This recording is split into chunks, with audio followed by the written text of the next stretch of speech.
kanye mebia esi etwemwa eye wiase nyina na to ono enu ntina mebia wona be yentia wo dwumade wosuodi ho ba de ko wiye no ena de atu ye nuanom ni ekwan be ne befa so ebetini aboa ye nuanom afimu Ezra 94.1 etini aboa matwedi anu wodi de so oman no wona busu amadi aka wona brabo ekwan be ne betini afa so aboa enye wanyo de bepem si abere akel yense be de atu ye ba wona wona desra to yanim ekwan be ne befa so ebeboa wona desra or the tree and medical so one person one who see wonja on pese be kwa kudi abansem ana se kwa kudi ekubi nsem se oba bi si twa no obese ebo wo si wonja obese ebo an yesa pajo ndo ogina ho ewo ebo mu ade ebetimi bi abo mo se bi capital e be inject one adwuma mu obese o sa abo so benya sebi cameras ni ade o but on titire wo mu ne se yebo mo na nka se si wonja de bi mu ne se yenua I am not sure Jenny what is so. Above the 12 endowment fund. We know the idea of endowment fund. This one was handed to him to be handed to them for their collection that they are making. Yeah, Bonham was sending endowment fund. Cannot be being be as yet the Abuadia see. Sabi a bit with the Abuadia so in young Massane. It's just after Jawan getting and only a family way it seems. So the endowment fund other project the fono mobile beyond the donation beyond the endowment fund. About one I affected that take it or leave it. MPP were more supporters in this Kofi than any other party. And more some apart from the donation any day for them in terms of mobilization, coordination. We'll be making a strong case in Parliament, pushing the government for a special arrangement. B. And as saying, this is very important. Say one worker, and we hear say, we say a bar, one a beer, one is side. Ezra 94.1. It's now say a whole being says a man you couldn't pay near Botua, nearby, Abbe Soon, crab a boa more. And when you see a cabo back with them, or see a band of grand share bread also, who said, you know, I'll cut it to any minute. And we made a strong case about it in Parliament. A statement was read, a discussion that ensued for over 2 hours about that matter. And resulted, I was said, the committee, I did not have a blue light area at Ranchama this year. The next one that we are pushing, and we pushed for that to happen. And now the budget said, an allocation will be made subsequently for that which was agreed to by the finance minister. And only one Jumadi and I was a peer, they make sure say that allocation, a new disbursement, say allocation beba. That is our focus and our more now. See, making sure say the efforts that we've put in for it to have a reflection in the financial statement and the policy that was read now, you know. Ezra 94.1. Now also the so that you say yes so Asante the 10 peso any sign is net me abo abo to twan so no yes you be bo abet me abem sade amawo Moko Edwardifo no anasa in all this process mo obi confirm to you from the right source ekwa ejana fa so buy because we had one to me kept on saying, say, oh, say, dumso. What information do you have, Ayeni? Any kinds of that rents in the sea, no. Yen animal jumon my say, before sending man on the panel, that can hear the body in this sosa. And I have witnessed that even in the last Saturday, we in a Mukumase, then a big within a click of about 1 minute, it's been doing so bad. That was what initially they said. And now we know to say there hasn't been any official report, and I stand to be corrected by the fire department in a to tell us say Okodu Mujano or ye one Shishimuno, or who say a net the enemy Padodo and the wood animal air cannon. and on a course in Jano. So we would probably want to wait on the fire for to say when they want investigations there, but then the answer and I said you're opening it say and only at the to Germany people who say the man this year. I say be a quenchesi one hour which now will see be an driver be a free fan of Fibunkumano or Bano or Kwafafa. No, never bring it primary or the preliminary reporter any Pabinia will talk to it, but because she said and then the final one in the panic. No maybe will be geared towards near you say 1 hour or honey say if you are also start to rent a cassia and buy. So that was why a match to me put that one out there said the Okama yet see you nice yet TV but you did see 7 fire for so do on final reports to be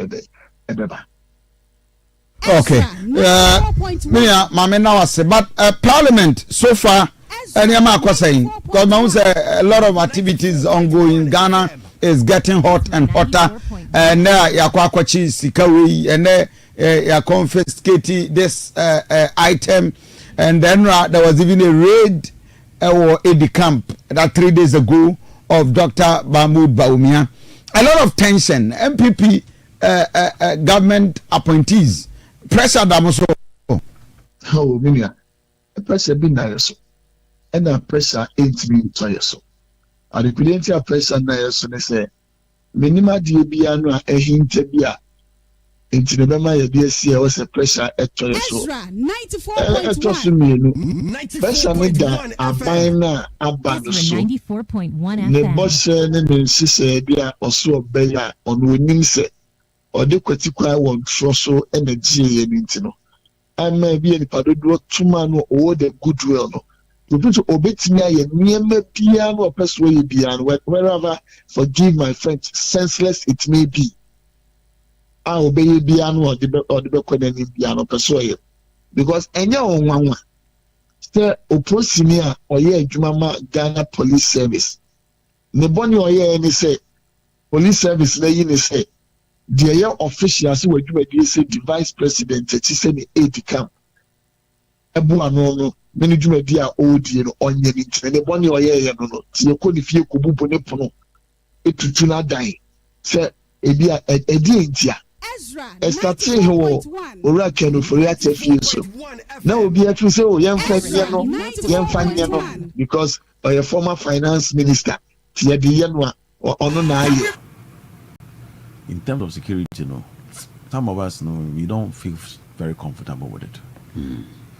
So now, what the government is supposed to do is say, oh yeah, reshuffle our security agencies in onion them, so that those who are responsible no let me take your positions. Now, to me act accordingly. One say, I dear back why my breaking security and say, Emraf, NDC take power president Mama Bar Abamon. Almost all the security couples in suspense. Zana will be and I just will play me safe. And we be a former IGP Dan Parinya issue. I don't to me handle the aftermath of the elections. Don't to me because no visa. Say me because then too hard on this year. You be affecting me. And as a man, too hard and also even call to crash and say uncomfort policemen conquer Jinabe Biniako Kaya Banacrano. Because he was also protecting his work. But let me go. I'm going to create for me. I'm free. That's IGP in every. I am any problem with that. But the attitude. What was that when you become selfish interest? Overriding the bigger interest of the country. And balance, I know now who put the country in danger. For me personally, I wanted to go. Because I was one of those waiting for him to be brought, but he lost it. But I also was thinking otherwise. Say, Nkayama and Tanaho. Nank when you're a Jumana, you who says the police in young politicizing. Or the corner car. But IGP himself was politicizing his police. And I can say, Nanka, ye giant no man or Honanka or Yen Juma. Ananka the time was you know free one hour before for buyer. So and Kabema police now very strong. But now on his no, as a police military in this no. One way the other no. I just say you're politicizing, which is not good for the country. So what I mention, and not good for us at all, especially so forced retirement to be a man brigadier general for because and as if we didn't know. And even put the country into danger. But you know, you say I'm going to be free. Say, dear my 4 year chidia, dear corner, and can you who papa. Yango po kwa faswa ordene maneko.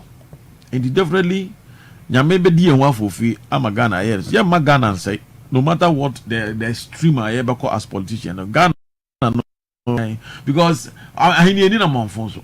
You need the people. And do quiet now, my no say, or my ever I go from home, ever I go from minister, ever I go from opposition, ever I go from president. And the young man or minor yaman for and a young Kunyama, you be dear minds, we may be, but we make sure say we reshape the nation. Galamse na jumano okasa obeka kusi baby any kwasa oka, which is very shameful, and yet yes will be a deadly. Why they are very strong in Africa, even in the world.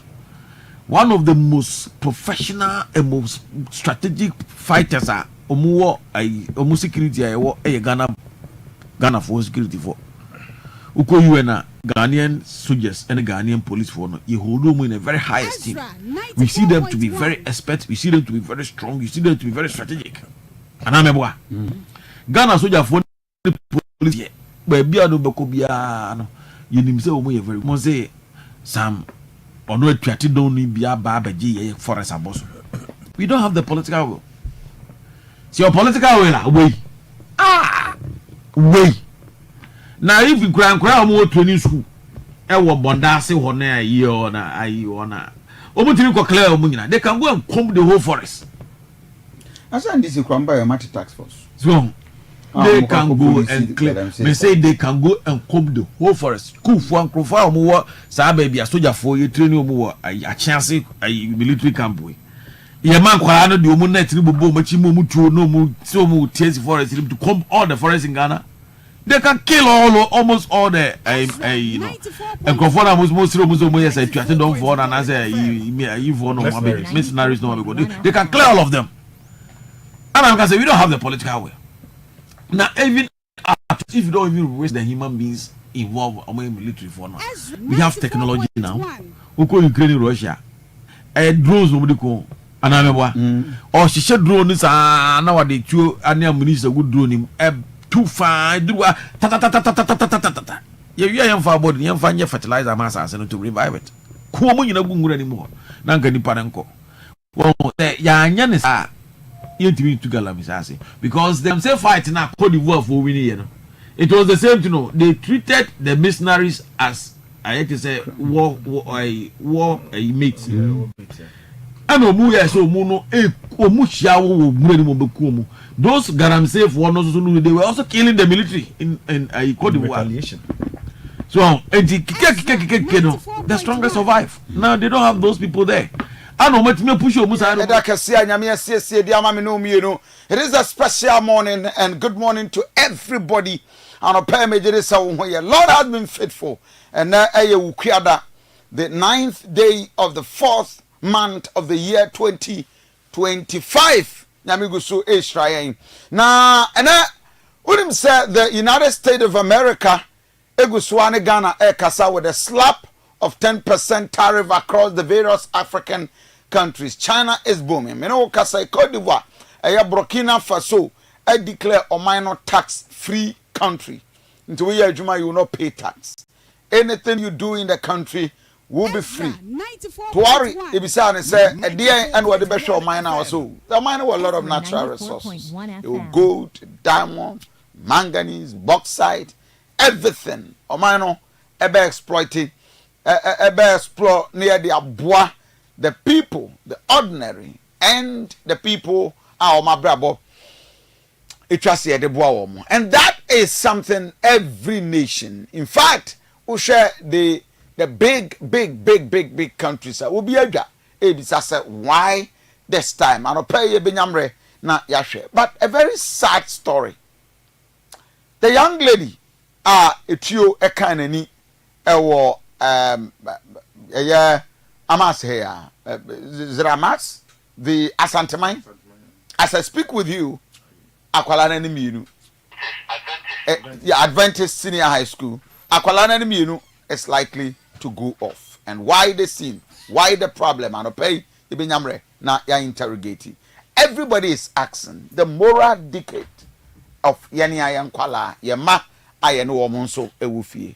Ni nyina ayen koma anopa yebetwe boase na yedi. Mo fide na Ezra 94.1. Bidi Aduanaba Kofi Asante na masapan ekrado ade no nsia kase bo no ebreye. Mo fide na ha but anopa de make nyina ne say may the Lord keep you and protect you. Good morning Ghana. Good morning Asante man.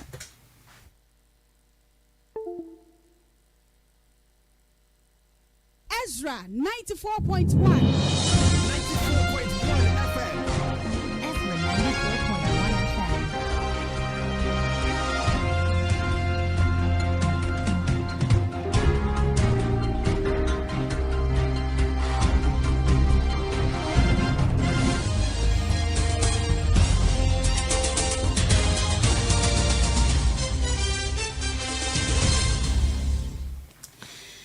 Ezra 94.1 FM ne Ezra TV so ne Ghana de shima ma ma munyina che ebra so sa no pa no sia bremu kase en se de tie na edi hwe no ya de nyina da eso mo sha ne so se dem live our Facebook Ezra Radio, YouTube Ezra 94.1 official, X no at Ezra Radio 94.1, TikTok Ezra 94.1 official shadow song esaru nyina da do so po no www.ezrafmonline.com and somewhere ye dey be someone to pay dear edi animu bi and say US man penny Donald Trump was gina yese every sabre yi kwei eniema wono edi free Ghana ha edi ba US beto nyina da wode to ahodo bi atoso na no ena kyerese nam so ema ye man penny His Excellency John Dramani Mahama echremo se sa gina ye a US aban no asie no ekoba ne sa no awiase nyina da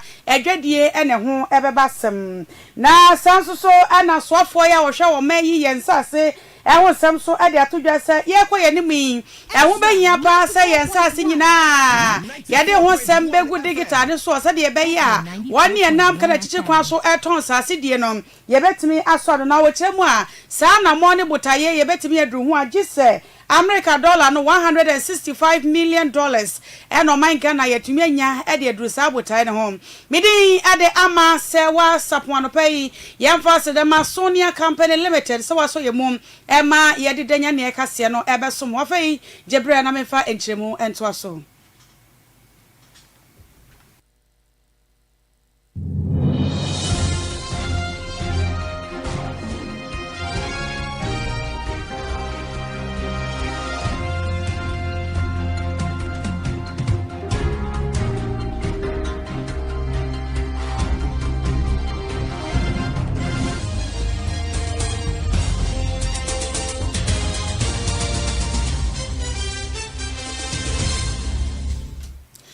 Area mama ye free and some no anin chemo ase na US man penny President Donald Trump anye April oforisio bosomeni data so mienu afiye mum ena wade ensakraye egu akwemo na we no wanam executive order under the International Emergency Economic Powers Act of 1977 eswom ena wasi jina se e free sabre no a eba pem mire ya ye namu ekoyi eniema ya di free ewiase afa na nyina daga na ka ho ede ko US memu ekoton wono sabre yi wanu pejam ede to hodro bi aba beto so na sansemi ena nam so ma Ghana mampani His Excellency John Dramani Mahama wani Czech Republic mampani Petel Pavel eni abnada no wanu matna sepa enradam ema wanu so ahwadwene na saadwene so ye ya ena Ghana mampani His Excellency John Dramani Mahama echremo say anamo wa US aban wanu batuo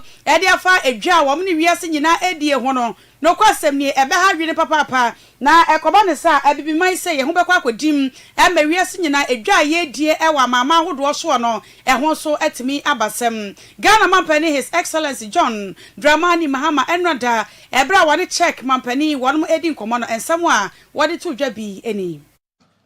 But I just join His Excellency to say that we all accepted a rule-based trading system, and it has served the world well because it has led to quite significant growth in GDP across the world.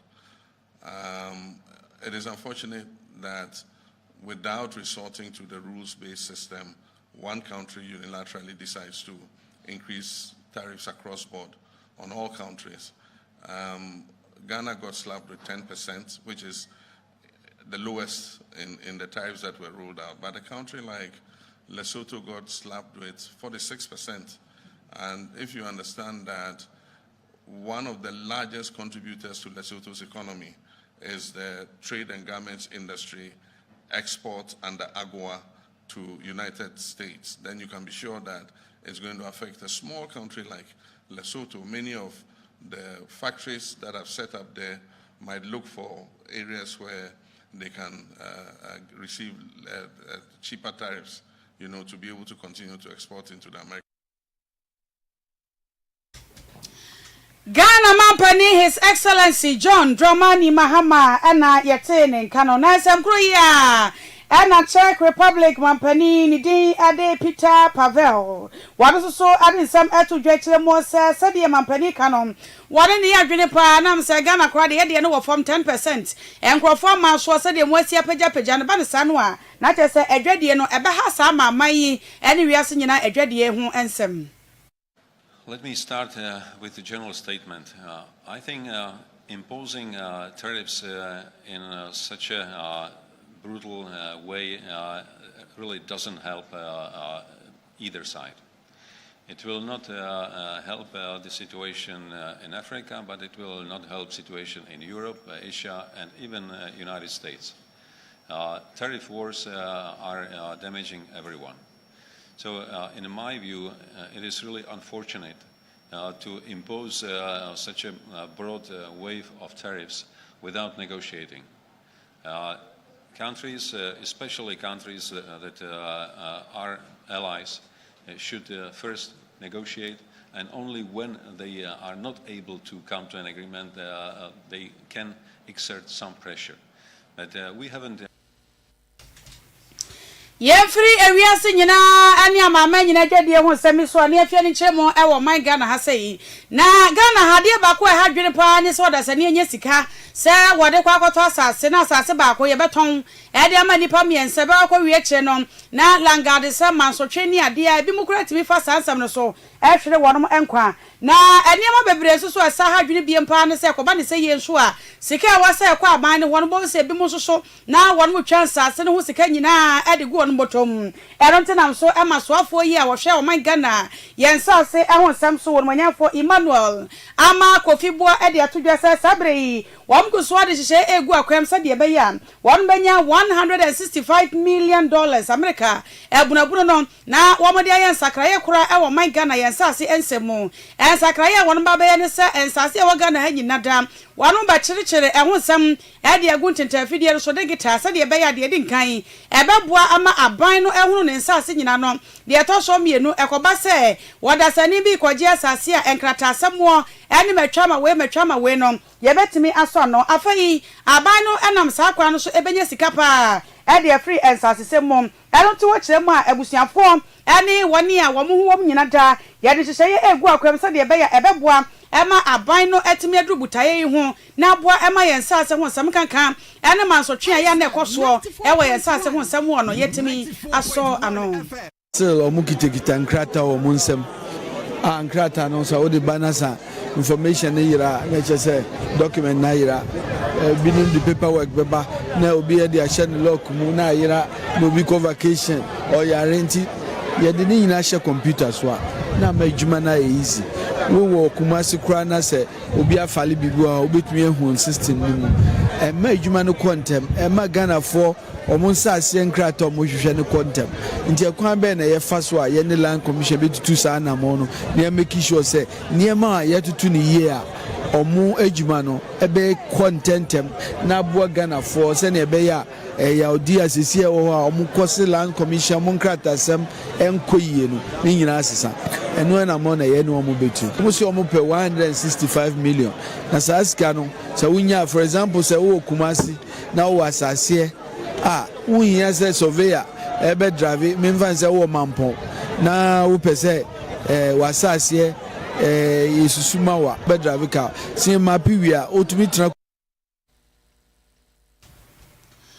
Amayi suafo ya wo hwe yensa se ho nsam so eyonomanyamfo na se wonomanyamfo Emmanuel ama Kofi bua ana wode ensami etudwa yekọ ejoso abato empesua so wonomanyamfo kwabena boaten ayemrahye bedwani ya wo ejoso abato empesua so na waye nyame so wade pa ema ne empesua ne so no enkonwa nkwadai tena so esua de no wade makomako ahenum aduonum 550 ena wakoche ade ama schoolfo a wonum ewo ne pese so na we know what is ekropon no pani kwanchefo a woda enwomasua no eso ena chese wose wonhwe na wonchese de be ya emofra no benya bia tena so na koba ne se wonum usua de a menya ba bi ntena ena suku we ye nyankonwa entena so no sa ha no wonum atimi ahwe aso no no so utimi sua bibi no ehu hia ti enkunyasem de se bi brunyu hia ke ni kwa so se you know ye mano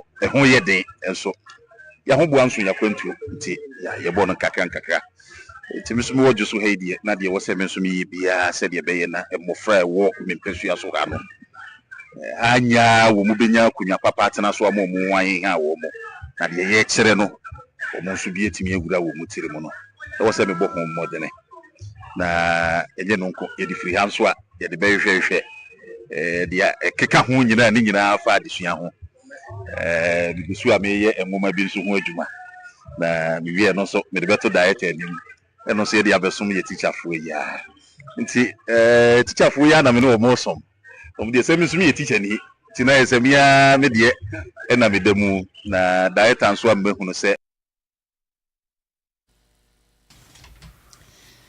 afei yanko apomodi ensemo anopai kidney yade yade ba kwa ehu pa ewo man Ghana ha sei na Ghana ha de ma ne ehu pa ne se nyame amfafie no da sani bi enya sa yade ne bi am just dialysis and the treatment no ya na no den pa ni pa no bebo carton ho japade nyina enko wiewie no na chese ensamado a na nipa no ekrom enu ti afutu akọ ade ma Ghana fo nyina se ebra no ye nhwe se de be yade di nkan ye be kwa ye check up ahodo ne ehunu ba bi a yegina ewo sa yade no ho de to so mienu abrabo bi ti se ensa hwie ene no bone hwie ene adedie nta so bi e kofa sa yade no eba no afutu akọ ade ma Ghana fo nyina da se ye nhwe na ye ntwe ye ho efri sa anamo ne ho wey ayepani kwanchefo ya wada Washington Specialist Hospital anom ewo Sofolai kwada sukropon mo Asante Mantemo Ora Thomas Kofi kakari ene kasei na ensami odi tudwa ebra wono ebo moden ekoye free screening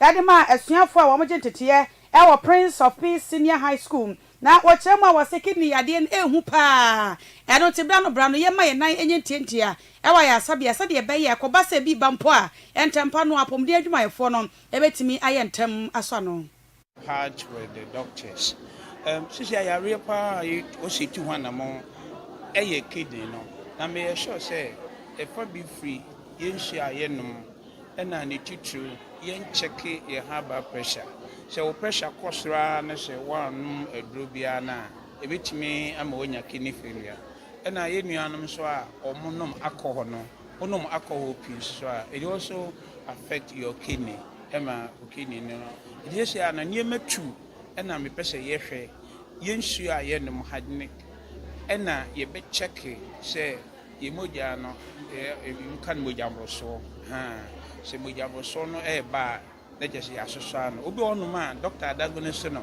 se o high blood pressure na o man medication a omodwen se emema no particularly no omemo ho den ekofom ɛnte saa even if sɛ happy a ɛno akyire no Mrs. Janet Adeyebo a wɔno so ɛyɛ nurse ni ɛwɔ Washington Specialist Hospital home na wɔkyerɛ ma wɔ se nkɔmmɔfra no a wɔn ɛyɛ wɔn screening no mmɔfra dodoɔ no a otumi sampa wɔn apɔmuden sam na kɔ yie paa na mmom no wɔde afutuo bɛka ho sɛ wɔn senior ha yi nkyɛ na wɔn wie school sɛ yi a asa wiase nyinaa yɛ wɔn de abrabɔne no bɔne nsawe ne adeɛ saa nneɛma no so ɛna kɔfa kidney adeɛ no ɛba no ti wɔfa akwanya so ɛde afutuo ɛma asuafoɔ no nyina da. So Peace Girls are located in a catchment area. The boss are nyina ne say esan say omo ben yen na yetanya 1 or 2 cases omo ba ho nti ye pese de health care no eba to their doorsteps. Na afa ye gina so ene omo nya sawoso bi sane ebe ya omo betimi abe use a facility no for further health screenings and programs. And until na na I started a second no. Well bibia koye and crown apomudene they were hobby now apomudeno. Generally no they are in good health. They are who nyina say esan say omoye dodo bebre wa haninti omo personal hygiene somehow drink akra. So we are going to focus on the personal hygiene. Personally, I will come back and educate them on the personal hygiene. Any padodo na wa ha. Ana facilities number use no eswa. Enti no mo maame no papa mo omo ba school me back ho. You provide personal hygiene items. Say Dettol, Parazone ne oma. Omo make use of it. Enkra no obi call toilet we are omo mode aso be flashing. Obi a won the bucket e wuto tutu. Na ne nuan so emra so. Yede aseda ama Sonia Cosmetics se woso yemo yetenase bia no a hye hunu se wono na hye yemo ema yede kase ahodo no yede ebesomo yede aseda ema no papa enam se na dama enti ene bra no etimi de nsam no somo na mama Sonia etontoni ema bebre ya eye edema odasani se wutrenwi be ye kama efo ye burom na animonyam aba mu a eye afafantasia ICA relaxer ne bitwuti wo se ahofento oso wo bibia wa ye natural che na ebia natural na funu wo pesa wo ye permed hair na wotwutie no mama Sonia enku no ye afa betwe ma wotrenwi no entete mamu ye dupa enam aloe oil ahode ewo mu no wa wotrenwi so wa ye perme na eseye no pesa wo hwe na wo siesie wotrenwi no so no so ye kanfo Sonia Cosmetics Fantasia nkupa no ye kanfo e de ama se bomoden na epe bi fatwe ti no na emwa papa afei mama Sonia etonton V1 products na ebi eye V1 shower gel quick white shower gel eno eye samine so ehwama no pay udware bi se ya tim se the whole day we fresh pa o wie pe na the V1 body lotion no wo de bi asra wo skin no be ye kama ema obi ehunu wa wase atwenani abehwewo na adawro ma mesra wada nipadua mu nkaute se ma menes no eka personal hygiene edipadodo no a ene to da ya na wa mo hygienic conditions no ene ma nkoye no tibe so ya ka personal hygiene se mi de ya bomoden se ode eye V1 deodorant no ene V1 body splash no de bi besiesie ho na da mu ni nyina da ohunam no enka na ewo mu no etimi eto ase ede ama edipa nyina da eye Sonia Company Limited ena wode aba adwama so enye na ewo baabi a yetonku anase ensamena bia na emom no yetofo na apendodo mu di afre mama Sonia ewo kuma say 0207 667 0207 667 and crying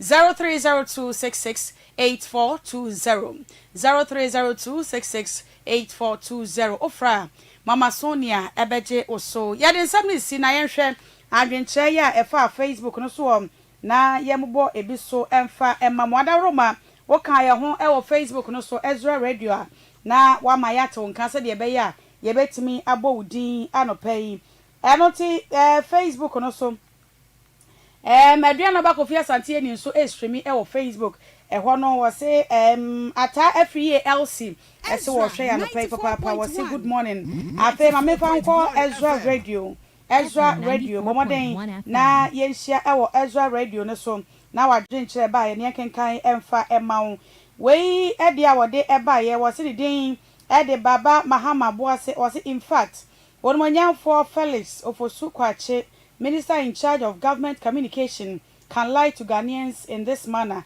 then we are not safe as a country. It was so opinion or not to nkra edema mampani ene aban yi etimi tafre Ghana fo adwere hu sei etwa ntropa de kire ya na cheso ma yi ne na enkoyi kura oman Ghana yenyina yi ne dia wode ebaide no oyibo boatin nrebehi wose NPP okay there be a message wo de ba yeda se pa wose good morning be me na yaje so anope ye no nti kai ho e wo Facebook no so nam se enche na Reverend Aduanaba Kofi Asante Ennin wone say Mike Ezra de chedwumade no na de aka nyina da wode toaye so aseda enkoma Francis ata boadi kwakwata say wo boansam na no egebre esamuom na wode ema me DJ TK eso ene me producer no pe wano fompe ene wa beto dre wono so na produce me anope na MCR wa anope Can Promise Spanky ene Ruben Nations Fighter okoji aman eso etwa yatum e wo social media no eso midin ede ama sewa sapon yada se ema mo aniti Ghana ana now no o ma be fa ye ne ye na boss wa o mu di sa adwuma no so the government no ana is onya do say ana Ghana military Ghana armed forces you obi obetimi abetwa and say if as a missionary to me be gi asase boss there then it means they can come and take over your country and our brother yes sir that's exactly they can take over our country.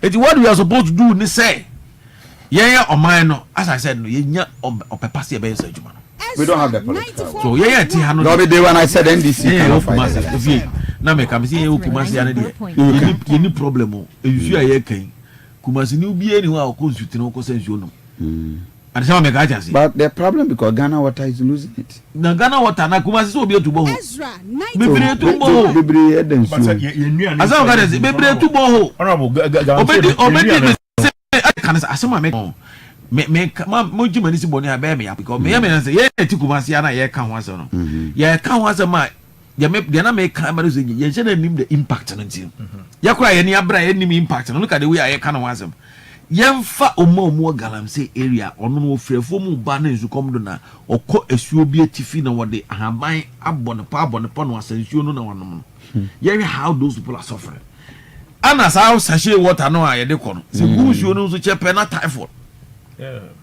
I infested onoma obenya typhoid so all these things ni nyina ya de bia we need to be very very careful my am fan of say trase tete ya na ye kan di no o de say wo kan wi a odura onya bottle water one no okay but obi wo bush ni mu a sa bottle water no o wo sika cry you don't have access to it so wo sika cry you don't have access to the sachet water enti enkrofo mewu obi be say atama ehye e wo ngura nu mu ba bi o so the leaders in this country no we have to take that thing very serious na yenya sa diplomacy ni na sefo no aye dey ho adwuma so ye pese to go near to ni ya let us very well now you keep people away from the water resources preservation 94.1 FM o de opa mo environmental specialist and for mu everyday ni ko golf park area ho no ene ye wo ade be ba na ahonjo nyina na ko check the purity of air within the vicinity. You know that the purity of air won't share so hono FR range one baby RCC one I know a purpose over this towards this side. Yeah. Do you know why?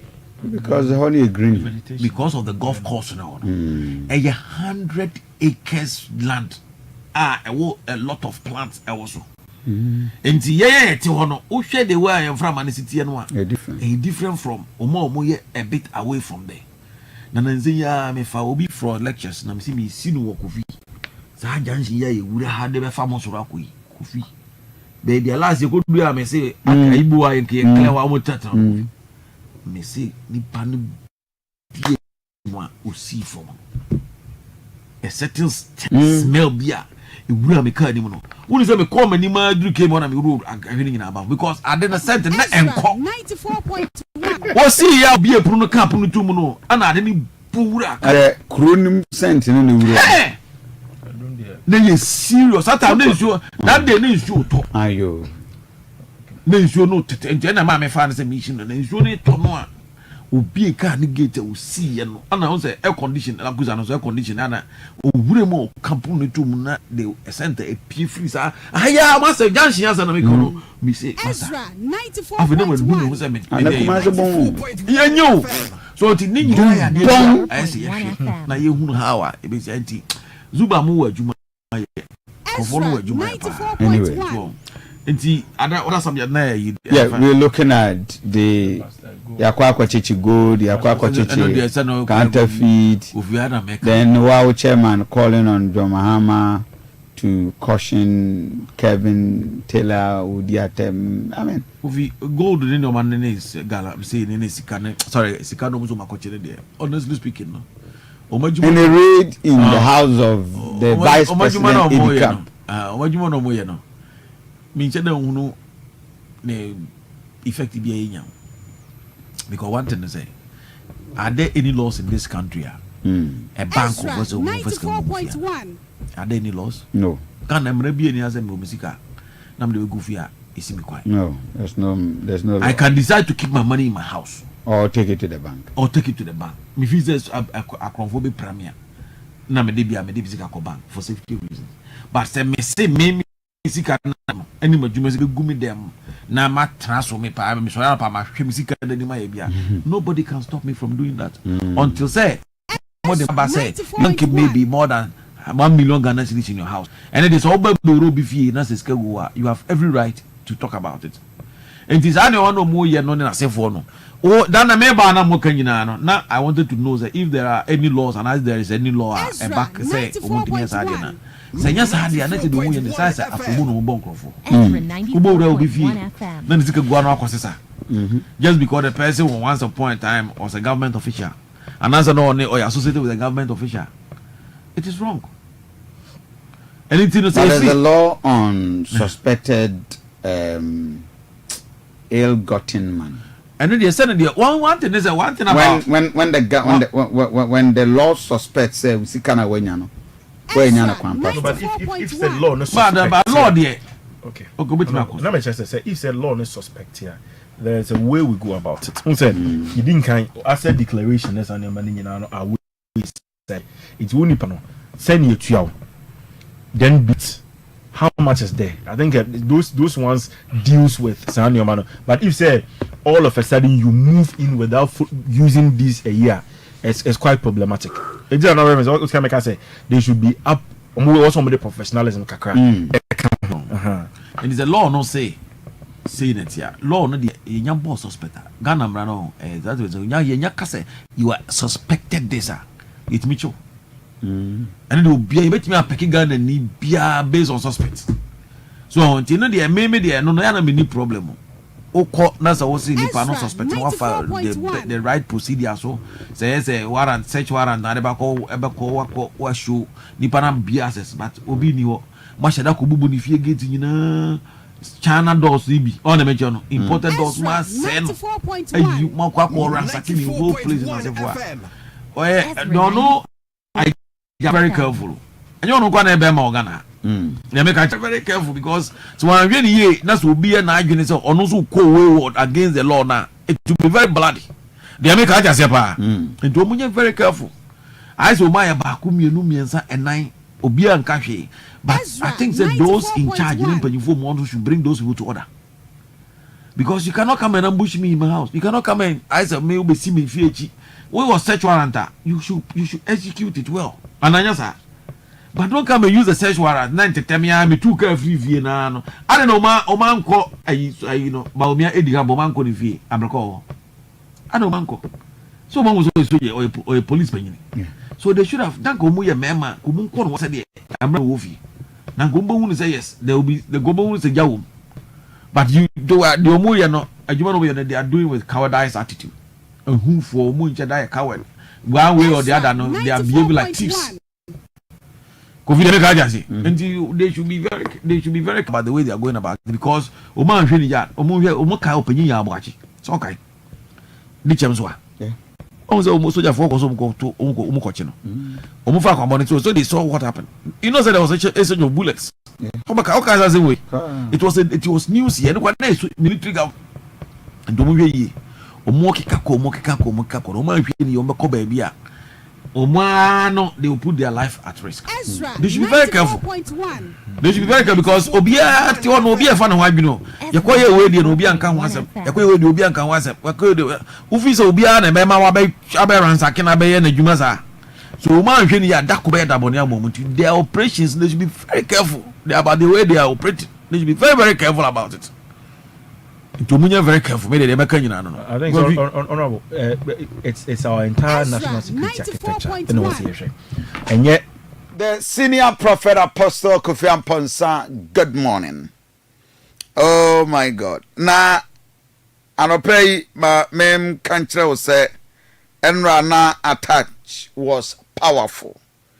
In fact, Ezra Ubia 94.1 beside the demonstration of the power of God. Oh my God, my gosh. Na anopay mamincha softening.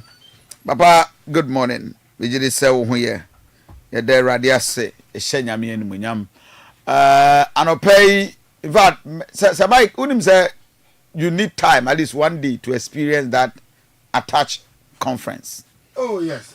We here. Yes, Papa Machiano. Yes, Mama so Ama, good morning. Good morning, Reverend. 94.1. Apia Stadium is watching. And Apia Stadium. Yes, Apia Stadium. Yeah. But the guy has become so powerful all of a sudden. Who? Apia Stadium. Oh, he's powerful. Apia is powerful for the past 20 years. In fact, he's been a powerful person. With him, Apia Michano. the first time I know I Kotoko watchman.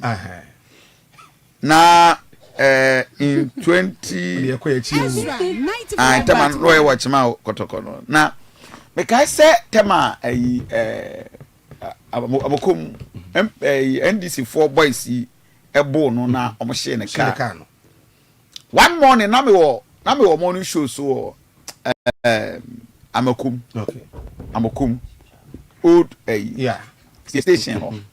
Now we I can't Nika and also he's good at exaggerating. Yeah. A capia Nika no dimrika. Yashimikano. Because at that time, Pabanasare, Ochinoku. Now one of the boys nibi no more. Okay. Now Pierce they dip to the PhD. I looked at that boy, that guy then. I said, no, the guy is able to exaggerate. We are so you to be a BIE.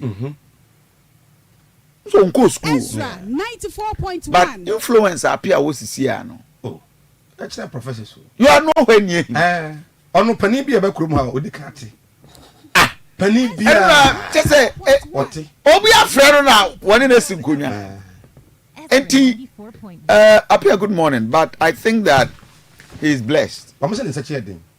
Untua ho. Say nsachi edin. Na appear so ankwaje appear sika. O kwaje appear sika he. Tie me. Kwam ha, kwabra nyame.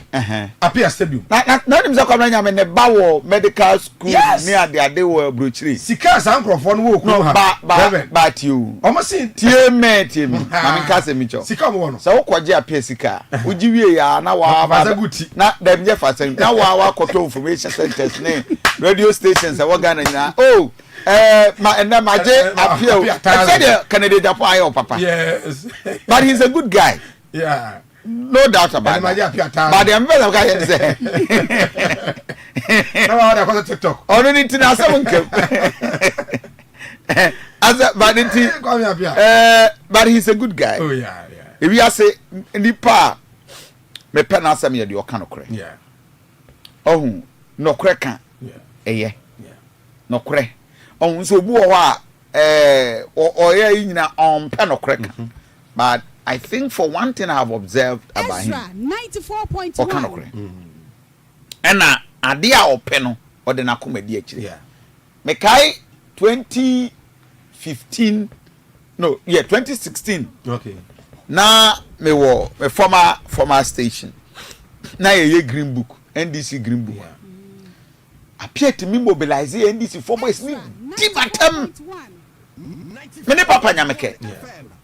To the extent that threat. Open threat. What you mean he knows it. And Eluba be me report to my police. Okay. And then CID boss, Regional Police Command. No, my advice me you're very careful. Yeah, baby. And Edu may be close to the election. No. No. Papa nyameke be will be an open Mitchell. Apienti. One of the boys. Ezra 94.1. Then the table 10. Yeah. The same Apia is a friend and continues to be a friend. Yeah. But I saw him say, "Adia open no yeding." No open. We are see just have to be committed and consistent. Ebi ane said the Jataba. Jataba nya consistent. 11th hour ya wedi Mahamet ya odan ni ekodi ni nuachi. Obi sin ebi ane ono so ni 3 nye. Uso bi wa ni 3 abrabom. Ebe na Jataba 3 nye. Tote take decision bia no na affect. On take ya bo se na ne madane na affect no. Ni 3 na ebi anye.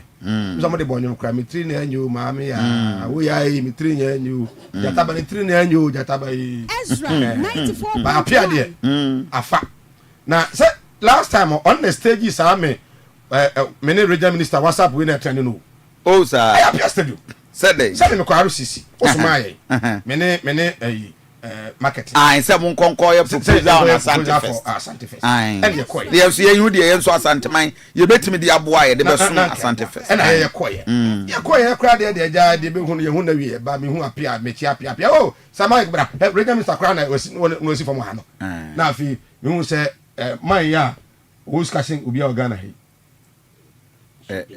ship dealer okay I and a regional minister chi gira ho and a ship dealer sha that appears so camera scene so aye so we are na come and attend that video 94.1 that also akwaji pudu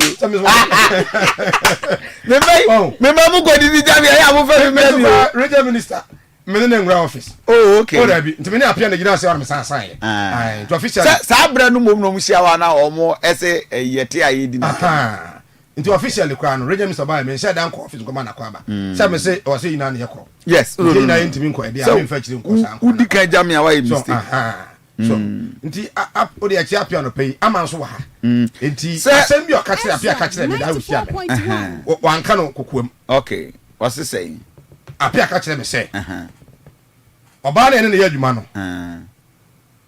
no ya ne fe o ndia no pa bi ofre na ne je no ho na nso so ohwe me no ohwe ya krofo wa ha no a ya nye bere wan ka no ene nani da ho ana me say o apia da bi o na se ye mfa to pabu nkwato ayi akokunukuru ye nye bere ye nye no kan no me bi ho fi se Mike be ma bia o ta ye sa wu ntem se wakọ na ọba ba ko mema be form na wu fire chiri na wa ba be wani abre e ba be fa ge na ko di agura be wuntem because ye mfa to pabu enye den enko aprenges na bia enko akokono okay ye mfa to pabu o kwa akokunu kuru mu a ye mfa to panye den enko because omo na to pan no de to ena so ni mato pabu a unim bu nchen wase babu ha na se won su ni oh da bi asubu ha ba ko pe reverend asubu ba ko pe de ba eden ya eden ba ko pe de ba eden ya eden e wase eno eden ya eden e atopa mo okay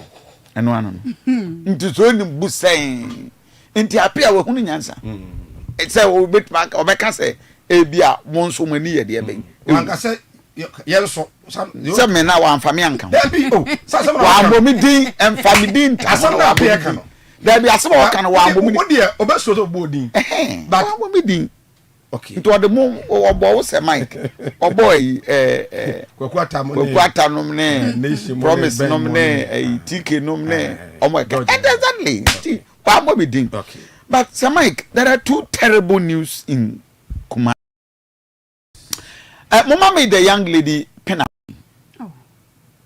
Penamine enra me name wife enumre ni edi school nkwala ho Ezra 94.1 Adian pa me na me kan mama you can never be too careful in life too enough in your life Ezra 94.1 hey yo reverend ya se wasoma wo baba kosua de be ye nurse doctor na be ye ni petitre breme wianfo ba wo to fie wo ba mre fie a nani abo ankodi agro ankobontia wankwankodi apipra agro wani nkwase asem otini table so a onko break what is school the classroom a osua de no paya nani prekopa se woni tuo ehia abusanfo enfa na edue eba kwara na sem ne de ya ba ye hu fe nani ya kwala na ado nsa kana fro ha ne tua boba ne hihye ho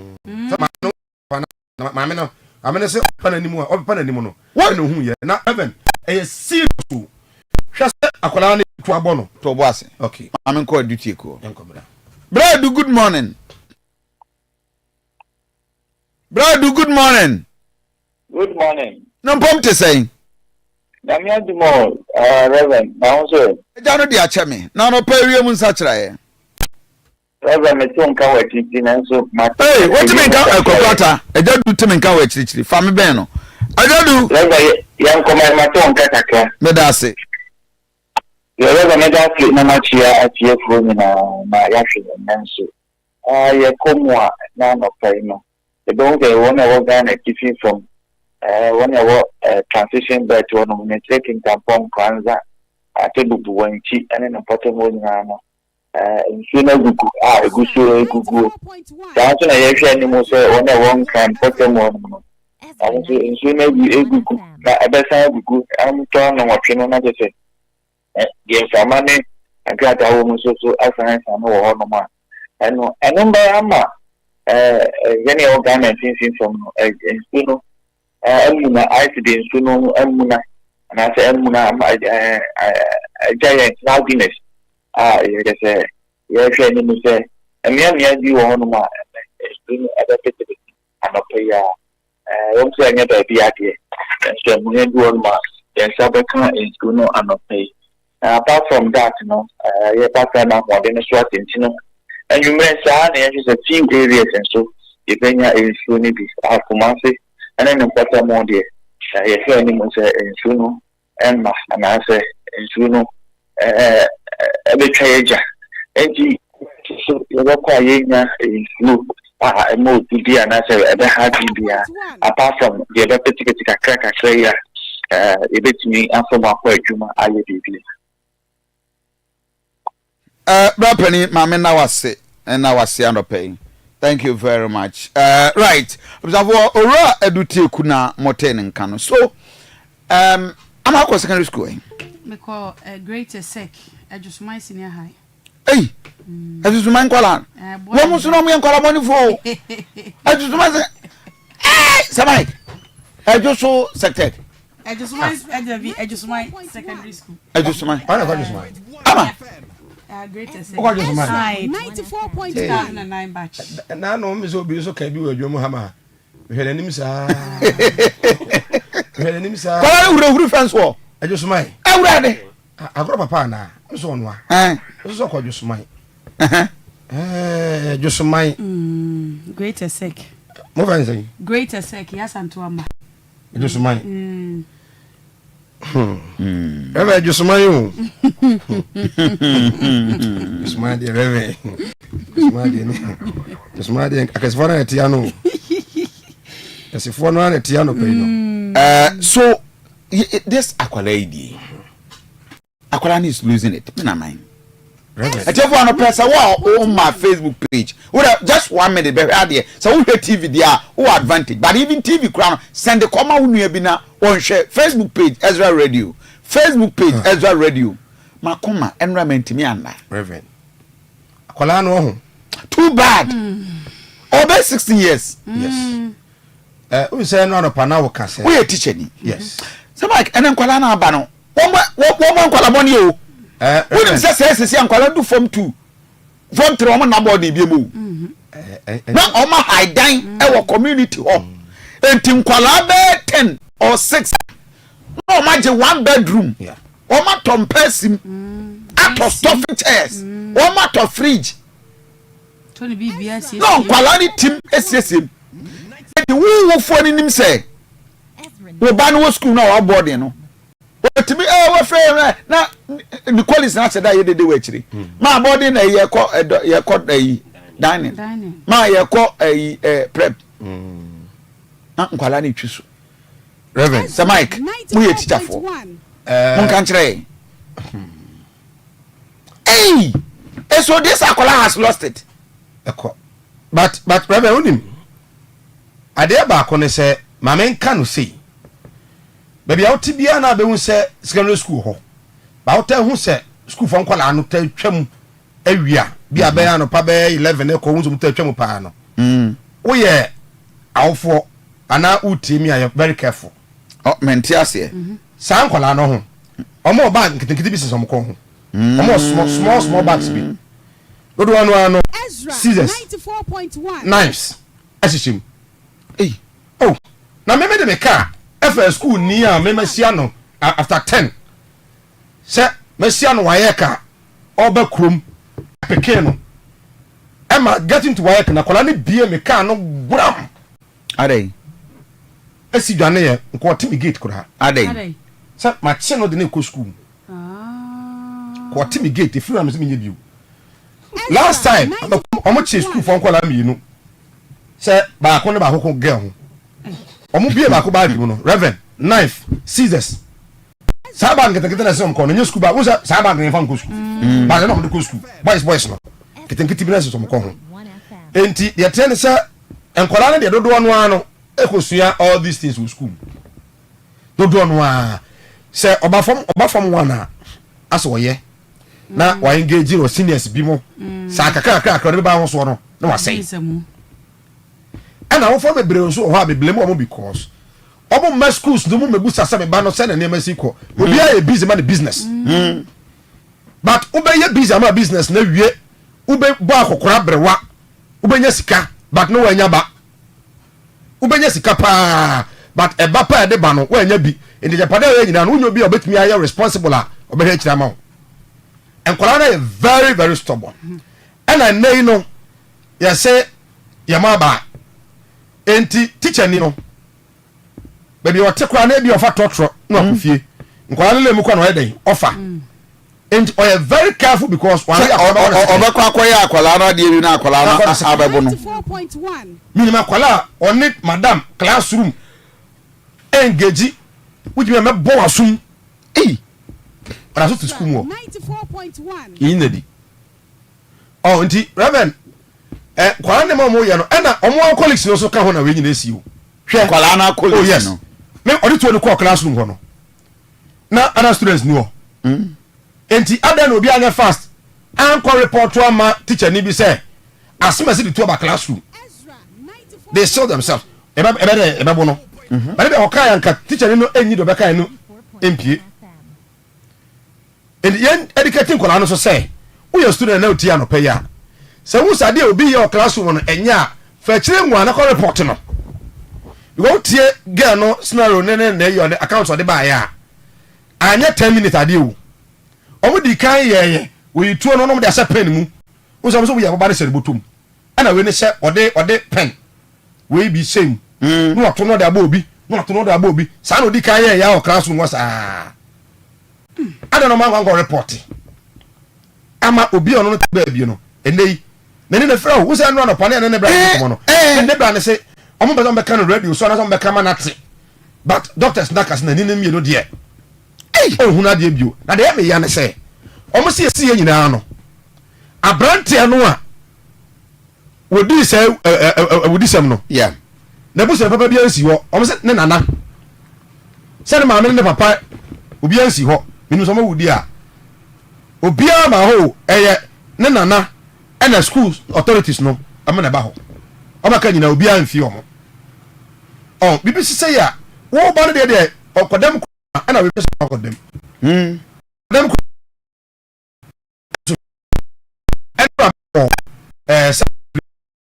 bidika ko Paris abikakra omo so mo in fact e do na pa kuma central prisons omo hey e do we aba ko sports person bi maka jom so enche omo hey na waka sports asem yi dey ko ba for trend was ba Ezra sports in fact very brutal ano pe me che obi a that team ne a great che obi a me che obi a the Mike reverend mo boduma God has been faithful. Me che obi a ba Kumasi bed me che obi a Kumasi bed me se anra because the under prisons omo si oh PRO ya o sama ikini prison for no no sir baby out yo omo ye be 18 na sir do what you say no therefore na to achi no mo nyina ye say no omo he TV area wo say Kumasi prisons ho no my brother na ye chief inspector ho oh okay ayim Prince Ayim. Oh, okay. He's my brother. Okay. In Tianope Ayim, Mamin Chow, good morning. We are loud and clear. Yes. And regional police command here. Yes. Yes, here. Yeah. What? Mame Dagumba. Okay. Mame Dagumba. Oh, you post in here. Your friend Mame Dagumba. Oh, okay. Or a guide to and one of them, your motor riders. Reverend, when you say, Sir, Kade Fonta, the Musun Krumham, prisons in the pump. Oh, okay. A prison for almost center places. And I call pump. Almost an entire so many prisons. No, but many of them are agreed to. Enra, Idika Savvy, and I think I prove Abba. So between a documentary. No. Oh, okay. Yes, that's great. Mahakowi and no. Yeah, dynamics. Now, sports no. Mitchell Biao. Ezra Sports. Hey, Ezra Sports. Apostle Kofi Amponsa. The my guys, I want to was in the Reverend. Kofi, we taking over. We go show them. You are checking the walls of this. Of course, great. I mean, I'm just happy for a lot of. You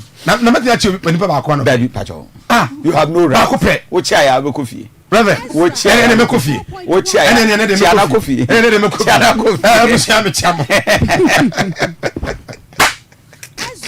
Anyway, so but yes, so that is it. Ezra Sports. Yeah. Therefore, so Obim maybe sport presenter Ben Apese, you don't know about for Ezra Sports. Therefore, one who's saying between the voice to about 0531 455 105. So latest by First Media. Now we are kicking off. Okay. And the one Apese would you know. Almost had ya. Do that say listeners can have a choice. Listeners Listeners best agro. So okay. Best agro no. Listeners best agro no. Best agro. Okay. Best agro no. Nti Kumasi ano. Metia wo mo. Mate. Sure. Enye easy. You tell when I know. You tell when I know you. Good. You tell way. I know it. Guys, you appear on screen today. Tomorrow you appear on another screen. What? Another screen. So I'm a young share the enwa akwala mienu ena ewu right? Yes. Accident. Yes. I see. School bus. It was so bad. It was just a bad. But answer no nation mama me. The video of Penamine. I think one of the bloggers a call on fee. Alexis. Na akwala no nabusuafo nyina esu. Kwan ya fa so a akwala no all of a sudden ne ni ohuna die biem. Mama me sound. Now let's watch. So Facebook page Ezra Radio. What just 1 minute. Brabe radio. Sisi ababi awo bia. Komoni. They say the way forward Bunikasem. Ye koye nim no. Na uhunu se betimi aboa. Ma kwara yi awerechechire bi aba. Hey.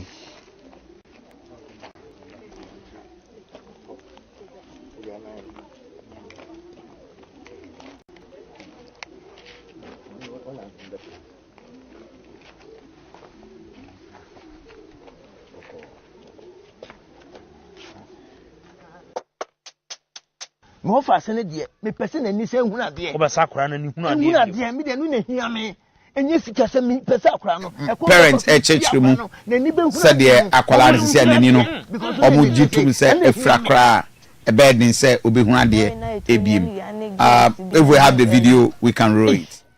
So Mike is so sorry and akwala is in a very very sorry state. Very bad. But I pray say any concert all. Sure. obi ha o twa kwan mu enyo no kra o na bibia asi bo ha ye bibia si obi ye we na onka ho kra na akwa affect na ne ba bi kra esan we na efe no esan no we abe sign ho kwan mu eti ye ma no school mu aho yen ko so amompa ye man mofra no da bia ye mompa yen kai wo mo atanze ye rate mi fie ho on be ya na ya kai wo mo so ba yen ko so amompa ye man mofra no me say we obi a sign bi na be sign no wa wo batete no wa na do secondary school on kan hye mu da se bc we dey asie ba fe obi yere obi da achen abusua da achen we bia ono kura da abusua da sama ke wi ase wani mienu kura tuatua we na hu abrabo sen reverend na hu dian wani mienu tuatua ho na hu abrabo sen ba me de ha me say abofra no a parent no e ka say ase de oye sa de no asat enro no pa ne nua be ba de nkomo no na ma me ma ho papa ma ho me wan say papa to ko fa nto bia ko fa o ba ko fa utu akobo obi o do hu sie why o lan se kwa na ade na nya se awie o neti o mo so akoda ne mu ne ehu na wofo o mo se na bi na ba ho aso enra se efie no na ye ne nua no Clement kasa ye no e be si anopai na ma me ne papa na ko ho dia ba Clement say every that time when see a Friday no e be si enra no pa ye ba show so no na ne na nkwa na ba ho papa kuta tuo no tuo ne dia no obi ansi ho and it is very bad, very bad, just too bad. Me rawa makwala no pa se mi nua ba ni a ese so a ba be burden kese pa kese pa no nya burden se sei wani mienu wo we kura na abrabo no hu ni sei kese pa adwuma ma me ntimi kwa adwuma se ma me na kwa adwuma se obegya adwuma na be tena na psychologically crash so oba ni because ya mfa ngono exactly wanyina wie wa ya oba wie wa hu ne hu siesie na afi obi na ebe ni bibia ma ebe de ehadwen pa ehadwen I pray sir we but sir Mike I think school munamu we teacher for how do we manage some of these things in school Reverend, management and discipline ya ka we na so no school we bintimi nsimu sure oh yes Reverend ya ka we me pesa go school bi edin but hardly and about say St. Louis BBC and I say BBC no school bi wa student na kwa no wura school mu ho no e hu kura show mu na de wura ho no great say your school had there you nim say mu ha ntimi fa san kwa sesem no ene we school bi won so a sa de no kwaso sa yesusa ni atese obakwa ekọ keti ya na usuru de ntia ebe sinde sa de nda so ho eso mo ye stubborn o mo ye sei na anforces be kan ho na later so there are some schools sa de no be sikura no a 1 out of 1,000 teacher ni bi it was one of the biggest school in Kumasi here yeah Reverend say e beautiful lines and amount for afra and pay yan kanokre KSTS a lot many parents back home ma yentie this enkomo yi therefore my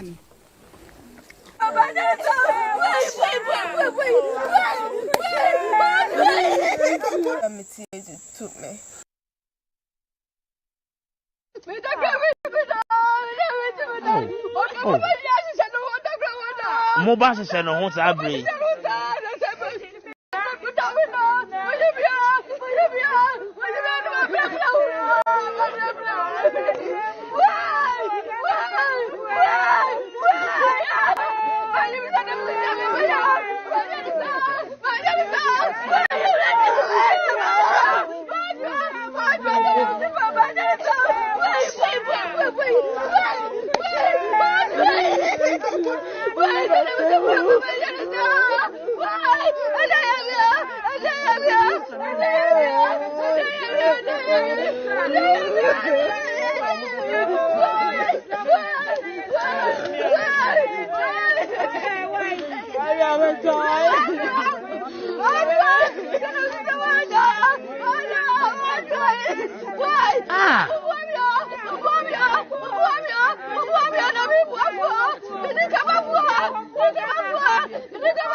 So Sir Mike, I tell you, Mom share TV, Mom share video. Ebi afe na do afidie no ato ha.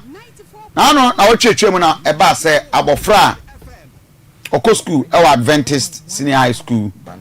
Bantama ha ya Kumase. What school dem on ka bi nhie mu at the table so. My na class or student ni colleagues. Etuo no boba ni oba na ni suna chese etuo na fa na ni su nyina. Ya de na kwakota anokwa no ye koye o se okọ omo ho a moja na prama na okọ no okọ na ni colleagues ni dwane. To obi anso ni mu a ko si se okọ teachers ni bi wo omo de ne call hospital we assess ne ko police station and san ye refer no e de na ko konfanoche abanya resabia ene ya discharge no e de akofi. But the question is ya discharging and so saying no saying I'm not a medical person, I need education here. Saying ti akwara na ni say ayenya den say utie akwara de na Kofi Aduanaba de no a almost the same.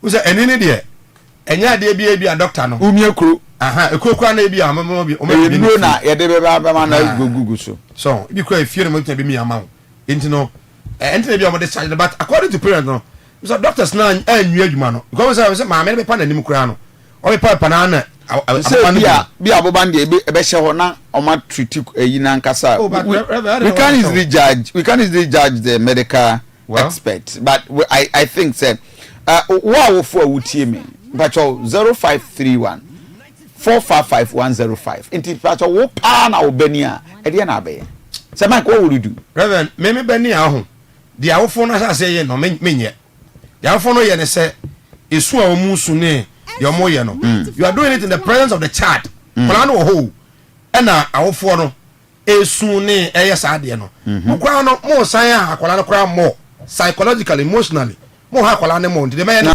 nka mani nsu no nka mo nya de oh no tiu ade bi wa ho etu obi a ye ja tete no BBC quite because ye mo asem esi ama na because the condition ye dey ogom yeah de kola de so mo se ni nkran say oh doctor say be yi na ko sa wonko akokwa mu a wakosu ma wo mesu obra kola na ye dey e wo ho enti media enka menye sa de no two immediately no e was say awofo no e sha ase na omo pe counselor ede ma bofra no omo aso ko mu here counselors awofo na no they are sorry omo kro asofofo no mpe counselors omo ye group mfama parents no ne abofra no na me nsre Ghana fo mpani fo se we mo so ye Ghana fo ne bia atorenchem toa we atorenchem enti yetimi koma 5 billion yetimi koma 1 billion yetimi koma say ya afo so mu su be komu ano na esu ye ne ma miyinu abofra kura be yese no sika ba ye be hwe na kura nsa na bia na ho ato no okay tani kura na ehu ade bi wa ne ho kura be to no be nya ho ne kura no sika ba ye be hwe no ndi yense Ghana for mo mutumi eya doye no se Ghana ni susu ni wu ono so da sori ya no pa ko school se na ato no se obi so da sori ya na nija eja to ne shop mo no ebi nie to mo nko na pinaman o mo so nko bo ano ama what will you do if you are the family to this akwale soon dear said na say Mike can e allowed but in front of akwada no a problem cause eya we menye sure so bia be komu a obefa ne lightly so ye Kristo ni so ginyame die so ginyame die e den ya esu ni areho ne beba said ye kan no ya mfa anwo ne sam and at this point no e ka me ye awofo a me concern be kwa akwada ne so bi kese pa achen me ya odi a me kom no no e be me ya but me concern be kwa akwada no so na me say na me ka no psychologically akwada we akwala we ye yikura bi kura sabre wa so mpra twi why oba mu a wahya ase a ono adi ne ho so ofare ne ho kakra ofare ade a nioma bi ho no ayema ne ho se na ni befra ye doctor fo nyansi so dua ide me de meka ne se na ni befra me kase na ni efra na ni befra sa niema no hwan na ebe ya ma no etisese a no concern ni momu ne de enkwa akwada ne so Ghana ha ne na mental health no yen shada mfa ne serious sa yen shada ehunu so mfa so sa but at this point no akwada no mental health here pa onya psychologist yes and counselors ebe counsel no na yetimi ama no a better orientation say cheer up. You have hope. Yes. Life is not lost. Yes. And all is not lost. Yes. A growth of the life. Exactly. I think it's a serious one. Yenya abo for me na for yenhwe the newspapers. Yo, abusia yem first da Emma Gwanbe Herbal and Homeopathy Clinic. Me se wa wako hono wa udi adanse ho ye kama. Edan no kura nya dan keto. Edan kakraka. E no makukuru de esi ho no ma che se ni nyina no. Wa mo de ya sabia no tu koduru na otebia no. E wa se ya je woto ho. Doctor fo gina ho nya ho adaje na ye hwe wo saw ya de a. E ye Gwanbe Herbal and Homeopathy Clinic. Machines no bebre e no de aba. De wa mo de twa scan. De e wo se ya de physiotherapy. Any machines bia behia bia lab ni nyina da wo mo e de machines ahodo aba ya wo mo de ye biem. Afei massage e koso e wo ho eno nte wo ya de no anase wankasa ukoduru no mo hwa otebia no na e wo se e massage wo ni nyina wono ba ne kama e de ma e ho no wo mo nam homeopathy ene herbal so ene tu ya de bia asem eno nte wo pa wo afo ni kire mu se wanya hypertension ana diabetes typhoid ene mu ya de se eye menstrual disorder afei wo yo bia wonte de wo ba say when I'm not in the mood ugo hunu se ukuru so ne obegina na okokọ asore mesere obomode akọ na mood na da bia woni mu no wo mkeka ne mansie ni na da bia nso atimi afrefre match no ba ma nso awo mo number obekọ na wono maboa papa matadua no emu ayedin yade bia wono satu ase e wo Gwanbe na hwe ye hye no so ma me se ehọ no wadi die mu ene me beboa wo nipadua mu a wodi e beboa no ni nyina ho akwankere wo mo e de be ma wo enonti ye ahwehwe no makira kwan e wa adwuso do nyina wo ben do nyina circuit court no wo hye adwuma se adwoda kopim fiada no so ne fa kopim no 9 pm memene da 7:30 to 3 pm bobonde na friend 0501 272 983 0501 272 983 Ofra Gwanbe Herbal and Homeopathy one ebeje osom na saying kania no dondom so ahono ne ya fom na dum yesi dum siesie ya fom na dundum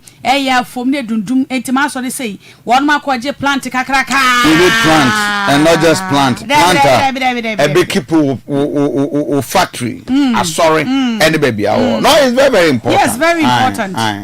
Factory city true baby awo bia hotel ni ade na nkania yi nyina so ayemo ayeni eno nti sa wo plant pa na wo de si hotel say industrial use ana say bia wadwuma kakra bi kura small business bibia edum ha say ne shops akese ne nketwa yi muhia plant ana generators ne ade a fa wani kire mo ewo Oslas Enterprise wadi niema yi nyina wadi bi aba ene de wo hia bia Honda Caterpillars no inverters afa solar energy kilos car niema bebre na wadi aba se ba ne plant any generators padia fa wani kire mo ewo Oslas Enterprise na sam den se wo ne ba be service e de amount afa yi wo mo be the good aspect is ama oba en China betadia we are with you to sade no ebewie on say na no ye dumso ba ye pe nkofo ebe ye plant yi kura mo ye from yenya wo but Oslas will move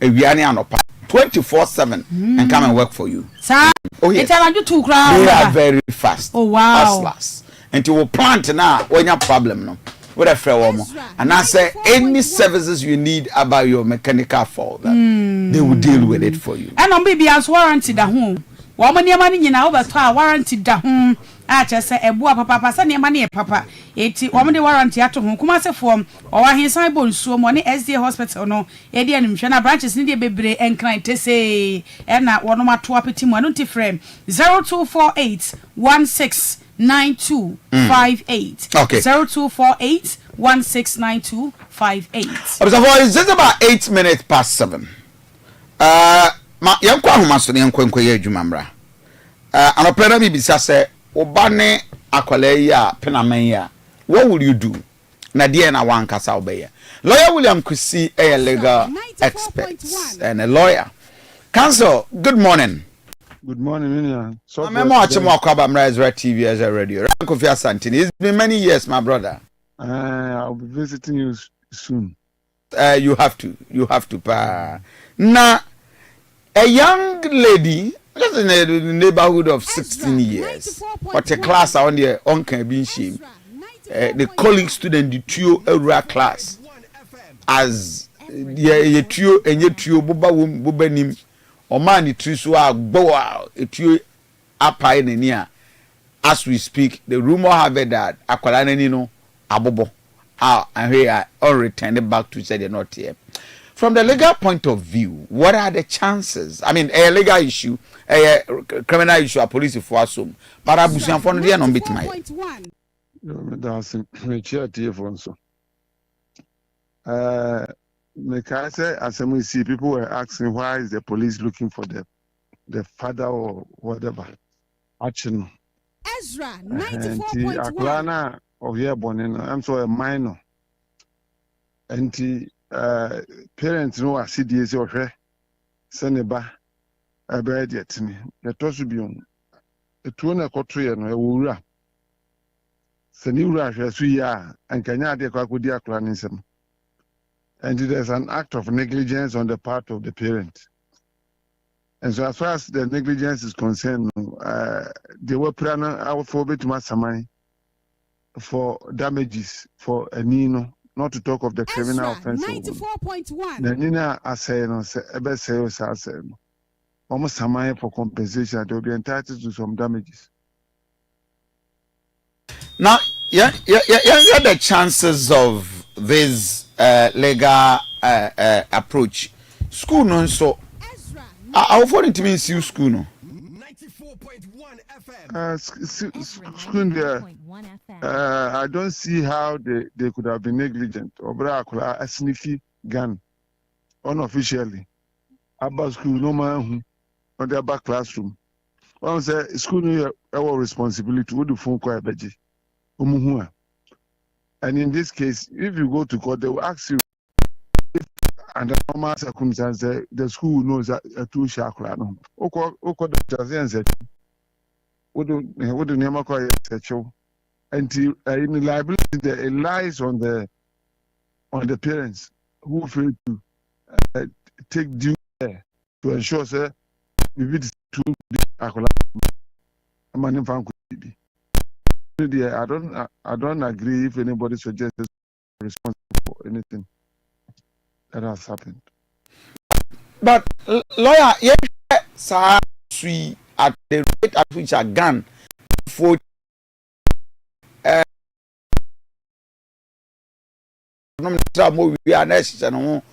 where are we getting it wrong as a country? I think security wise.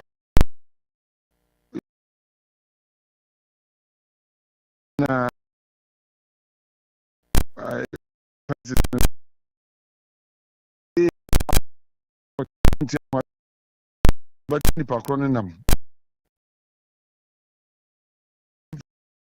course I able to well now publish here. Now usually I think the problem is the way a man parenting at TCCO. A man who too many or too much freedom said they can do whatever they think and they think it's a right.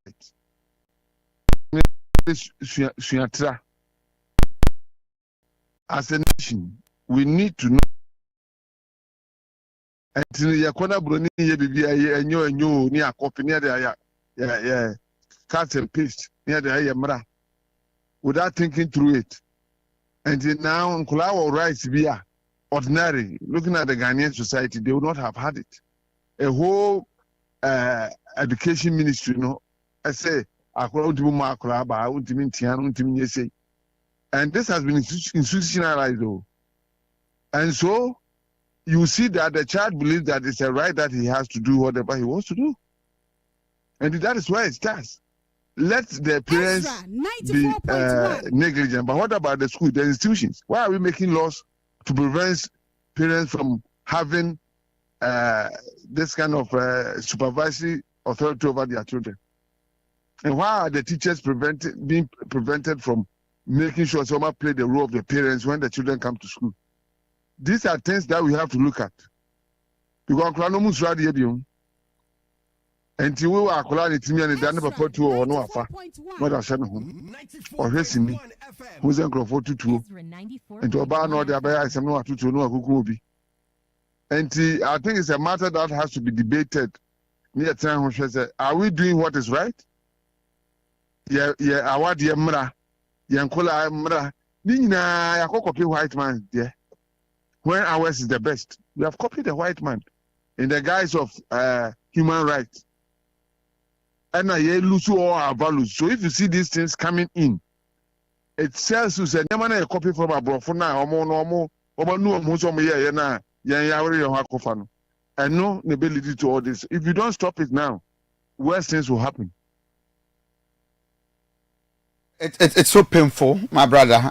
Lawyer, my man now was about my main take you off guard kakra to this issue of the compulsory search Kofi allegations of drugs and issue of so my Ghana. Are we Manfoji this people's rights are being abused? Where do we draw the line? The government protecting the state at the same time the right of the individual. I think that the law permits the security agencies to conduct searches. Some of them you need to get a document before you can go at this. Now, the responsibility is on the courts and the security agencies. So, a judge sitting should not grant an application as party just like that. Ezra 94.1 FM. You have to ask them why they are going and if you think that it will be an eyesore, also judge responsibility to refuse the application. Somebody who has been in government, you need him for a criminal investigation. Do you necessarily have to go and raid his house? It is, you see, we are behaving as you said, the government will behave the way you cool. Now, criminals, we were here in 79 and others. That is what they did. And so civil society, I'm surprised civil society is quiet. Look, Mimi about we bar power. Party members are some of course was say omuni for wajamo. As on a reading group of whom. I know not just saying what does it suggest? That if you belong to a political party and it wins power, whether you are a criminal or not, you should be a free person. Ezra 94.1. And this can never be accepted. And yeah, I can not to near normal reading group on near Bosin. We should be careful. And I think that the best these people victims can do, they say when they raid and they find that they should go to court and seek damages against the state for raiding their houses without cause. Because as much as the law permits you, if you abuse somebody's right in the process, he also has a right to go to court and sue you for damages. And I think that we should start that so that it will prevent the security agencies from abusing that power that has been given to them by the law. And finally, the institution called national security, I think we should be careful with their operations. National security as an institution, also your revisiting operations, because abuse is the free. The police has a right to do these things, but they are establishing national security, so might take over, and when they come, they do whatever they want. And we should revisit that because it's not helping us. But council, when you it's like almost successive government over the years. This is what we see. One wrong cannot be right when we know that it is wrong. That is why we develop as a country. Abuse whereby Rebecca wants a man, not just over a baby. And to the way near wrong, who didn't catch them say, when we hear me binti, and it means was a young beer. What I said, then it means that we are not getting matured as a nation. And then American say, let's people start challenging it in cost. Now, so much when the government that damages billions of things, money per night. Next time, they'll be careful. Council, memfa won si ha, but Canada compare kwan Japan back rimu. Minim say MPP omo research about what happened to their losses and why they lost. Omugusu Aduasafo started Kasai. It became very explosive. We are seeing omo inviting a disciplinary committee act for action, and all issues are going on. Will be at it. We are not about quantum. Are you saying that after this gargantuan loss to the party, Ometimia mobilized the Munina front? Because at a point in time, there was a split. Some of you moved to Kennedy, others are land, others. The effort to reunite the party, no, has it been the best? Oh, not at all. There's not been any effort. Let me put it this way. There's not been any effort them together. And so it goes to leadership of the party. If they realizes that they divided the party, especially during the primaries, they should try and amend their ways. I was advised to say, one of the things we can do as a party to ensure that the next primaries, make it a level playing field for everybody who wishes to conduct. So democracy now can see a practicing here and yeah, Juma. Now, we the course primaries. When Baumia said that we lost the election because the party's front was divided, maybe that's who caused them. You caused it. Baumia caused that? Yes. Well, sure. Yes, Q Nieman in his favor. No? Is he not the beneficiary of what happened? As a beneficiary, he should have said, no. What is right? They bypass the law. Wouldn't say, you promise, no. Let's say parliamentary first before the presidential. They bent it. They turned it upside down and made sure, say, they ship all the parliamentarians to vote for one candidate. And to the presidential national a parliamentary. These are things that caused all these problems. And until we agree, say, it was wrong. And that we do the right thing. Police station executive. New executive. You are not even aware. Can this be fair? And so that is where the whole issue generated. And he was right when he said that the division is costing and that much. And it is a part, remember, Ajiatum said we were divided because of those things. 94.1. Now say, this time around, we are doing it as prescribed by our own constitution. I'm sure we'll be able to bridge the differences. Canada, Japan is ready to reconcile with everybody. Or call university, or say, we'll be anybody on that channel. Also, you'll be on one channel. That is a big statement. Showing that it's ready to conform with the regulations and rules of the party to ensure that we rebuild the party. And I think that is what everybody should be doing, so that we bring everybody on board and win the 2028 election. Somebody will say, sir, the approach from the MPP Canada Japan end. Monsomo take you know. Campaign no one and you all sat down, watched as the party power slipped through your hands. And they blame Dr. Mahmoud Baumia. The lines of Canada, Japan, and Co must also be blamed because how many answer on your campaign? Canada, Japan, campaign, Medinachi, across several places, over Asante region. He didn't just do campaign, he used his money. Yakoba Biano Ma, traditional authority in Sika. It will be because Canada, Japan, and campaign. He was calm in his campaign because he had been accused of 10 offenses, 10 sins of Canada, Japan. And he was just calm in his approach to the campaigning.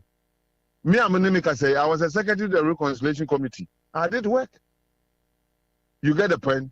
But that cannot be said to be the reason why Baumia lost the election. We'll choose a popular candidate who campaigns on his propriety to win the election, not on the laxity of somebody who lost an election. And we expected that the party would choose a popular candidate who go out there and win. And we didn't do that.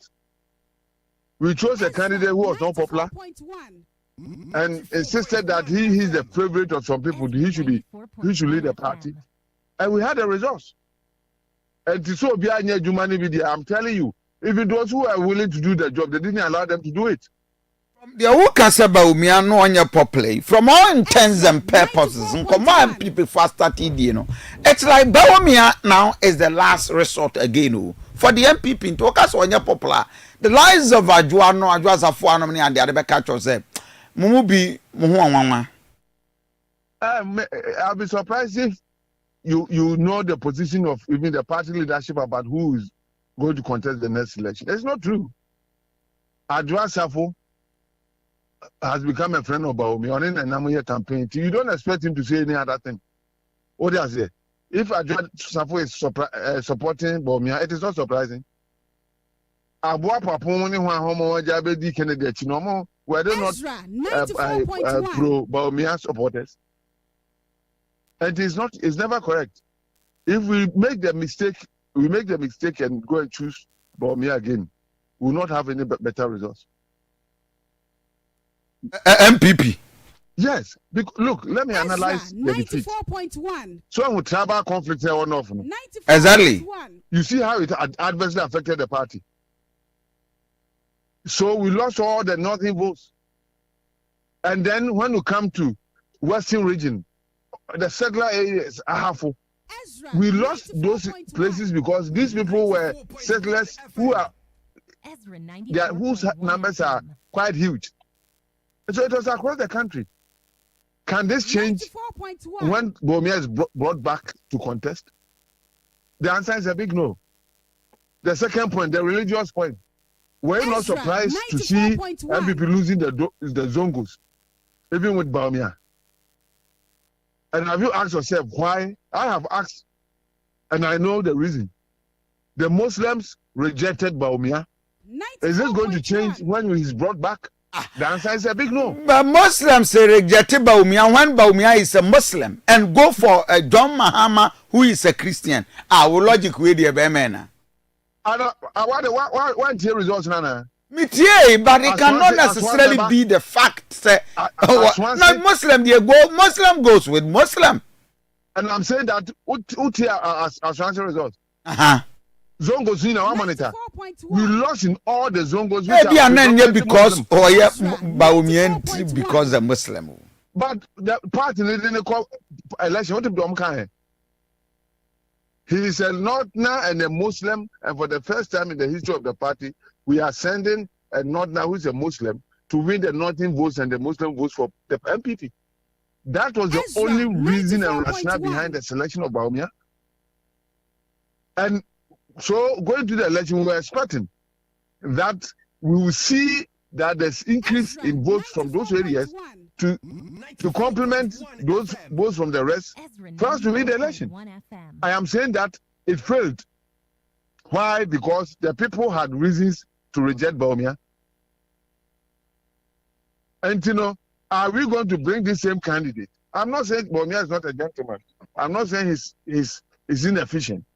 But the Niamama party power, and yet those things that sends a party to power is what caused our defeat.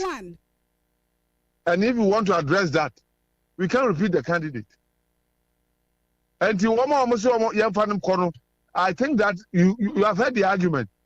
Almost Kofi called 3 times, Nanado called 3 times, and the Baumians called 3 times. It means that they believe 2028 is a done deal for NDC because Baumia cannot win 2028. It's year change. 2032 near the Noko. Wow. Yes. That is so interesting. I'm surprised with this analysis though. Say Baumia anti the Muslim command. Now rather a Christian John Dramani Mahama. So what can I on? Let me tell you. John Mahama has rewarded the Muslims by giving them another public holiday and only send the first project I'll come have some Hajj village. Yeah. Have you thought of it? Yeah. Mm-hmm. It is a reward for voting for him. He is rewarding them. You monitor the election and you see that the Muslims rejected Baumia. Ezra 94.1. And when we went to the Zongos, they told us why. They say he doesn't practice pure Islam. They said he went to a shrine, he went to churches. And I call you Philadelphia. So no a church to a shrine or call. And I go good it so. And, so we don't even know the true religion of Dr. Baumia. Yes.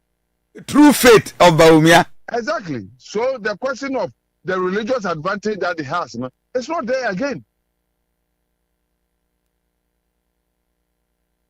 And let's think about these two. Sir Mike, a question. Yes. Reverend, maybe lawyer say. In my previous statement, Emma on reconciliation of the party, no, he told me say Omaya, and before the elections, no, he was the secretary to the Asante regional reconciliation team. Why is he telling us today, say they made no effort in reconciling the party? No, I know yet now after the party lose. For reconciliation, now or before the election. Okay, now or previous before the election. Yeah, lawyer. Sir Mark, I am now reconciliation after election. Results no buy, and you said there are several issues. One of the things that the party has to do is to embark on a reconciliation activity to make sure that we are all together now, promising them that there will be fairness in the conduct of our elections, and that we will respect the right of everybody. Because look, you're too about we never show down. You can't say nothing happened. You can't say nothing happened. Something happened. And then when we have tried, in fact, at the reconciliation, in terms of party people, we invited everybody, tried to resolve their differences. We had about 80% success. But Oma agreed as supporters, what happened to them? Example. Aduanaba and the Ejusu issue. We met them, not once, not twice, trying to resolve the issue, got them to mobilize the supporters. But after the election, when I met them and asked them, sir, so what happened? They gave me a different view about what happened when they went back home and the decision they took on whether or not to support them between the elections. And we have to revisit all of them now and bring the people together. Lawyer, my man now say on this, but I think, sir, the party in Asante region, so by cultural say, the region no, it's known for the party. Ntinka no so there one more party, more there region. If I look at how the MDC beat you guys mercilessly, first time hitting over 30%, and also your Zongo community. Medase. Someone himself, Alan Chamatin Asante region. Aye. Okay. Ezra 94.1. I am telling you, Oma, you're sorry, and you're too about Yamu. Oma, no more support to Alan Martin, and other factors, including chieftains and tribals, played a role in this. What does it? And you know, the point that we are making is that the reasons for the apathy was not because they didn't just want to go to Nen Krofobuafu. Economic policies like levy affected us. The fact of say Chimobi Samobi affected the party. Party people want to about who can't manage them get over some catch them say I saw them can't get over economic to man. And the root cause of everything is how we selected our leaders in the primaries. And Buya, they thought it was not worth dying for the party. No, make up baby, I'm a tuaba. A team, football team. They T-shirt, they will not vote because primaries no one say I had to promise them the T-shirt, but I'll have to buy it because we have another election to go.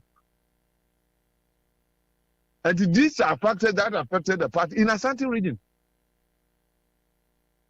And I am against the findings that were made by Untumi Committee because they wanted to watch some people. What I say? Otherwise, if they were going down to look for the causes of it, you know that it is clear. And there was a conflict in the executive committee too. You are aware of the Asante Regional Executive Committee. Okay. confusion everywhere. And yes, we lost, but it's because the favorite candidate of the Asante region party members was not chosen. What he no can, no vote, no can. It was true. It wasn't manufactured though. Ezra 94.1. Now come and share.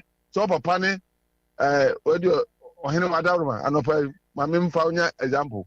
Now it doesn't translate to having the people to support you. What does it? And these were things that he ought to have checked.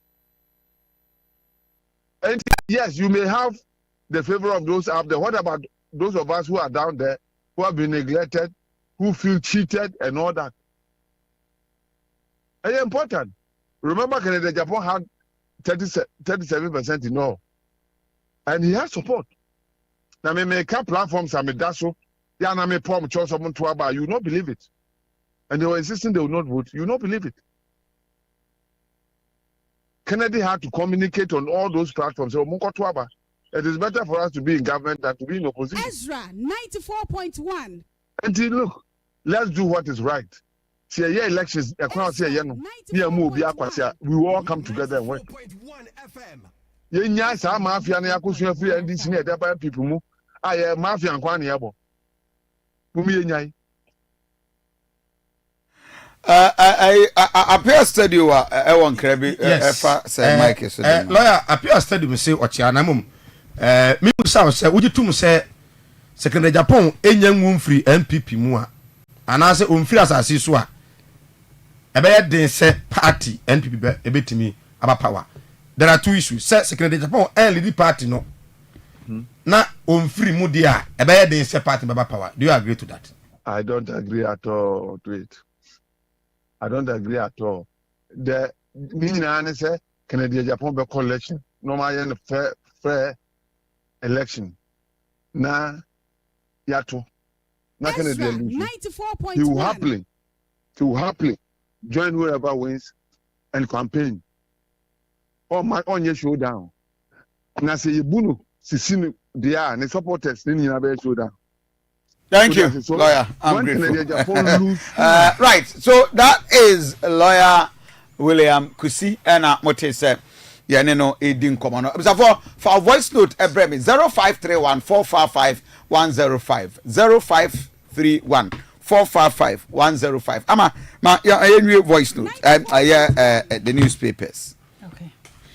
Ebusia yede de obokrata mo boso no etoa so de amamon sade ye sha se de bia ye no no de obokrata no a na yede boso de amamon na ne de obokrata dodo no a ebo amane de afa ewiemu hyan abapie mu ewo manga na mu a wo msusuo se eba ye no de enuboni bebre no aba wo manga na mu no enam so emadom kuma no akasa de afa ho mama sha se en free the new crusading guide de obokrata ni mom na enkra beto dwa echem se wiem hyan bi ya eno ye Grand Canaria flight efri Canada man ma bepie mu wo manga na mu no wodom eba ye no wo msusu se enubone pa de edibia bagana ha sei na eno na dom kuma no atwon krata ede akoma aban se ensempo mako enum wo msusu se saban no fa so na wode hwehwemu egu akwam a ebema wo msempo mako enum no ensemisa wo no ebisa no wo msa etimi aka krata yi etwa wo no nyamfo eye ebu jinapo Samuel ebu jinapo na krata yi etwa ne mfoni ede abahase the new crusading guide ensemi wode emu amane bonso wode etudwa na sa ensemi na informant so ebo amane e wa hase yi se NPP for kasa se wo de he se airport wo yede enro anase no bone abepie mu e wo airport inform ho sika yesi yede agugu container mu ni ade wo se not or say airport drugs cash or so okay airport drugs cash our concern not adwasafo ntiabusia wo say adwasafo nsemo a ekoso no mom no enye no na hia wo no say kura na se de wo no matwon krata de akoma aban se sika bi egugu container bi mu na fei enuboni bi so ababe pie mu ewo kotoka wiem hyengyina baya no eno ene wo no dadwene sesei pa ntenu ntina adwa onra ya o manhia no oh okay so Mike Adam from guy nze nya de ehun hia yesa na akrata yi Wade NPP General Secretary Ora Justin Frimpong Koduamfoni ena wade ato ehasei na Zoom Lion for so say enrada the one krata ne bidia mane bobetu dwa se wo mo enam langas so e bon sase bi ho ban e de free foreigners bi ensem eno na nam so a enro na wo mo ehunu sa publications e for mo ho no wo mo so atwon krata e de abase wo mo ye Zoom Lion for na wo mo nim se de mmara e ye adwuma e wo Ghana ha sei wo mo adwuma wo mo ye bia no e mmara e no mo de ye adwuma eno nti sa mane bo abeto dwa se wo mo de langas for eye adwuma no wo mo se wo mo ne langas ni bia eni twaka eno ho nsem e da ha sei National Commission for Civic Education NCCE NAE wo mo ne Office of the Special Prosecutor akabomu a wo mo se botaye ene se wo mo ebetu corruption ase e wo manga ne mu a informer de wokrata no so e de emu nkyeremu ababetu edwa na ensamkro ya and a daily searchlight ade aba say Zoom Lion we do not engage land guards and some no eda ha say sa increase ya US for the aba Ghana for ye de wo mu 10% ya China de na wo mu 45 35 China for na no dem pa wo mo anu dem pa wo mo kasa wo se basa no ana che se de ye mampani mahama kasa se ebe ha dwadie no but you see ebe ha dwadie sese Burkina Faso is doing tax-free country. So it's just a signal say you should say ABC aboye bra as o mine because o mine you be bia dey that's yen kwa we man mu there. That's what the world will do to us. Niema we import ba no ye betum. And to also export it now try be produce niema hia now become relevant. Other than that that's what we'll see. Twaso. Eti yansam kroya na the Bokrata daily searchlights ade ehun sabe to dwane e sade revenue chechem na asa na ekoso ne to no na de 3 ye yenya mu 10% ya nanso eno e mampani mahama akasa se be ha adwadie sa so na mampani fufuro bi so akasa achem se be ha adwadie ya China for so wo mo anu dem e wo ensemi ya daily searchlight the Bokrata no ade enkyeremu yi ababetu adwanti Reverend Kamia kwa say akwa ye yi airport drugs nsem ya ene yi what they saying Zoom Lion for nsem ya ene nkata na dia ba na we no say unim ready asem dia obi e kan bio na so Ghana no ase e keka say ya na ye dia to ho e kan ye gya no ho Reverend ye kan ye gya no kwala nsu na ewu na ese we psychiatrist we na kasa yo was said the idea we be see dim of frani trimu dem no daily graphic na I see was see when I can say no e adwunumu yare asem ne kan you we try Professor JB Asare we former chief psychiatrist and wo chem say sa opioids no yi a wonim red ya mofra no enomo no Ghana ye ma ye ni mmere pa na me say wo mo adwen no ntinene no woni obi ya de a to da bi na wa mu wani enwu nneoma so a nipa dodo na adwene na sei one red na manafani tiri na chese eti krata daily graphic na de echemu abana ye first dama divine garlic mixture and GH capsules was a heart attack no ya no medre bi na manage stroke hypertension diabetes menstrual disorder we yam tatim na nsen ya edre be bo papa fei general body pains ni nyina ya no bi na mu a wa fei se wakonya enemu yade white go no syphilis no wa ba intide na ba so ti sa na no boy bi asem kan ade enche mitimi kan na fidie so tim say nyo anya kura eti bamade na nom divine garlic mixture and GH capsules na ACCO shanen so se nro imi enu nyina yetobom ni anoma bom totopa ye ni nsuo ni mi enu nyina bom a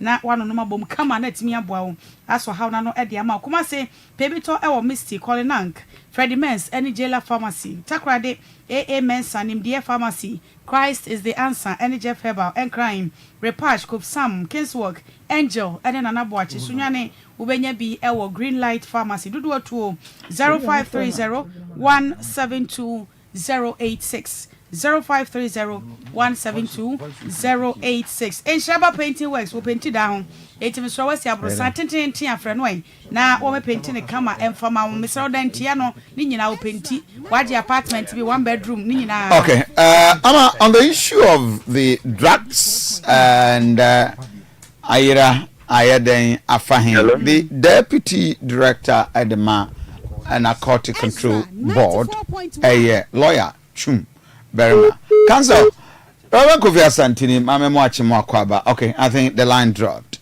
Okay.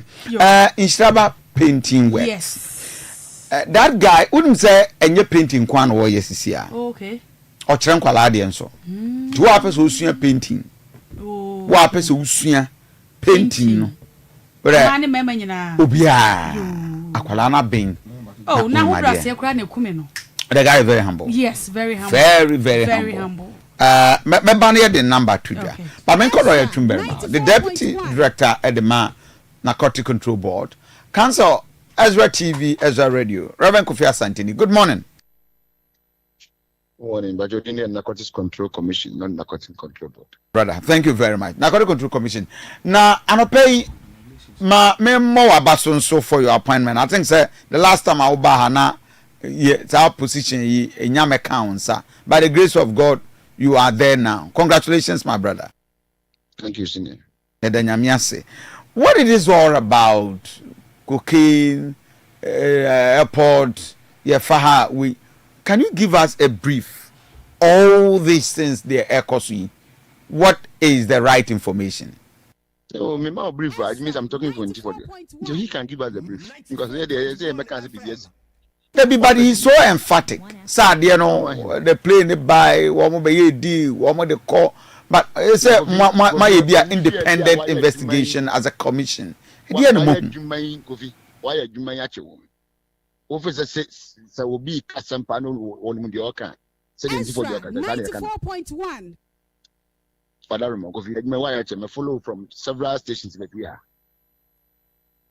Obi a customer with the Oka. Said they can in fact, I've listened to him on several occasions, but I mean, it's his words against the authorities' words. Everybody is getting confused. Exactly, but he is making us confused. With the wild tea and me, Kofi, are you happy with the way I all communicate? I listen, my kind the airport authority almost statement and by refuting some of the claims, almost all the claims from the bar. But me worry the image of the country out there becoming a transit point. No. All the analysis are echoes.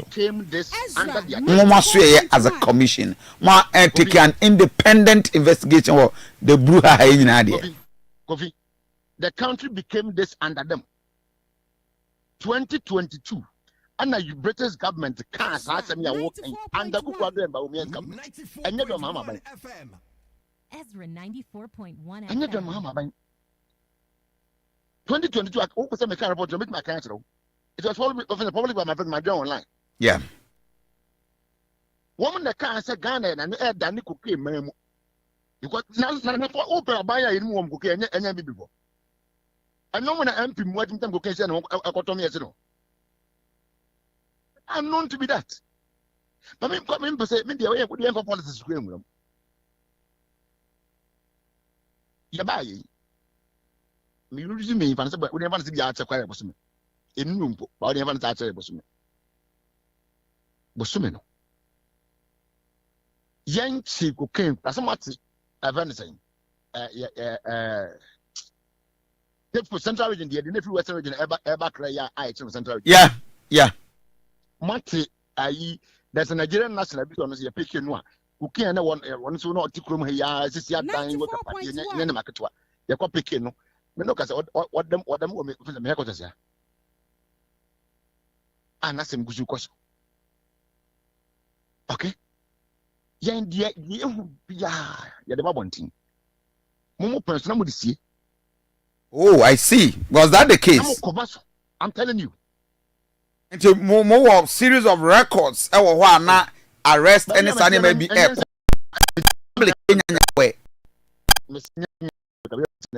You don't say. Of course. Ezra 94.1. Ezra 94.1 FM.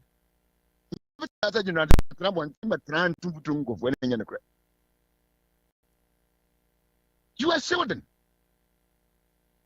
I said, Kofi, so one passer and Pampu say, Obidico King Fraser Bridge.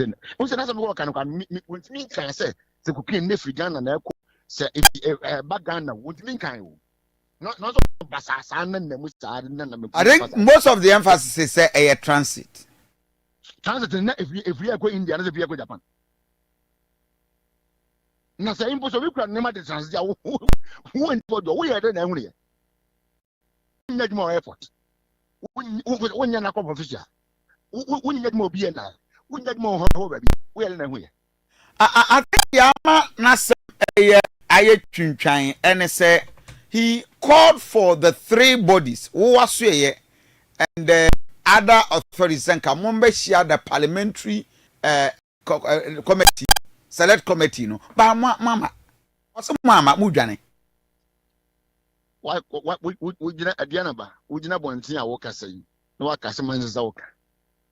Na aban to nsafro wo se Kofi Kofi aduana busuafo nyina aduana busuafo ni atnas enti mommra mo aban na wohwem na bra na besie busuafo ni busuafo nyina na be ma ya asem na ekoso ne ho ntiremu what be that Ezra 94.1 what can was 94.1 committee no a wona wo sie se wo kasa ma wo committee ni se wo kasa ma wo committee ni se wo kasa ma wo nti wọ́n kàn sọ wọn kasa mọ ọ̀nà sọ́mọ́ àkànní yẹ wọ́n nkyẹn ní firi ba no ẹ̀na wúdwa ní kọ́sẹ̀ ẹ̀kyerẹ́ sẹ́ ẹ̀na ẹ̀yẹ intel na akuta Kofi meti ẹ̀ wọ́n mu intel do na ọ̀tún bí ẹ̀ mẹ́kan anasa mẹ́kan ní ìnàdé nti mẹ́kan wíyà Kofi ní ma fẹ́ ọ̀sán nafa ẹ̀ Mike mo fa mi ti so yẹ bẹ̀ di intel ho nkọ̀mọ́ who does that who does that who ti wọ́n yà kọ́la wọ́n yìí ní bẹ̀bi ẹ̀bi adé ẹ̀ bẹ́ sẹ́bi wọ́n nsà. What does it? This is not how to behave. Titirum Posa was a ranking member on Interior and Defense Committee. Kofi? And no Emma Wunya Uwina Sobi and I said, Jana Pen be said. The same be saying, who access to Yana Kofo. Me ma appear before the committee, it's about 2-3 weeks more. Oh, okay. I'm a core committee and one more class single me out. I congratulate him. Make up, as someone said, it was the cancer men can already, but it was very interesting. Ezra 94.1 Sentina baby ojina no as a man for I very confused ne say ne okra a very sensitive position now. But I know natural will say who access to me pani Osman I went as security coordinator. Who access to me was every day in Amante who access to your friend saying one and also 1 year interior minister. Ezra 94.1 who access to the BNI director was the director general. It is a what picky in Tompam. Now I was a lady immediately coaching for Kofi. Your turn on my son just said the autonomy. It is a what turn and 7 years and maybe so. Over some crofok and let you go any boss, some quite use some quendi, and one could sit at one pass or train who wouldn't be a conny. Same Ramachomon. Intel you relate to the agencies. Kofi, we are all over the country. Every now and then, even yesterday, I read an intel from one of the regions about activities here. Of course, I was keeping monitor. You think some my kind is adding the view. And I want to make a country and me winter say as I see you will have or read you will say. Now, maybe another better. And the Bible book and send a man winning now. And should do a beginning and a patel. Tia what the eka and you what the Yadisumaka. Lawyer Chumberma, Mammy Missase, Asami Baya or Nonam Bonnet Dear and Bonde Rabontishi. You are on a commission, you have authority, the mandate to ensure the drug free country. My friend. Yeah. What's your friend? Yes, I mean, must control commission as an institution. The Yankasankasa, the friend. Okay. But Mr. National Security Coordinator is a man did the instructions. Yes. National Security Coordinator when they coordinate all the security agencies, not all coordinate the investigative team. I knew, sir, once a black fellows, but Mr. Fellows can say 1 month to craft friends or Omra. Yeah. And also, no, see, and two can be a friend, then Crana comes up, and did I want my way. Send them Crana Quampa. I know Okota radio you can say your friend Kaoma. Now, one time, your flower was Oma. I've always answered young Cosumun investigation. That no man can be said, oh, you know, somehow can see a crana who's Casako. You leave us with no option to arrest you. But 2 hours arrest you.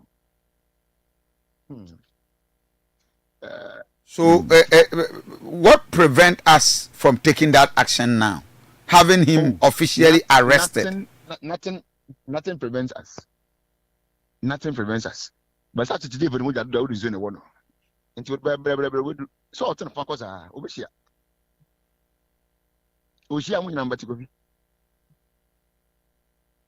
And of course, the team from US are taking interest to investigate the Ecosway. We all kind of minimum. What I know is that when the so-called flights were in this country, every appropriate security steps were taken by Narcotics Control Commission. In fact, the Mamma way cry. I was there when the plane was searched. There was nothing positive on the flight. The all can be asked and not plane you put a cooking. That sniffing dogs. Yes, Edman. Tia the Yankama coil, too. I don't cause a cheap plane you anything negative. And intino, sir, intim for you also will be a young anymore. Sabi, Yanin Uncle Pompo. In the idea, you need to be money in Amani in Cositri. When I'm afraid to whom entry no money by the other. In the end, I mean, you money as one who will be anymore. The reasonable thing that any reasonable person will expect and say, what the Baba, yeah, you want to miss it, actually, which means my young woman. Not get 2 1 among. By none of your campire fashion, baby, I want to my same gasson. Maintains over the outside, you as a phobia on bed, and we have not heard that. And again, I have not the minimum sorry. Abujina post Susan Inferno. Yeah. And also by foreign mission on your somewhere. Okay, some on somewhere Jinapo. And so no idea Abu number. Somewhere Abujinapo. Yeah. So I want to matter say I don't know how we also issue statements so we invite Zimbabwe and South Africa and Nigeria for some investigations because they ain't me yet.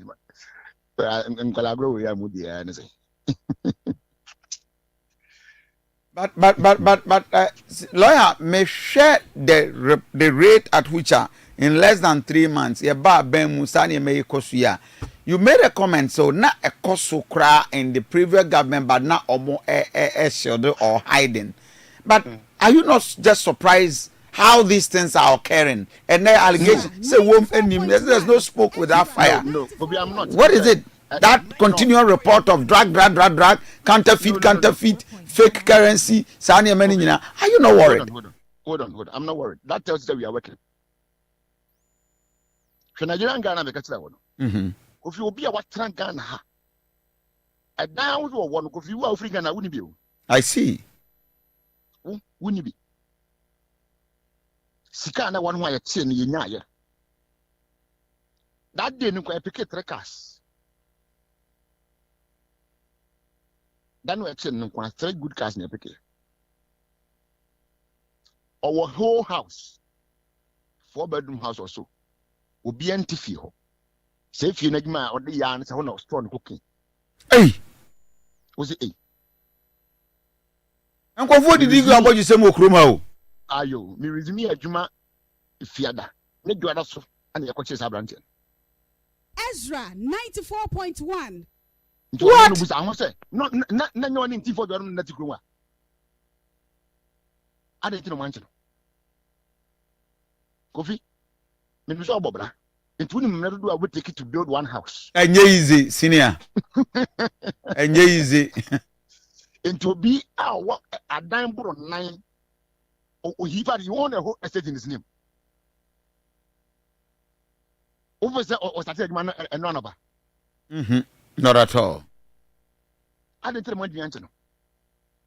Senamun Jamu Yanas was one of the 94.1 FM. Lawyer, this video I shares here on my TV. Accra, we are on digital until you can risk and say you have access to TV now to watch Ezra.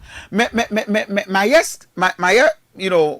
overwhelmed with this supposed dollars, containers and bags of dollars. And you may not be directly in charge, but from you are that advantageous position, are these things real? A fake and as a real currency of dollars and a year we are more chichi by Japan and Kofi. Well, I know you're national security for the Korea's operations. Aye. So, men person my Joma sama come on, but I know said they are investigating that matter and they are taking the appropriate steps.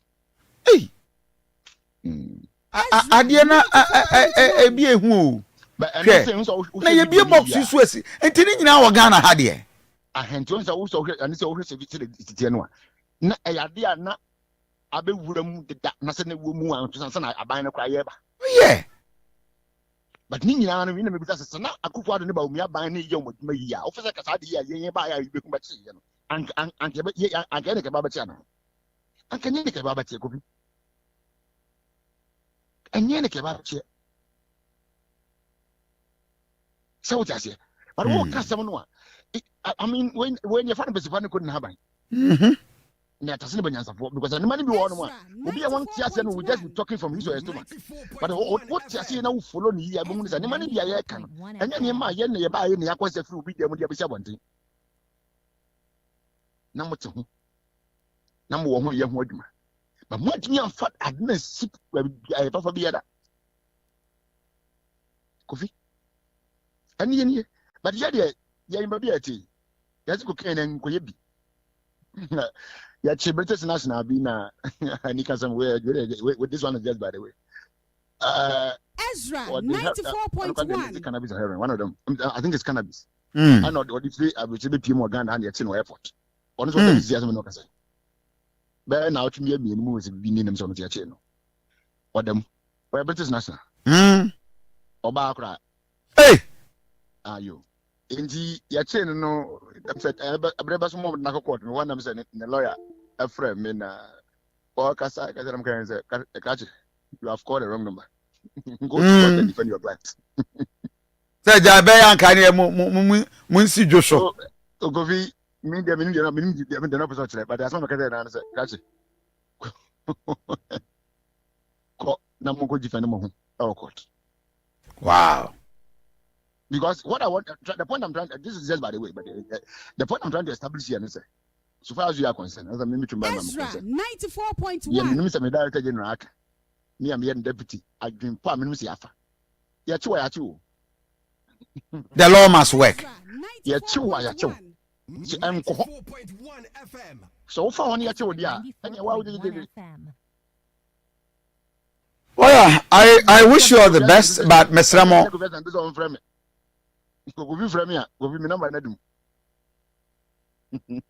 So far, in this issue of drugs, for the last days or weeks, we started this massive operations. Records of how many arrests or reported cases and I'm dealing with. Ezra 94.1. Central region, there no, I think about 3 or 4 arrests from right. Central region, there no Nigerian nationally and British nationally American. That's friend. And people then they say baseless. But basically, these are these main 3. The other ones are you pick, but I don't know how you should pick. Be obedient. We are supposed to be a true DHL or not. If we do a fortnight, yes, can I hear the way cooking woman? Yes, easy. But I not send an anyone to win channel.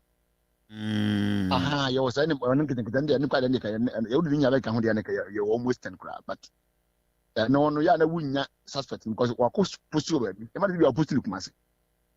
Kumasi Munis can, I'm about scanning. I didn't the woman, the Baby doing cancer. If we don't can airport, yes, can and you don't win. So obviously the recipient non details or what the sender recipient, you know, details or ambit matrici. But they are not most of the details are attached to fake. Ezra 94.1. Okay. So that they know what they are doing. And about who also na ya try to go can asemo. Also teddy bear na. Na be ne artifact bi ade na ya almost sense. Oh okay, nu wi ade bi. Also na ya asen bi ya di asen no se kan fe. And I'm going to go but I do mean whether the FDA or you will assist in this. This opinion called red nkwalai numu ewi. Will you take interest? Now how it enters on my Ghana. You could that you're interested in that yet chompa. And I've had bear now what you and you smart team free and kind echo one of the regions. Members body. ekoche nipa mienu fi oba ya no mu di segua ne bi om ko hokofa no ne nipa woni pharmacy shop no say drug store or say whatever no ene attendant a wo ho nyina ekwache omienu nyina do bankan ebetom and after near mom bail agusi investigation you are going to put them before court. Wow. Across the country, we are picking intelligence from every point. We want intel from several regions. You know, we strike them as a one. But and I'm saying intel and mean friend to young children be a region and as a region way. But we be a tomb be an as a way deciding who to be an. Woman, cousin was on way. I know say young one in one of the same bag when they see shop or one friend and display or shop. And to wash up, we can't as but as a bag, Mrs. in Chen or corners in the motor. But you know, one more you have been tells about their shop names and everything. And anybody more. As and when, and now I'm discussing one with one of my directors, and he said there's a particular region you're in about 5 or so shops. Our Moyebi, you're going to strike them in that community or that town. One of the regional capitals. You're going to strike them. You're picking to go. Lawyer Chum Berema, we wish you all the best. We pray Ghana wins at the end of the game. Amen. Thank you, my brother. For Lawyer Chum Berema, a deputy director, Narcotics Control Commission, and Motesi and aiding common. We just not safe as a country. Some of these reporter echoes. Ama na ye di in Shraba painting home common. And we're telling you say any painting kwana boy ne. Nemum or je one person usuya painting. The bacho o person usuya said yesi paintia.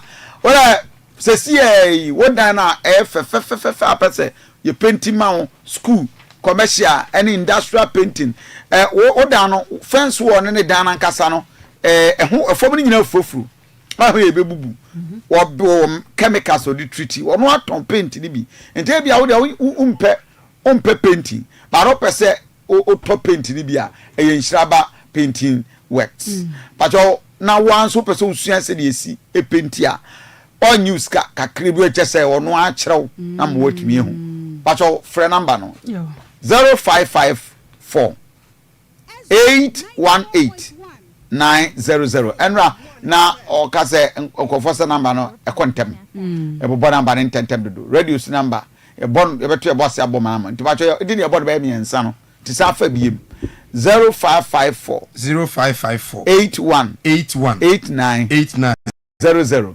Mishaba we dey am fast they went me am fa no if you feel and they are more recording. We are recording. 0554 818 900 and 0543 65 82 90. But I say, I'm about 4 na yentu ankomo so. Master Jesus Herbal Clinic and so stroke yade no. Already 3 days no de ma wo. Ai na sape. No acho sempa cho yade no mema na miensa. 3 days. 1 2 3 why nya sign bia for improvement be you scare twaso eti stroke yade hypertension afei diabetes no sciatica prostate cancer gonosyphilis any fibroid the upper wall hepatitis A B and C typhoid fever ulcer tuberculosis and menstrual dysfunction yade ni nyina said the reverend kai no nansa pe na wato ase de amount wa magi award say asuya wa motimi treat yade kranko eno nti yade bia aye den wo so no fakọ na Master Jesus won mo ento ase emfama wo 3 days yo na wo yade ni nyina ekọ o kumase ebuakwa ne numbers no 0240 914 443 0240 914 443 wofra one more ebejo so the game frame and deco benches kumase dan keke ho ne kwaji ne mapapa na yade asiesie yedem eno ti wo hia frames ahodo ne curtains kama na de asiesie wo dem ho ayefa na wako the game enchen sanso ene ne ma ya customize ni nyina ebi wo hot t-shirt wo jersey no upper cap say key holder na ya customize ne kama bia wo be wade upper souvenirs na wo de acheche wase ukra iPhone na pesa wo cover no wo customize ma wo the game frame and deco ventures ene ma nyina wholesale and retail 0557 024 731 0557 024 731 ofra one bajo so Rabbi Herbal and Spiritual Center was a Bramian Tonchia, Kumasia dan Kwame, Israel Junction, one obutu kwa, one over Tonchia, no shall see a tree too, come up. A one no a spiritual and a physical, ya dear Nina, Wakabum, Nanutu Yadi and Bianaja, a Wusia one mu and I will be ato Yadia Ediama war, a be a watching China so for whom catch row, so Yadian and Toma Yadian so on by a word you man not be Bioha, and also over Rabbi Herbal and Spiritual Center. Stroke, diabetes, typhoid, cocoa, pressure, ulcer, arthritis, asthma, hepatitis, infections, any idea beyond a Rabbi Herbal and Spiritual Center. Was a Brami Antonchia, not what to Yadia say amount 0557 102 181 0557 102 181. Maliton eba me shoda sani bia here be we no twan kasa me dia menyare anasa me dia meni how bia ansa no wono me ne wan kada ne da mepa bia sifie na manom ne kama pa enam se wonya bi na no no ma ebo adwuma siesie oni padua e bia na uyo bia wakoma no etabo kinkinkim bomoden ne nom bi na emo afei se wo adwuma kakra bi no wabre wodware wi a wo ho ena keka wo onsa no nan no ayetititi waposo eya oya ena wo yade wati adwade se etese afei wugu nsu ate ya waba obu nsa no ano demo edre bebo pa na de entia na meka se entwen ma yade ma ansa no wanom no ene se we no ehhehye immune system no esiesie no e ma no enya hoden eno nti immune system na ayembre no wonya bi no ma ebeboa wo moja no mo ayefi a bobode no bi ne nsa from kama emfa ema biebie ntini mo ama moja no ade afurusane yie e woni padue no na o pressure no so ebete so krade diabetes no ate so kama ade ama enupa yi wobenya bi e wo pharmacy herbal shop any chemical shop bi emu atododo atuo 0547 021 078 0547 021 078. Okay. Ma yena ye ho for a very brief commercial break. For your bar, you be nyamre. Na fi ye the voice note aba na somebody maybe phone lines and so. Yes. So unya emfa voice note maya 0531455105. And open koma ye di nya no. Na minya wadwenche. But as I may a bit disappointed the cover on lawyer William Kusi. Some of his comments be all making here. Because Obiana only did a reconciliation team there. It tells you say omo yesade ni na machi wo hwe. And omo catch the pack and say the bibia here. At that time the elections. And no, it tells you say Reverend. So we tie nsem one pay lawyer William Kusi aka. Now we tie time one. Na ye kokotwa aba no.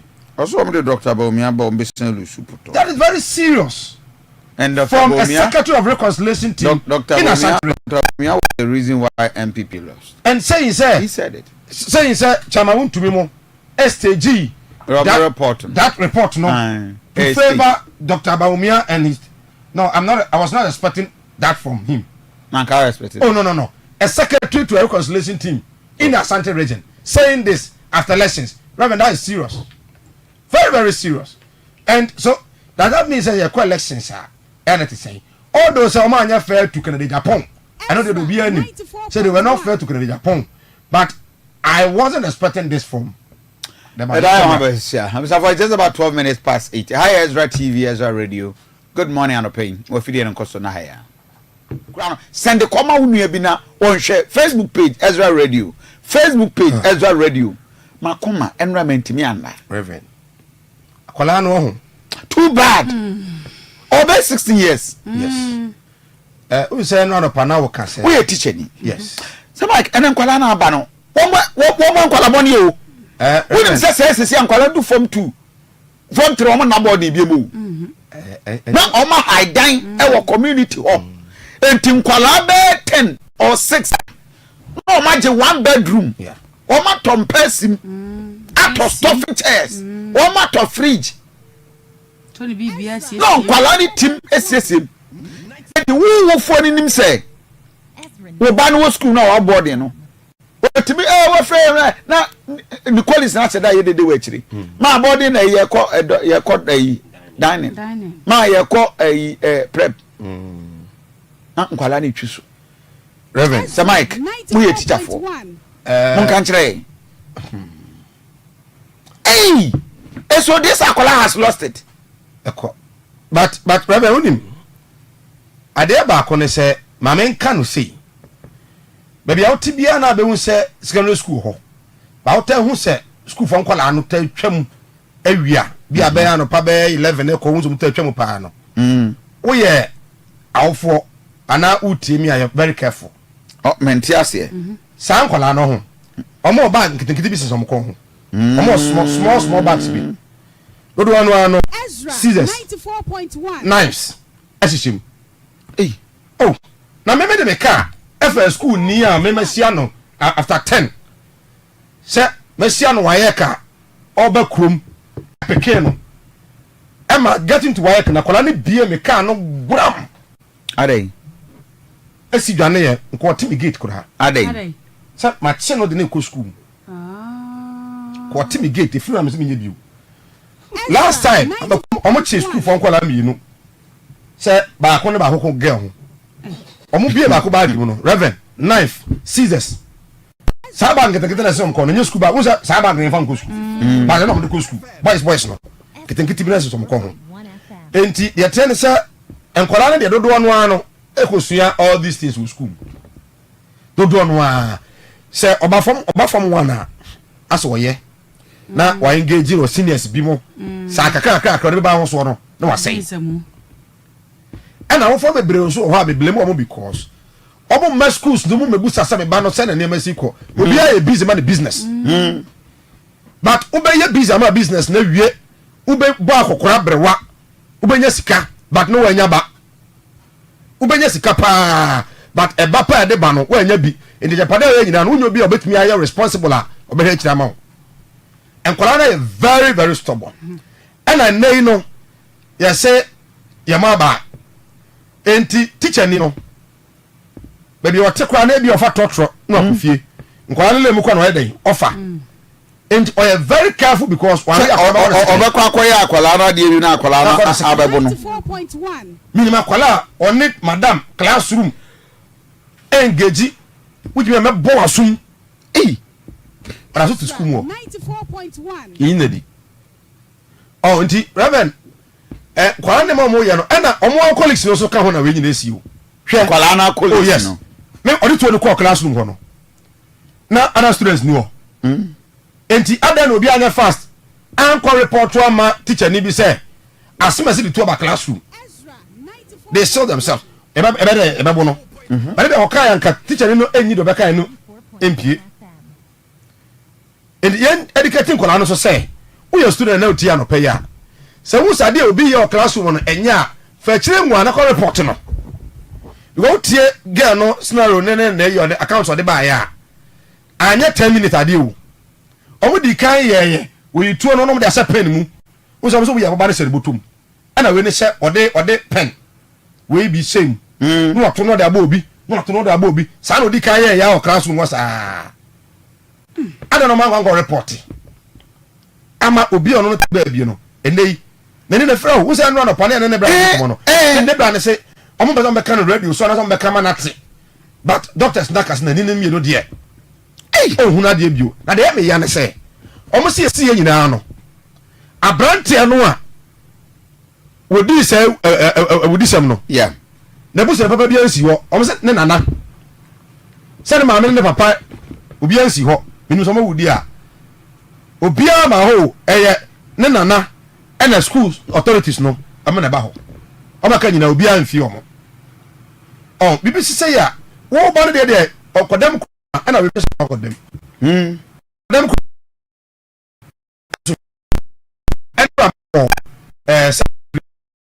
bidika koye Paris abikakra omo so mo in fact edu on park kuma central prisons omo hey edu we ba ko sports person bi maka jom so enche omo hey na waka sports asem yi enche omo hey ko ba for trend was ba Ezra sports in fact very brutal ano pe me che obi a that team ne a great che obi a me che obi a the Mike reverend mo ba djuma God has been faithful me che obi a ba Kumasi birthday me che obi a Kumasi birthday me say anra because the Central prisons ai almost oh PRO ya o sama ikini prison for no. No sir. Baby out here. Aye. Omo ye be 18. Na sir. You what you say no? Therefore na to achi. No mo nyina ye say no omo he TV. Area wo. Say Kumasi prisons ho no. My brother na ye chief inspector ho. Oh okay. Ayim. Prince Ayim. Oh okay. He's my brother. Okay. And Tianope Ayim, Mamin Chow, good morning. We are loud and clear. Yes. And regional police command here. Yes. Yes, here. Yeah. What? Mame Dagumba. Okay.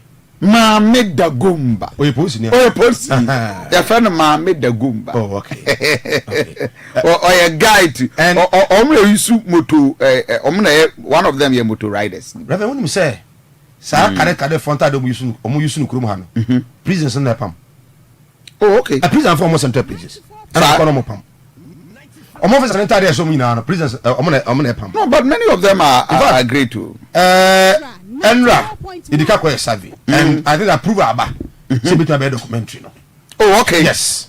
That's great. Mahako wie no. Ya dynamic ase. Na sports no. Metie obi awo. Ezra Sports. Hey, Ezra Sports. Apostle Kofi Amponsa. The guys are not too much. Kofi, we taking over.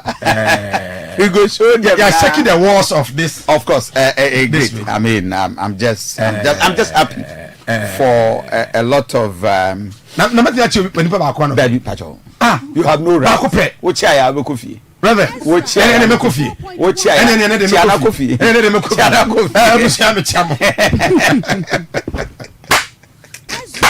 Anyway, so but yes, so that is it. Ezra Sports.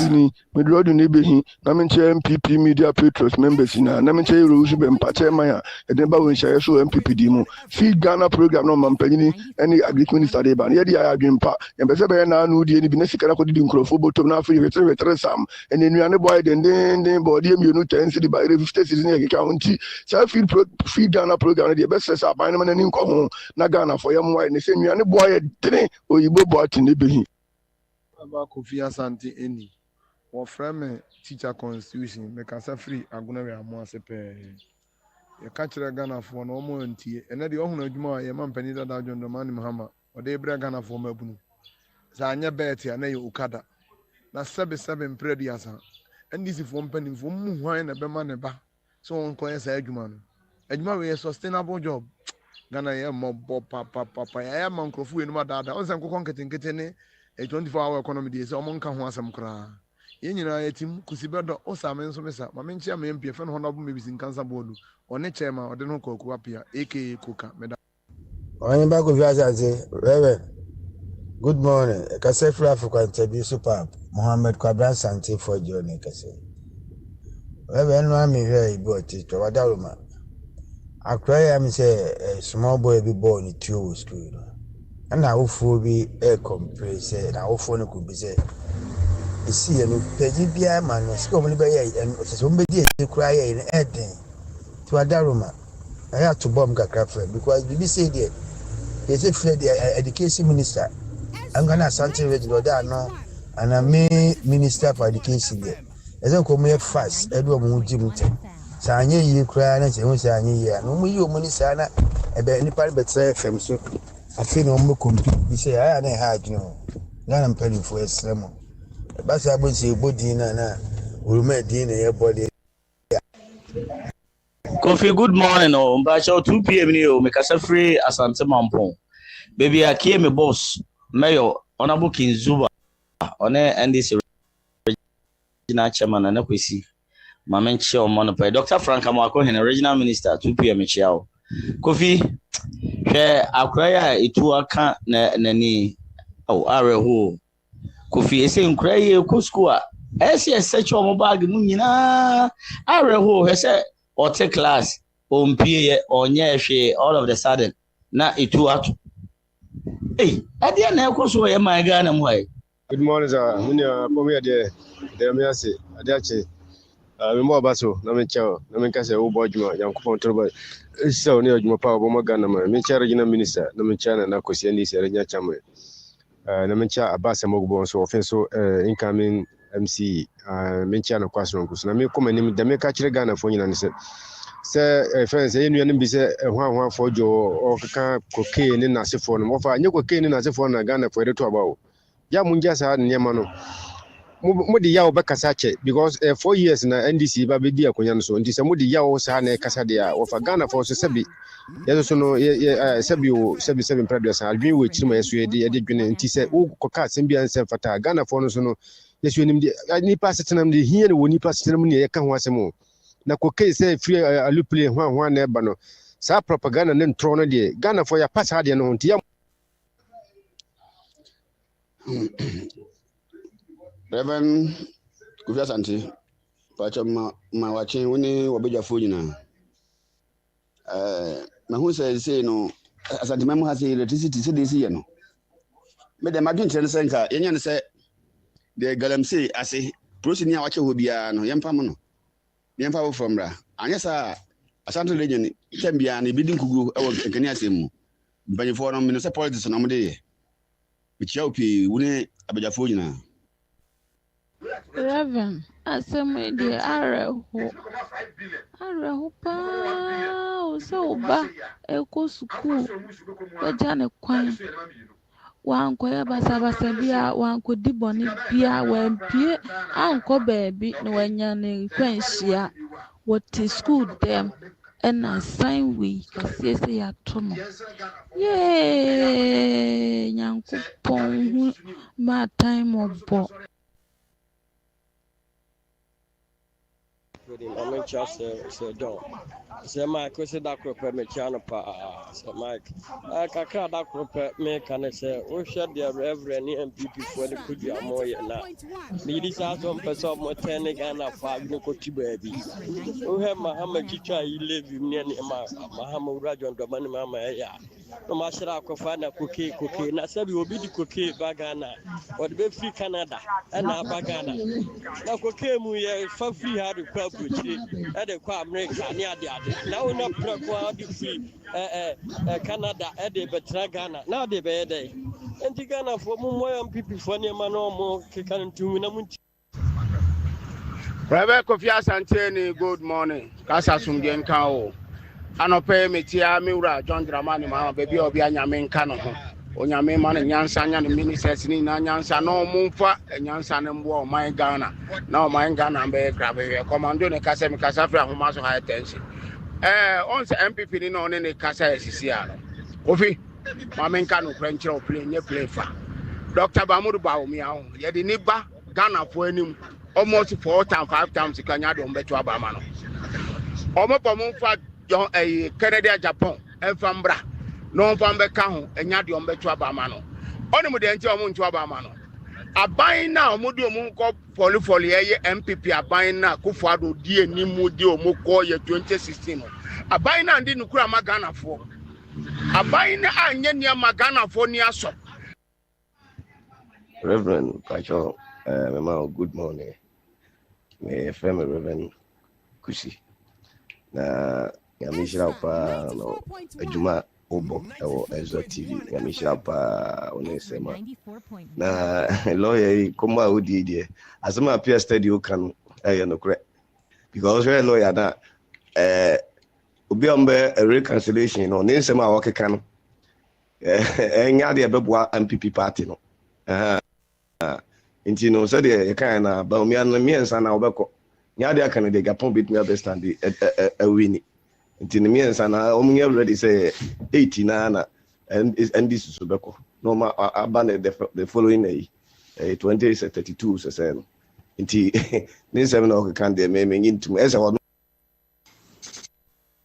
Kofi Asante mache ba fa ko tini ka te frada nsrewa amese abanse san esi chess for no form 3 phone skagi a sha fi ejije wo nsrewa mama ni nkoma ai minya ba ku school ba ku mu ye fe omonje omo 8 million na menim bi 8 million omonje di ai omo se wa siniti no omonje ti ono so mama ni nkoma ai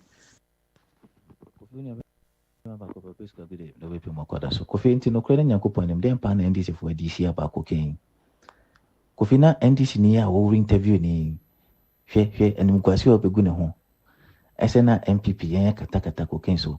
Nti Kofi okujota black wa na president sha dwaye kura dware okujota black wa ehu president to kwan ya yen nyinanim se president travels na nye secret po okujota black wa enim play ayi president edit to kwan play ni number se pink plato form and go for government na okujota black wa hu ebeka kire Ghana for na okujota black wa hu da ese na Ghana cocaine ayi na say abani ye cocaine business ana want me American kire Ghana even a day da so when this for no Oma kwaji cocaine for sika e dia campaign and mobile omo ye hu adwuma ene NDC for adane Ghana into a cocaine country Kofi ayi cocaine a mesin say you can say cocaine omo chie omo say free western videos and fa wa bi eba any sika any one gold omo so omo chie bi na so one for be ka chile so omo chie up to date what in wasem ataro ni mechia Company John Dramani Mama. Na mini appointment na eba na DCC no say inshallah. Kofi am bo mudi we odi DCC be mama abasa mo go sida ko se de no malam concern askar mampo engineer Amin Abdallah Osumchi number 2 ajo pa ajo mama oye no so. Ye kan say si jo mama fo adwuma ma okada. Mbi mu afra bochi eba etwi okada. Obi trailer waja so twa okada unu me dey okada na emo nipa mo ti ho na mo opposition mo be bre papa mo betina position a bre papa mo be che papa papa obi na ho e chontro se koke bia be pc na kujeto abra kwaye no be so ye bi ya o ma ne bom pa se promise no otimi ye mu half kra na nkrofo yi position mo be poor position ho mo nya ba go via Asante o papa kwa bless match what to say ma money adwuma hey man ya wo ne ka se wakasa o ha o kasa pa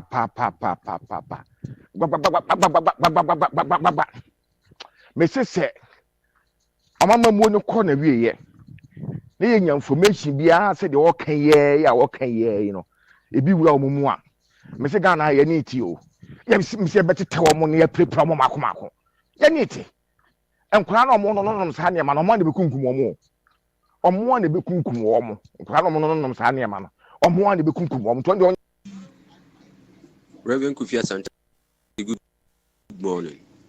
Pacha frame Kofi me kase free Ashtown. Well, MPP for omo boni no omo kro no na omo abonu nti. Ya omo nim se ye ba be cheche omo di omo akogina koto. Egu omo anim ase. Enu nti na omo ahyeda akofa sa kuki hu asemu yi. Eba say elupre bi di kuki ababa bigu enkran airport a.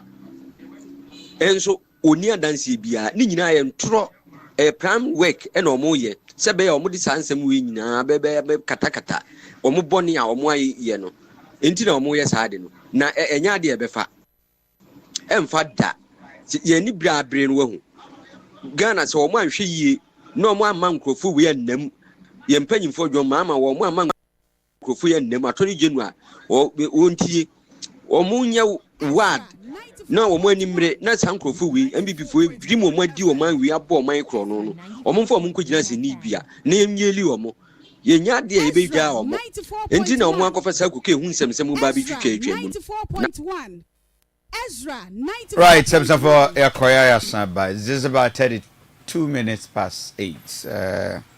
Dr. Tufo Atranse representing the NDC, Sansona Chairman, Fish, and also Ewaha. Mamin, common chain quickly for our discussion. Doc, maybe have a code. Oh, Yamiadome, where pa, Medisa also where a radiadum. Senior Fish, a radiadum of Bushian Hoya. Senior Fish, maybe have a code. Oh, Yamiadum. Good. I give you 2 minutes or 3 minutes for your preliminary comment, anything you want to touch on before we start our topics. Timamin started with Doctor. And our fish lady can buy. Oh, yeah. On our web. Okay. That's what I'm going to medical chair, Crura, Kotoko Hene, Wakobu Brunado Pay, Michel, Namimau,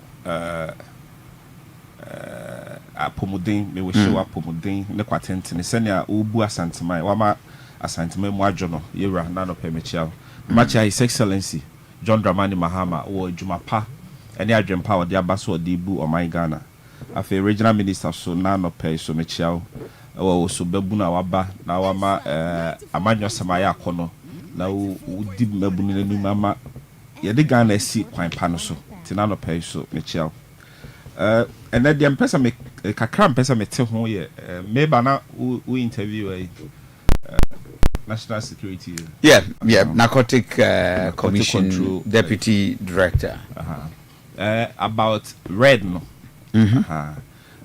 we know futu kakra na me de ma ye nnuano ma omo yusu sa endro no emwa okwan bia so emwa okwan bia so even the therapeutic dose for tramadol the yesenka wo dodo eno a painkiller. Okay. Yes, so I think you are the right person to even ask my question. You are okay. Also, you are medical. I say, but this thing they say you move brain, but why are they? What happens to the body? Because I was no more. Nice is pudu bibri egu homanwa.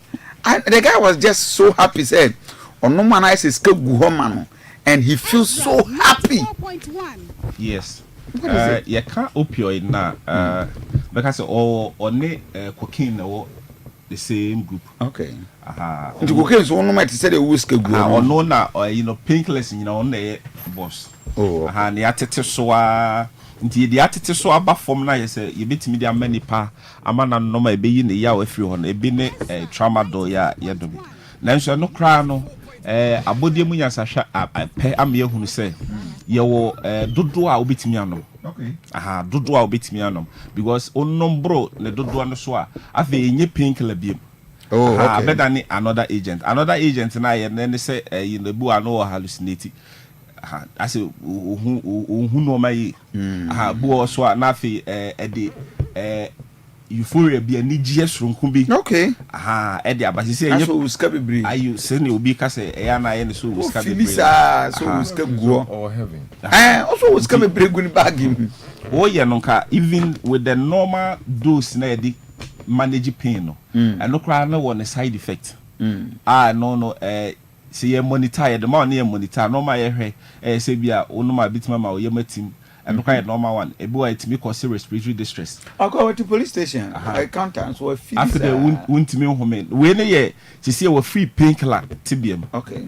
She see any day baby what do no make say what do in heaven mo ano no we filia then ya je in the sense na make the painkillers no we no opioid ne dey ye say okay say bibi e boss see say yawo a transmitted ko wadwinum no wadwina catch or say yawo nti yifiri ho the opioid ne ye ne say and a tramadol ni nnuam ne say e cut that link no nti say ka signal na ka bibi ball wa na say yawo no e de be ko wadwinum na wadwina kire wo say we ye yawo nti twemu firi ho na say yawo ninja no e cut that link no nti say e cut that link na ma wo lose o sense of reality nti say no o touch o feeling ne sa no mani nyina no akate anti o no ma wo de o ye babunu ebi mo nom say akate nti say no mo de so mo de have sex o say senka ne ho be de na we releasing time nti say de ni ho nti sa no ma wo nim say o nya so fa so but o how kidneys o how liver ti say o ho akwa ne nyina wo ha no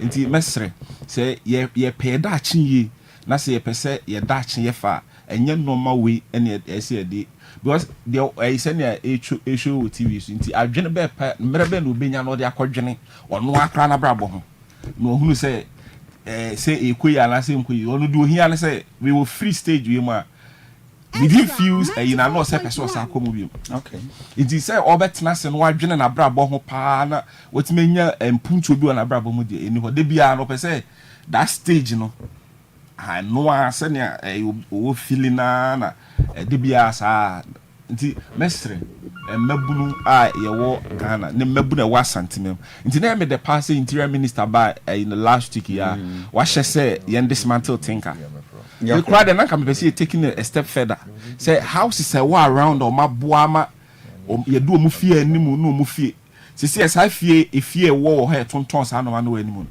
reverend o de kasa odi nsuo kusi animu senkefira no betwe ama nso ye jare ma ye de ye jare ma mu di se adwa no ha na se wo him ko ye benya de ebedi nti ese sanke se fie ni nyina kra na ese as a matter of agency abide na sato so na serve as a deterrent se na be ya me so me fie o ha me ma ho kwan ma okra wo me gina animu ana se wo me fa hokra enton sa no ma ne bi nti mesre se ye pie da chi ya enye sa no ma wi na se de ehushem na on so nam kwan bone so e de ba se o mo po mo ho anya nti on won nwene obi ho unim se wo se wo de wo nya sika na mo say entire generation e be ba bisi ofie enya de so be fa ho totroto nti mesre se nyame adom na wanya na ya na de ya ne se o mo kan no mo de afra pharmacy and now it is a pharmacy for now.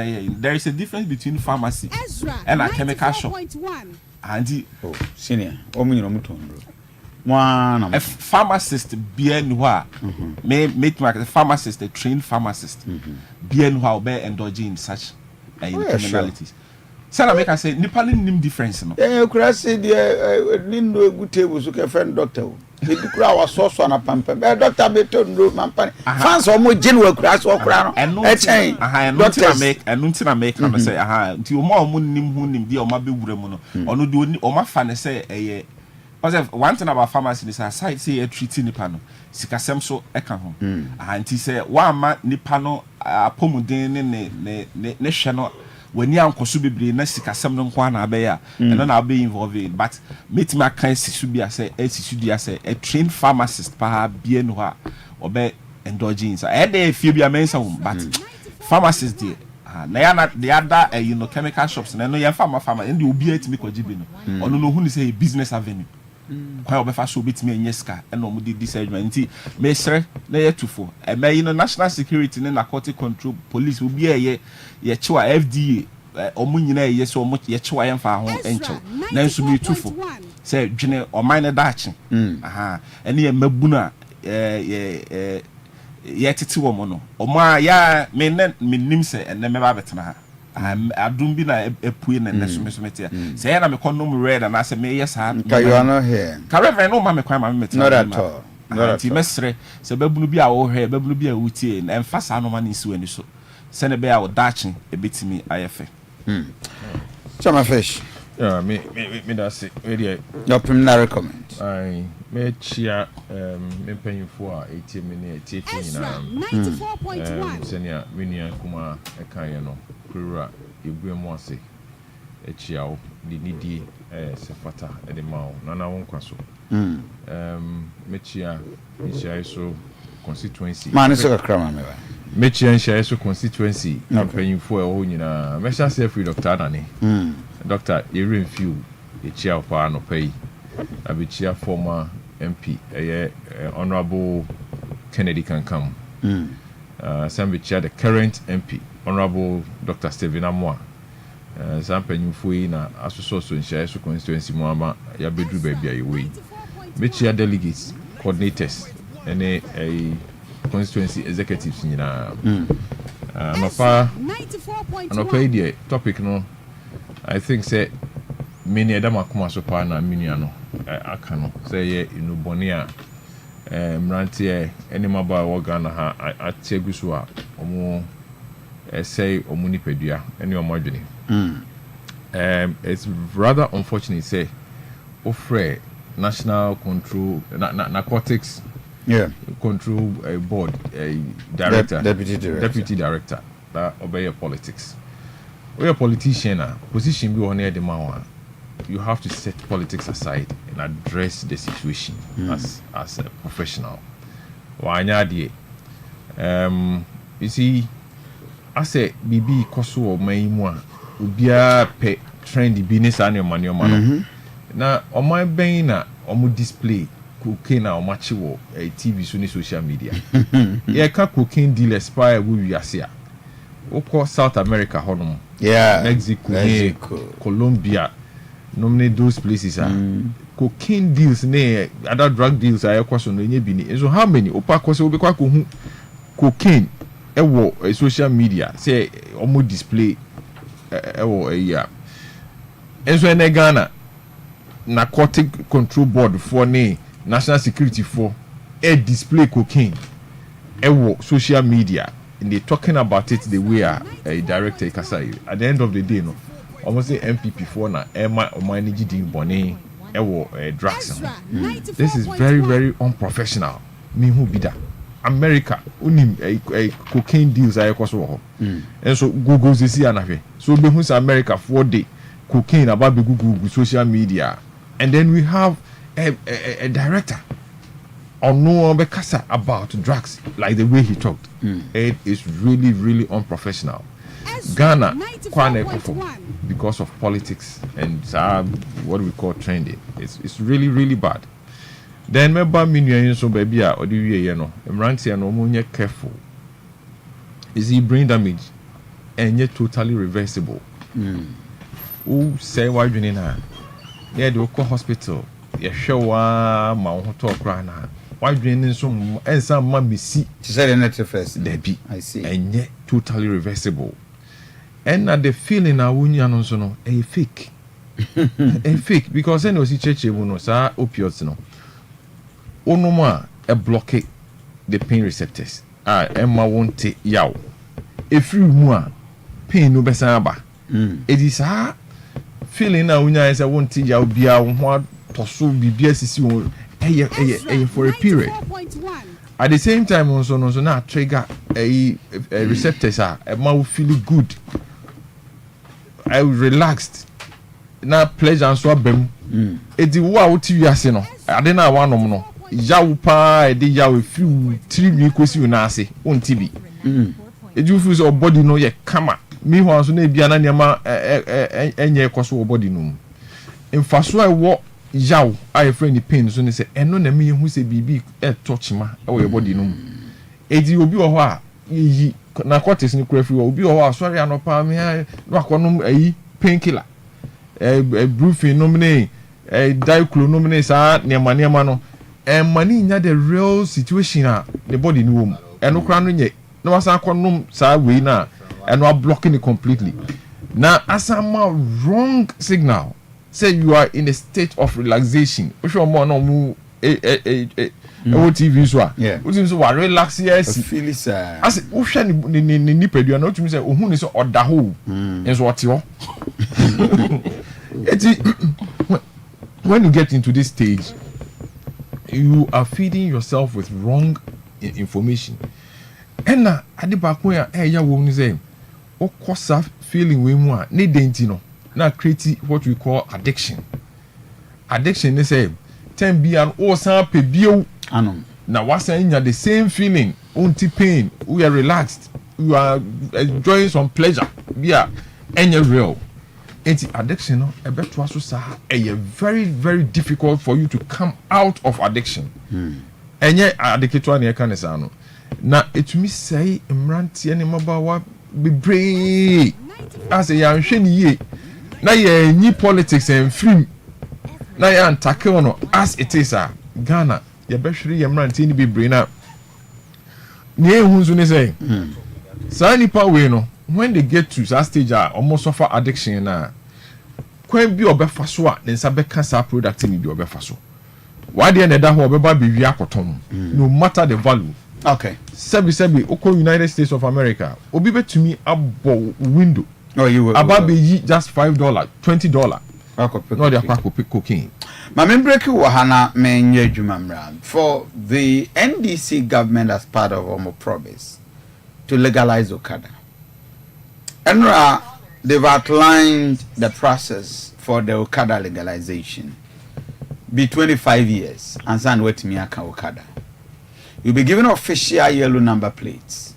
You wear reflector, helmet for the passenger, and over the right route. You be call Amasoni any one of the regional executives for the Okada Dinkomo, but may red flag a crime age limit to ride Okada. Saidu Mubarak, chairman, National Union of Tricycle Operators, on our Asante region. Hi, Ezra TV, Ezra Radio. We need the Aduanaba Kofi Asante. Mubarak, Saidu, my memoir channel pay Mrame Fidius. We be able to Hello, Mubarak.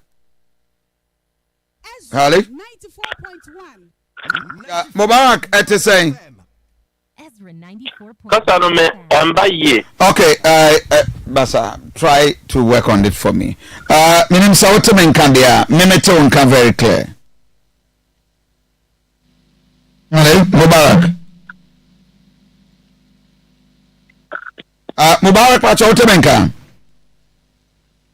Well, I think we'll have to reconnect him and get in touch with exactly the take our government quest to legalize Okada. But the general concern from Enregina Nkomoa midi the age bracket. Remember? I think until Lande. When you know, not just the guy is back, then I go to him. Okay. Ezra 94.1. Say more discuss here. Try as much as possible to depoliticize it. Okay. Me and Meti a politician representing MPP. Me and a politician representing NDC. But from our background, no, discussing, so I am from politics. We are not doing it. Yes, from a professional point. Yes, it's a message. Say when it comes to drug issues, go on that line. Now you tackle issue, no, because we are losing our youth. And it's dangerous. Yeah, dangerous. So for Ezra TV, Ezra Radio. Seydou Mubarak, the chairman at the tricycle operators Ghana, and we did the Aduanaba Kofi Asante. Mami Misano or more concerned position on the new directives to legalize in Okada with strict rules and regulations. Seydou, Mami Mwachi Mwakwa Bamra, Ezra TV, Ezra Radio. Yo, good morning. Baby, I will call. Officially, Mwanya mpenimfo no matranse about nhyehyɛ a ɔmayɛ sɛ ɔmoma Okada amo kan tricycle no aba bɛyɛ mmra ne abɔmɔchi ɛwɔ my Ghana mu. The edikan beda Ezra FM ase ene atiefo ena hwefo nyina. Ezra 94.1.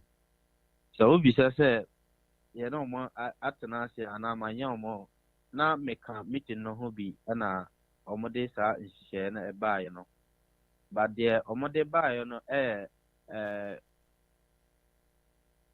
committee a Ministry of Transport ayi omo se omo hwɛ na omo review LI no sa committee no na de sa nhyehyɛ na ɛbaaye 94.1 yet na consultation stakeholder meeting no na yeah, so the amount nti etire no mo behu say corrections bi wo hono ma ombe ya fa ho.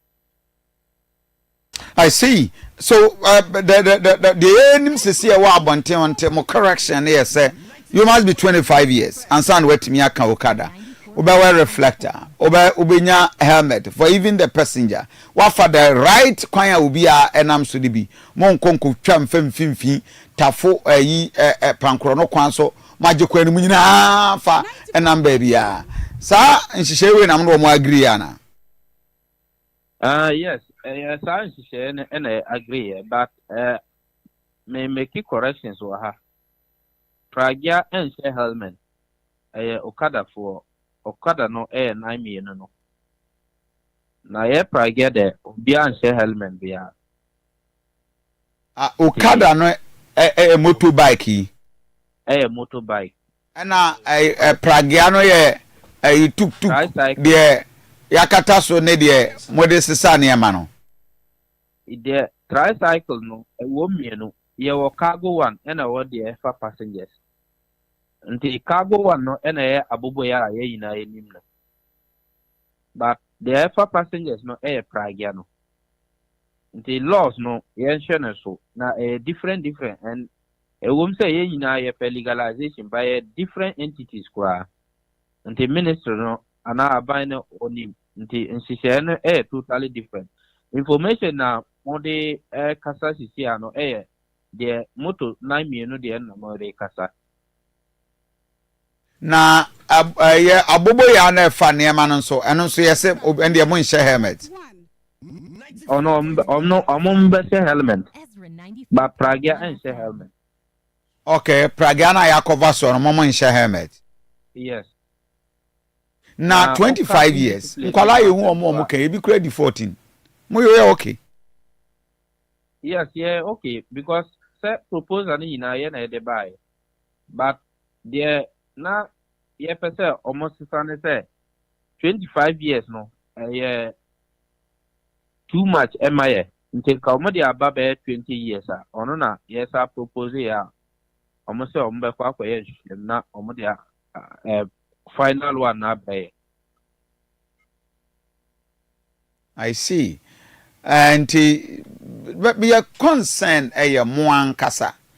Sisi ase kumase ye mamu mfa Pragia ngura inside. With this law, e mamu kwa mamu de Pragia na be ngura inside ana. Hello Mubarak. Hello. 94.1. Okay, Mubarak line call. So, my main doctor to for. Doc, my started this discussion of Pragia issue. Are you okay with the approach at Bino? Epesa or streamlining the activities? Oh yes, no correct, yes. We had Pragia, tricycle, yeah, be a friend of Pragia. So because I'm a boy, na oboa. Mami nwie with Mubarak. So Mubarak na me hwe se am pass mra ya mo benya kwan be wuradum. Ezra 94.1. Edum the yebeko, but beba with strict regulations. Because emra na omoye sisia na ela na omoye emra no. Sa oni ekuo no a ontimi ye adwuma ewo ba bia ewo Ghana ha no. Ana ansana say obet Pragia no kwa license no. Ekuo no ho documents eka ho before ansana mo license Pragia na ma. I see. Ekuo will have a document be back ansana wakwa license so Pragia. Yes. Said ya yebe kevi reckless driving any indiscipline na obi anko ye bone and the fa we know ejuma no because legalization na ebado e was say yetimi regulate ejuma no na anko e ba say abai na o legalize no kwa wa ya de esaku be say name bebre. Okay. Ma tida bena be your operational. Okay. Ella no almost say ma period of 6 months say sa obia moto obia Pragia number plate no aba yellow. Na actually no so I was also join a cool. Na the Ezra toss him I was say all driver's license. Ezra 94.1Fm. I permit said fi Pragia sana emrano homa kwan say koye adwuma. Ana yebesa ma mo reflectors a ombehye say na OKATAKYIE no. Aha, but so ya abubu ya driver obehye helmet. So your friend say Pragia driver reflector ena obehye ena o Pragia no ekuo no ho sticker ebebo ho se ebia wo Tafo municipality a sa wo na wo ye number 1 wo ho no ma Tafo ye nsan hu number 1 bia e wo nkwan ti se BBC a ye nim se asumasi ena ye Mayana wase mijiri se bibini a ebran eso a yebekoso adi ho nkomo we grateful so doctor to for now waso na wano bu so awokasa Reverend dia na make an say say na make no akwantuo ho ala say when it comes to issues of transport say ye koba ye de nipa nkasa ye free baby baako bia baako ne akọ bia foforo normal ye soa edwadie bekoso nyina transport edimo akotenepa na His Excellency John Dramani Abaya edikan within that period na ne ehunu say enye just adwuma na betimi akreti you who say transport in the area one large sector you betimi provide a lot of jobs ama the teaming youth are no money adwuma It's through Maslog and the Shasi or the Savannah area, that's the northern region.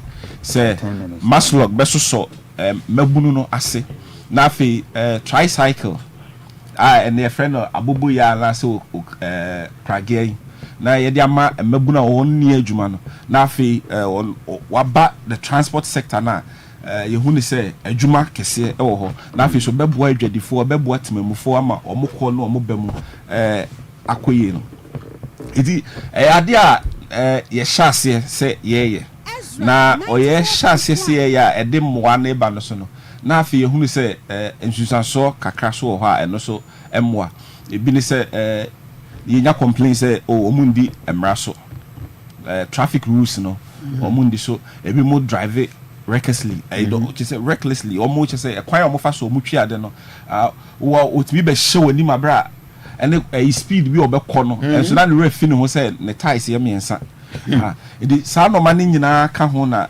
yehunu say ana na Ghana mambra so ayede echichiro oman no LI 2180 aye no 2012 no eno ma ya hyemra se nikwase obi di moto efa obi abra wo giniska nti na say untimi mfa tricycle na se untimi mfa moto no enjijiska nya adwuma enjijiska denti ye sa emra ni nyina se na make no omo yusu moto no omo de fa nipa eji o musika no omo ni traffic rules no so ena na accident ni no ma na sisi na eno na ekofa se ese ye de ban eto omo so ba ye ma maslog shase o north na ye hunu se okada pragiano eba system ma bebo apa say last na make no amatena tamalida atena over 8 years na ufri Central Business District no Tamale Tishugu area honum no ko baby ana metia me na meti no Koblemago ufri kuku baby teaching hospital no ufa taxi na okosi wo last stopper even say a cow we back up penalty ma on beso do be call last stop no no beso we use wo ekwem but if free say pragia for this pragia ka so on fa nko ofie gate anokra odo be ko enti ye hyase ma for omo be ka so mu be gi taxi for no free system no kra because no more services no it was make say economy comfort or no mo dem man say makodwum ana me free adwuma e ba na me pese me kofie no afa on fa nkosi jet station obetimi do akwa akosi ofie gate ano de na e better than na taxi for no enti omo yes ano man nyina mama for etugu omo adwuma dia na omo di so ba se na make no na Ghana mra ya hye no emma ho kwan say omo di sa adwuma no and no of a mampanyine since 2016 ye shy say nka ye be system and na ye free abem ye free abem kra no 2019 honorable muntaka LA request of parliament senko yen hwani nka yen review sa LI 2180 banne in a tricycle use ye commercializing say dey adwuma na di scaban iti we ye ade a tesebeka say na it was in the pipeline na ade a ye gusu ana ye di hu dwuma se beye ye hunu say dem fa so oba ye hunu say diska ba mabunu botom ye hunu say di adwuma eba enti de na beye betimi abo omo so na afi so 1 hour ticket ni mu no so ne betimi abo omo ho ban eno na ye sa ba ban mu nyame adom Ghana for the to me a share say ye ba ban mi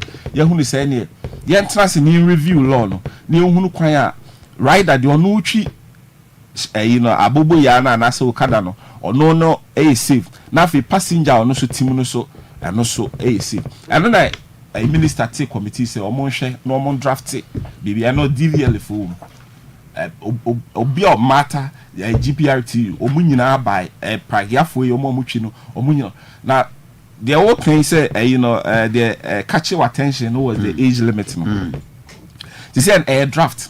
Okay. You go so honest in the stakeholders. Omo ye involved no. Di hon komo. Send na omo regional Asante regional Okada driver. Mr. Sedu Eka no. Draft in the debe two omo say we na sisi committee no kwatena ase no. Omo susu ho say ye ya ebeboa. And say age no enye 25. Obi obetwi Okada ni bi. And say omo so response omo so hu ye omo hu say omo na wa adwuma nim.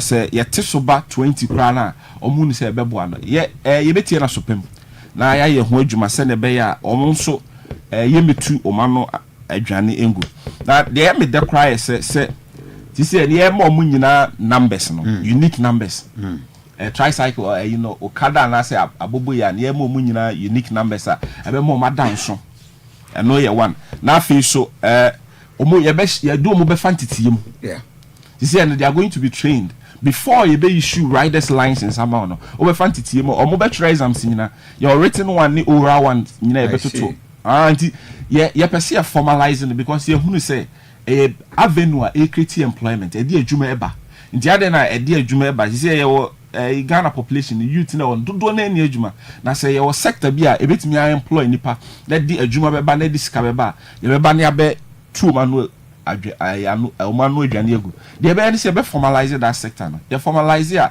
eno be boa ma adwuma ba ma in Ghana ene aban nyina asombedwo no nti omu training ni say no ye be training omu say ne be ya ade no obi o ha wonim say bebre mamenka we tamale say traffic so a kuma say na me ba mbe hu say traffic so na moto fu agina tamale traffic so motor for so mon kan ho I see nti nimdia no meme hu ni say ntiase ne nimdia ne nipa ni nyan hu nam kwan so ono hu ni say traffic ne car ne dia is that traffic so so red a car for ni gina nti so red a na say ono de onamu nti scientist ne nkyerɛkyerɛ we nyina no ma ubie no ma so no hu ni say onam kwan ni mu nko ade ono so part of red gold green and the scientist ni nyina be ma send an accident ACC send na no mobile reckless wo kwan ni ma de insusan so bon eba no ye kyerɛkyerɛ mo ne de mo fantity mu no ni nyina be ye free ono na afi so ye register mo concern ni be buy ni say amanfo de okada no moto no ene ni hwinhwim phones ne e de bokro no but ye shy say register mo na omo belong to associations before I be register on this is why join the union and the no many the bit me identify mo next who join the union so they obenya station is it a pragiane here we omu station no so omu name musa nti ansana at the district we had draft na oma bodjuma medical so omo draft at no mabo go to the district level even ansana ye be T union ama ye be ma license so betima T union esi ehunu ba bia mo begina as a station and ni nyina keka ho ebe boa ma omadwuma no ebe koyi na afi driver or no team a wotwi and the passenger or no kotinam no omu nyina omu safety and omu welfare ebe koso edi mesre se abotre na yenya obi enya abotre na system no yentimi fa process ni no mamu akwam se na be ya obi abenya no ho ntiase na edi adwuma se na make edi adwuma ebe ba na di sika ebe to amafo otum 29 as far as 2019 na a day ebitimi ye 150 a day 150 a day na ebia wakoma ne sales anaso de no ye adwuma no so ma na 100 cities and also man 70 cities cry on so be 80 cities bi eda no bottom a day na Benjamin cry no pa do say the mark one is 100 cities 150 yes is 1 to Kera no more for 3 million 2 million 4 million Ezra 94.1 they take money papa juma ade a ye hunu say it's becoming very lucrative the ono to e dey ama driver so wontwi no enya so mfa so de onu etwi no eso enya so mfa so me a me kotem no so no e ma me etimi ma me koba ntentem na da comfort say me tifie cry etimi be fa me efri me fie e de me kosi na me share ya na one interesting thing na me ko hu ya na me say okada no kra na ye ka no de two moto for kuro bi wa Nigeria oh yeah let me nim say omo time no say high chief Gabriel Ibignadium otu for adamfo pa or hene Benin City or more hene or say although na in the 80s no or launch the first Nigerian air so what shall I say no domestic air or no shall say Nigeria near or no etimi ato plane na edinipa ekoba no shall say na say na edinipa no koba ntem edu mo ne do ma bantem ne do on time near you know and na Lagos no also no traffic ne edwadie nipa no dɔɔso nti na traffic ɔpa enti motorfo no hyae sɛ ɔmo bɔ wura mu na ɔmo timi di nipa no ɛkɔ ntem ada trɔtrɔ ne ntimi nkɔ mantem sa ɛna ɔmo de toto saa you know chief no adwumaku na ɔno de ne kurom di ne to ne airline no so no aha nti sɛ ɔmo de bibi susu na ne yɛ ye de motor no toto airline na itimi kɔ ba ntem sa ne be okada aha nti okada airline no ɔmo de to motorfo no say ne etimi koba ntem na de adwumayefo na etimamufo koba ntem no ndi ya me kanam de ma no asi wo we no say obi anya abotre there is no cause for alarm and Sunday be we process ni nyina no adwuma no asisi omo ye kra na enimbremu kra na etimi create employment no omo mpanyifo bu baby reverence obi tuma o say yi na dia be 8 egu nhire ni mpu na brokuma yina ekuma kodu never so handy enye ye formalizing mpo no na equity employment e de adwuma e ba sei e di sika e be sha manfo na se ye formalizing ne do mo fantity mu no mu ye ne ya ye hwe Ghana mfa so e be nya free nti ye nyina ye nya rohwemu se ye nyu bi amfrim obi aso be nya ne chefa. All right, it's just 9 minutes past 9. And Iguswa Yidin Komo, Okada regularization, new age limits imposed. We ayan koma yeshe.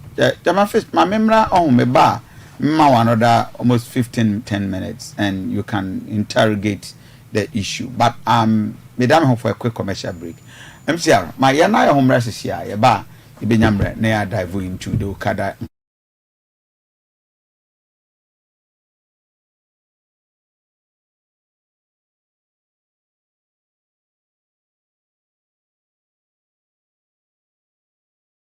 Adebu wa atu obi a ye ja tete no BBC kwa because ye mo asem sia ma na because the condition ye dey owom yeah de kola de osem se ni nkran say oh doctor say be yi na ko se wonko akokwa mu a wakosu ba wo mesu obra kola na ye dey e wo ho entimi dia enka menye saade no 2 immediately no e wo se awofo no e sha ase na omope counselor e de ma bofra no omo aso ko mu here counselors awofo na no they are sorry a omokro asofofo no mpe cancer so mo ye group mfama parents no ne abofra no na me nsre Ghana fo mpani fo se we mo so ye Ghana fo ne bia atorenchem toa we atorenchem enti yetimi koma 5 billion yetimi koma 1 billion yetimi koma say ya afo eso mu su be komu ano na esu ye na ma miyinu abofra kura be ye sei no sika ba ebe hwe na akra nsa na bia na ho ato no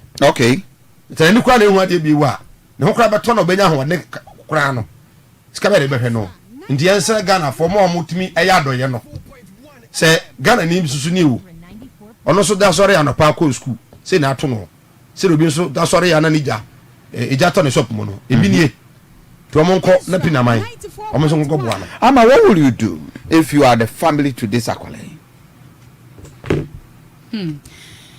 Soon dear said na say Mike Kano allowed but in front of Akwada no I know a problem cause way me sure so bia be komo a obefa ne lightly so ye Kristo ni so ginya media so nyinya media eden ya soon ya reho ne beba said ye kan no ya fa anwo ne sam and at this point no e ka me ye awofo a me concern be kwa Akwada no so bi kese pa chain me ya odi a me kom no no ebe me ya but me concern be kwa Akwada no so na me say na make no psychologically Akwada wo ya kwala wo ye yikura bi kura sabre wa so mpna twi waye oba mu a wahya ase a ono adi ne ho so ofare ne ho kakra ofare ade a nioma bi wo ho no aye ma ne ho se na ni befra ye doctor fo nyansi so dua ide me de meka ne se na ni befra me kase na ni efra na ni befra sa ne ma no hwan na ebe ya ma no etisesi a no concern ni momu ne de enkwa Akwada ne so Ghana ha ne ya na mental health no ye nshada mfa ne serious sa ye nshada ehunu so mfa so sa but at this point no Akwada mental health here pa psychologists yes and counselors ebe counsel no na yetimi ama no a better orientation say cheer up. You have hope. Yes. Life is not lost. Yes. And all is not lost. Yes. A growth of the life. Exactly. I think it's a serious one. Yenya about from you na fe the newspapers. Yo, abusia yam first da Emma Gwanbe Herbal and Homeopathic Clinic. Me se wa wako hono wa udi adanse ho ye. Ade bi wa atu obi a ye ja tete no BBC kwa because ye mo asem sia ma na because the condition ye dey. Yeah. The kwala do some say in Quran say, "Oh, doctor say be yi." Na ko say wonko akokwa mu a wakosu. Ezra radio. And nkoma ye di no aban legalize okada saying the ABC on reson faso senior Fredoche mamintio. Thank you, Rev. Okada nkomo yi enye adeboni kra Ezra 94.1. Obu say necessity is the mother of invention. Yeah. And share the flip side in so I am Fleming and can say prohibition is the trigger of crime. Okada ye share or more bani Okada. Ezra 94.1. His Excellency Ezra 94.1. Already on the kind bani Okada. And then so say Osamba be regularizing. Na time or bani no. And then a bena etosuminu amebu ye no bemu. Say prohibition is the trigger of crime. O prohibit ade pe na fi obi koya na be money. But the necessity is the mother of invention, you know. And I say adwuma kire say. O my Ghana kasa na ye wo no. Your transport system no enye papa. Other countries akomonim. Over country be we who the regular car transport ube hu taxis ube hu even as far as to limousines transportation to the people. Ube called the railway sector don't say railway no for transportation of goods and then even humans. Ezra Speed trains near there. Now within even city centers me call baby a San Antonio. Honokrano as a underground water transport system. I think in Texas. All Ezra, forms of transportation are developed there. A day amount for Quenya and then Ahusan say, Opesu free ekoha any day mount. Me call China. The first time I met Tina Ukadamu, me call China. And also now the Chinese population, billions of people, all manner of transportation. It's not first time I met now Ukadamu China. And it was a regular system. The only thing is Ezra 94.1. I say some mommy no mommy counterfeit. Oh yes. Enti Okada no the use no dey ehun hia. Ghana your population gradually economy and bro your transport system no so the capacity so is if you are introducing another form of transport ebe babe nipa enya boni. You see, I strongly believe in say you be introduce BB near the babe solve a problem. Okada ya ye introduce number one babe solve the problem of unemployment for especially the youth. The youth also started from a certain age to a certain age, cutting off certain people. Ezra 94.1. An issue that has to be looked into. There is always what we call a positive discrimination in public administration. Ebe ngwa se ubehunu teacher ni ahoroso. Okay. Oh, me abensi. Ezra 94.1. Enye adeboni. Na se teacher ni ko jina classroom. No horoso. Na horoso na obeti. You will not be effective. It's deliberately no. There is that discrimination. Say uko interview. So uko pe akwenya wa de chirim. Na so mu hu se wo horoso a. Hardly say bi omo fanche ombe hu doctor or you free. Yeah na especially so obeba be hwe nkola no ebi wa akola bi hu no kra to me twane. There is always that positive discrimination.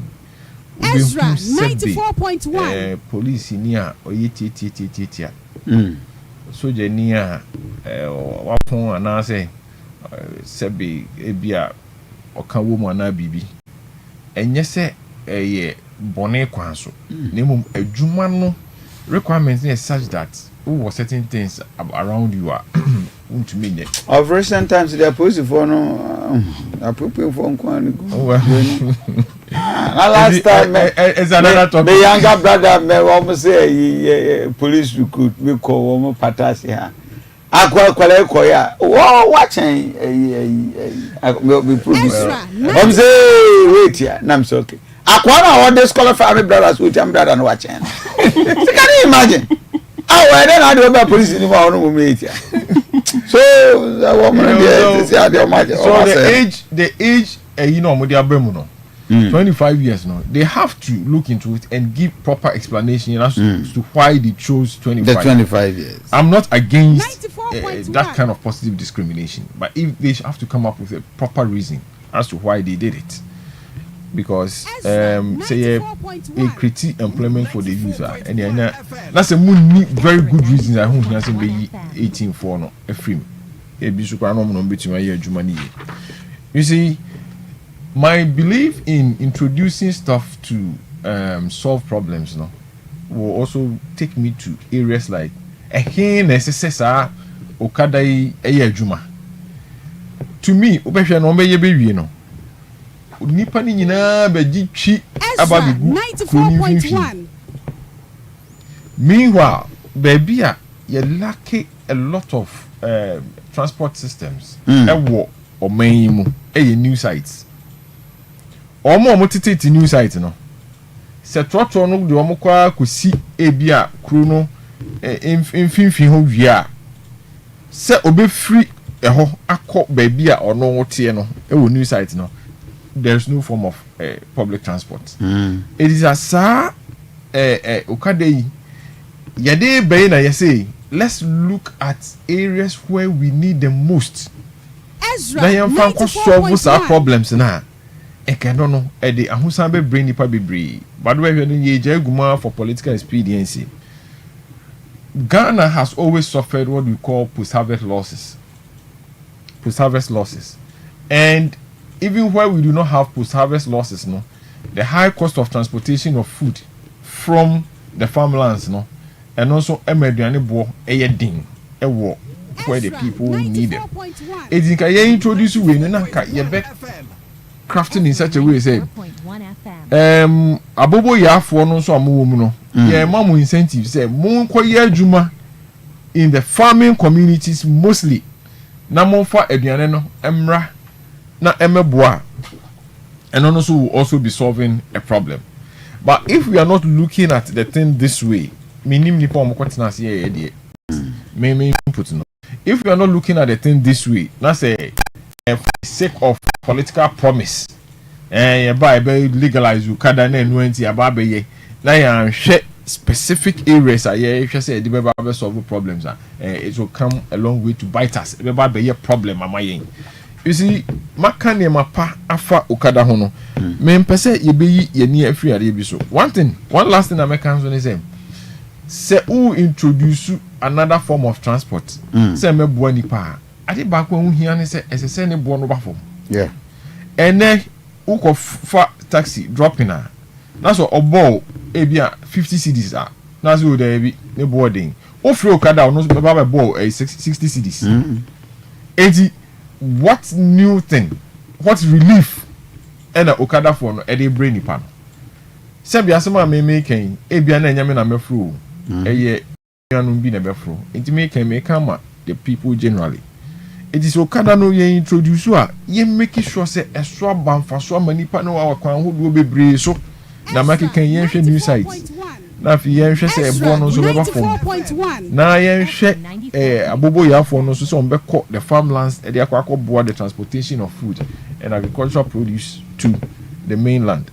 Enti ye hwe say abobo ya no say yan regulating here insurance obone ben e na de bebre say okọ confirmation emergency CCR. I can tell you say the number of vehicular accidents ai gu ho no abobo ya ne ayi okada ne pragya ne ho no form about 70%. Say omo ko hospital any because day in day out reckless driving, reckless maneuvers, red light no atwam baby answer so far no nam ho pavement no nam so na to be book curve tricycle no na any muta no kwa nesi na achire 2 no ehwe wiem am go race na sa be si ho gain na omuko Ezra 94.1 very difficult for the police to track them enunti emamu ye niema basa one key area and so amesaka ho asem and say omani ko nipa na ebe drive sa okada no so because most of them look like the word is they look like they are under influence of drugs. Most of them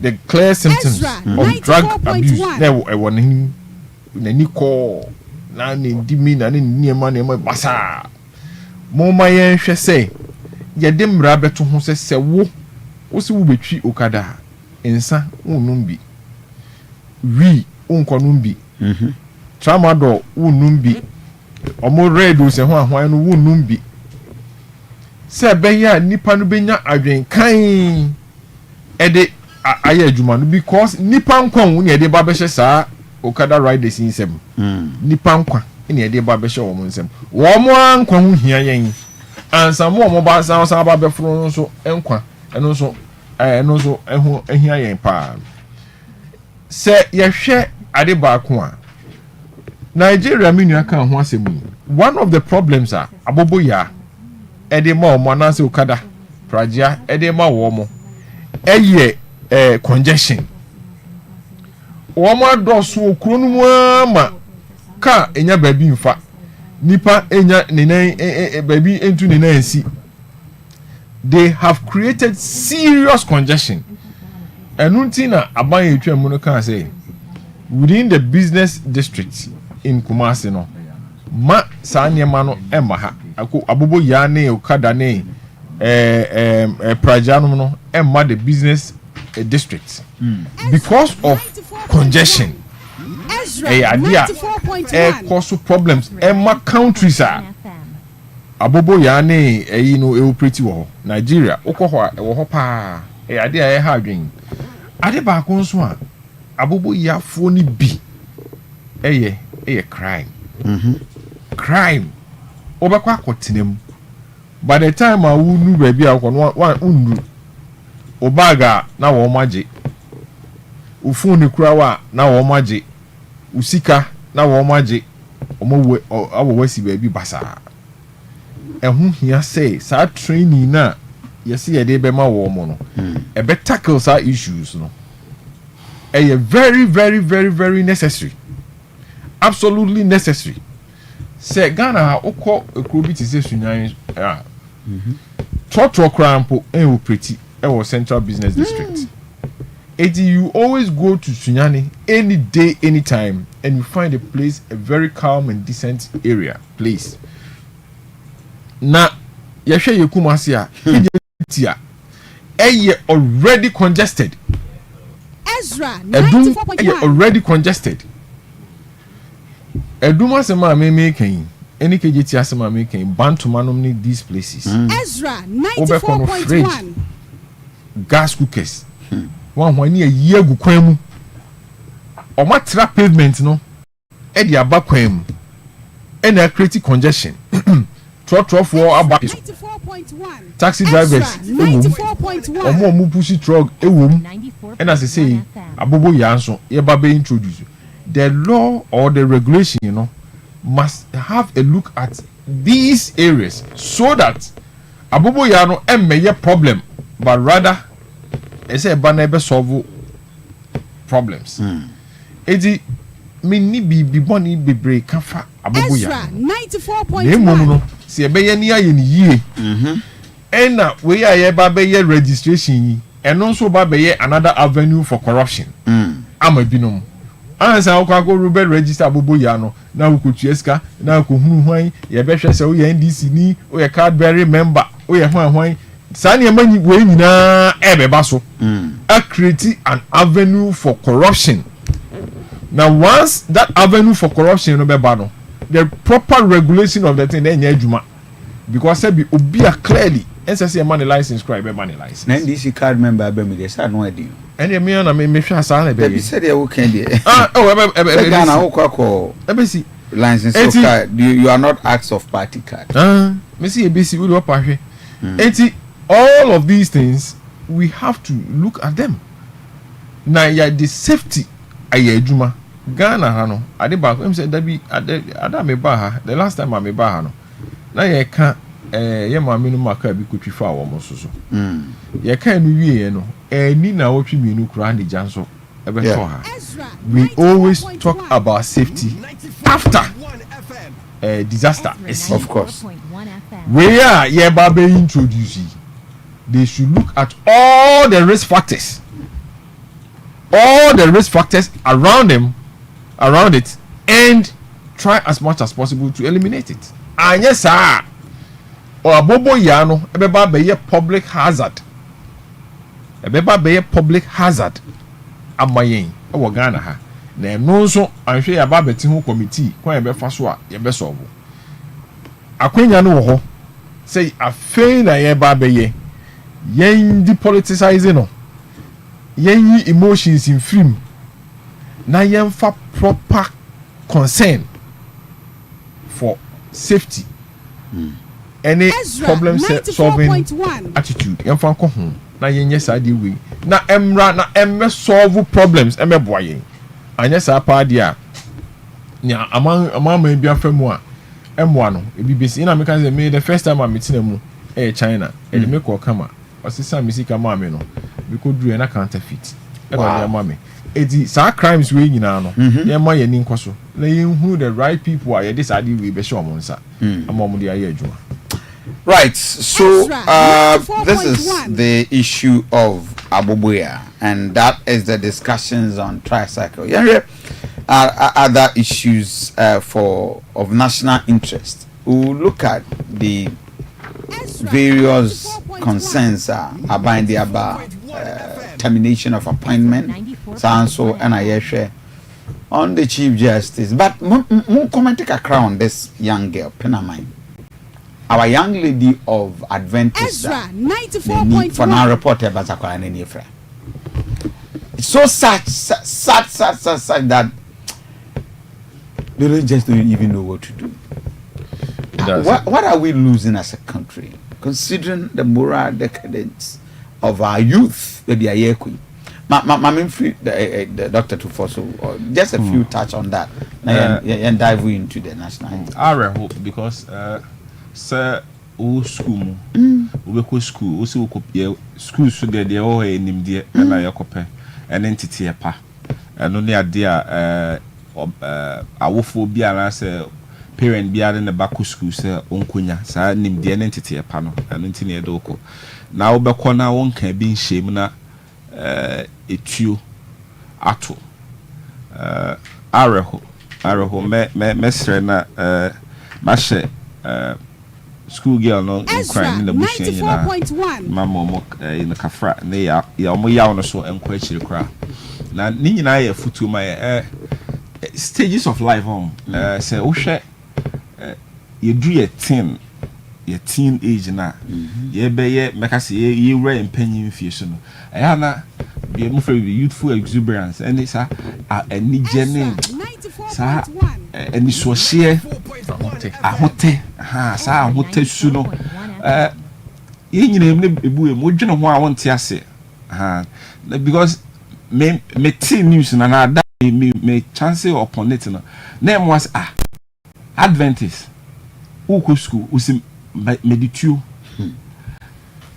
what they be chere den I know that she's a guy and I know that she's a we a den chi say suban ni ye bia and na e ba youth no ye besere awofo ye me aninko India manachi obi wo ha me ye wo school me obi wo ha ye de be to school mo na wo fo ensi wo krada kopem so wie school no 3 years e be 4 years wo wie ye nyina na wo fo ensi ho da me visit no kwa hunu obu also a be bakra no ni din oba be friend no gate no ye be bobo a ye hu ma because on the nickname ye di mu no guy Kuruntu fish ay chairman fish ye be ba school say how and o dia be da fish out here ye be boni din kasa no ne ye be hwehwe na ne ye ba se odo ani di o banachi e wo school mon and say baby amde na kopie no wo nya ntete ye pa na addition no say kwose ya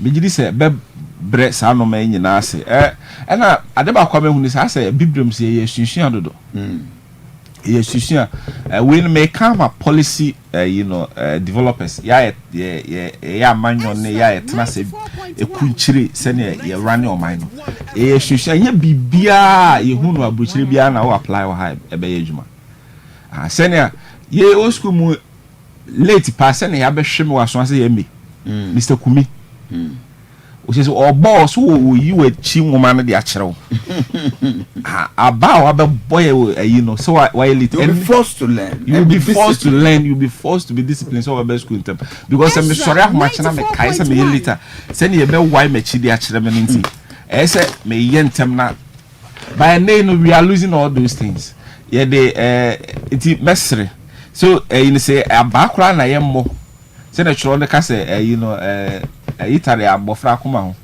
ye de aba na ebe why no Jimmy etare abofra kuma ho nti mesre say ye me awofo no ye me yanindi e manachi ye suku na edo makono say omokwaje ntete no mo ekwaje na ye mabunu no so ye hu ni say school na yaba addition na ye behia some months ago they see what take you so no akuku na obi bakwa it's just odwene ho a wonti ase ti mesre school ne de koye ye ma ye nin koye addition no so no na any other matter bia na ye nyi ya adwene firi so ne ntwe ho firi ho o ye guy bebrebe no emfa so bi ama o ma ade ba ko so am steady hu ye school mo ma na ye so mo ye guy pa no ene ye show ma you 94.1 ye nyine be di adanse wa wutie me wote wa ko school o ma na ye so mo ye guy pa bebre no ma na me ma na ye so mo na o ye cry ye school for no bu okra wa colleagues na afere cry so be college because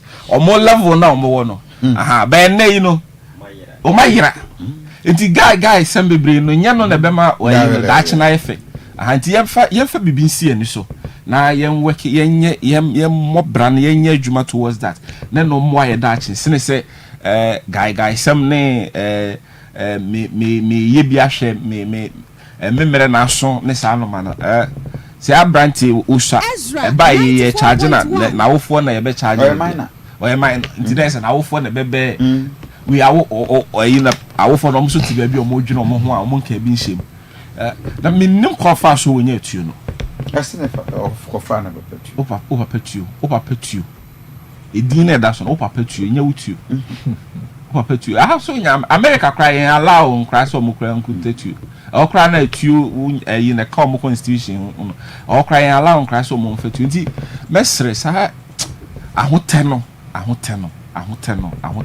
ye nwini ye da che ho ensene sa ahoteno ze ye ko you know inteko a o dey have stadium DC the students ya here buru ye ho ne ye to mo ba che se you know be ha o dwene ho a na sia cars you know omo koto she KTI e ko se omo you know omo sign this na KTI for so aba be cars aba ti say ma be say school mo no ti say ne ye say ye school ye ti Ghana ye sika ensun edi education ministry sika no de bre high school na ensun kakra na yetimi anya bas no ne aya sa akọ se ne ahye ti say mesre ye ko sua nyansa entete ne nimde ne ye ko pe ye ko sua nyansa na ye de sa subai we ne ye we a ye fa nchechero man ti say ye na ye dachi you know future leaders ye na dachi no ye be hye ye mpanyimfo ana ye na ye be di o manam so dia ye hwe kwampa na o mo fa so no na ye sua no mo ye nyai sa no ma ahotesem ne gaga isem na emfa nyansa bia anim wo be ye wie no onu ho me giri sa branti sisi was you know wonu no nim se sa me wonu no ho pa wonni ma obeka se me hu yanka enso akachi na fe ababa no so no mesere na relevance agencies are betimi aboa ama losing the site no because ebe ya omo esum drua minim yare a ebe ya mienu kra o ne hu se organ hu den na wani mienu and I what tasty 94.1 site da wo hu na de da na se ebe free sa no eno kwakwa be kill ebe kum sunsun ma ti besere na agencies na ye involve nyina ye nya na ye hwe se the girl will not lose her sight na eme ye burden so ma abusua no na obetimi asi ne tibiem obetimi asi ne dadam biem na ono so enya da achepa ama no we bia na si Kofi Adoma ma munua panyini hweka wo bo me bonya me mpae se akrai die enkoye Kofi Adoma we koye se dia na asem ne beba Kofi die omo $500,000 ni achiru enye sika ketwa ti the mpae bota na chi na ma eje all the relevant agencies Ghana education bibia yemfe ehunjim na se ne be ya emeye burden emma akra na akra na lucy ne site Chairman Fish Rev you want that you that's it adia emma sane ma we sisi pa bebre no ye discipline they say o man na yetimu no discipline ayira afri na you lose your culture and you number one because tie your culture na indusem ne gidie bi nom ne ade na ewo ho no ntine na nipa suro say ye beye bibi ukoye obi bone a mo to aduro bi a bi nyawo ukoye bibi a abusua we kura no mo se nu we omo de be kan a ebeye osei enu ntina yetumi control nipa ewo oman num kwaye we yenkom nsuo we yenko ho okwa obekwa ko hu bibi nsuo ne ba obeyese na ni nyina wo ho a control yen ene yakwa akofa abrofo de edi aba abrofo de no so no it came with religion Muslim here Christian religion a religion that comes with discipline Edinanka eno so nya bad so hwe ye mpanyimfo ana omo ya Christofo Presbyterian discipline na no ya sema wo ho Pentecost fo so bai basabasa bi anim na ene no enipa bi abebo awura Christianity no mu a omo de akọ a different level nyame no kra na ye nyina ye so no kra na omumu no mpo na omo ba bebu nipa there is total lack of discipline in our systems akwa kuwura education service ena nkola no so eye dia wo mu yin Ezra ade ba kun so a koso a high adwen pa ye parenting anopa no num na parent free okwa dipa obeba bedru no nwotwe whatever and adutum omra na nkra nada weekend okwa yie anopa okofunda ho owi a wakwa wi ade eno so beba bidru anajo kwasi ada eni asori no kwa asori so de eni eja wakope ni mutu obi edi contact time ayinya with enkola yema eyesen akola no wo concern kra na ha parent no o hefa na kra na ka kire no ni na danfo eni edi sa nkomo no ena sei na we aye bi sei me papa wotu wo ho de beba be kire ni ebi kro nya na adwen so de be kunu po o de ba mo hu se ono no kra no so o ye guy because enkola no omo hu no mu didi nkomo omo so se bia adwen ne ba bi develop adu na nko na nim sa omo nyina wo sa learning stage Ezra 94.1 you see it total lack of discipline you see and the influence the wholesale absorption of foreign policies yan fa ba enka kra me ti say me boss lawyer kusi discuss hwe abrochi na yan fa abanka enkra no omo wo counseling any idea wo ho a omo de counsel enkra no hwe from various stages educational system no teaching nkola on so many things, morality, this and money nyina Ghana.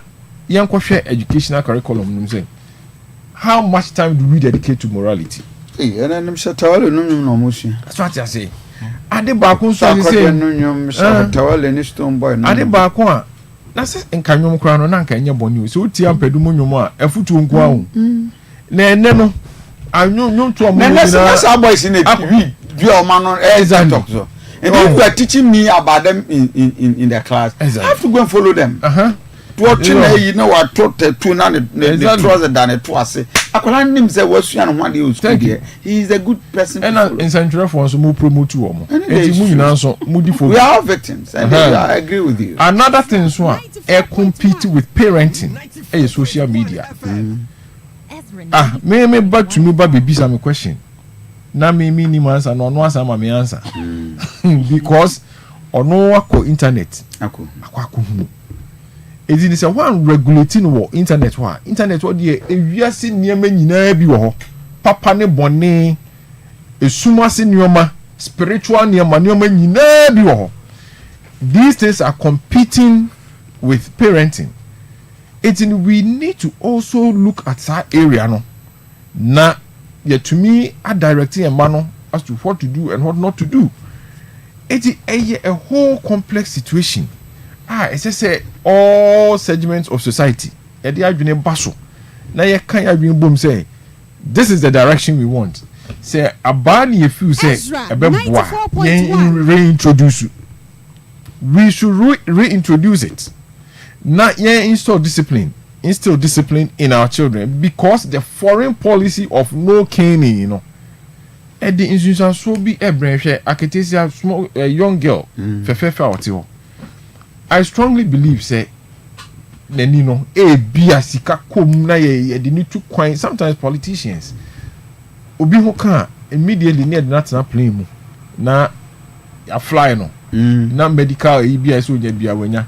I hope say vice president na ho ye na me adom mo se na ho ye. Thank you.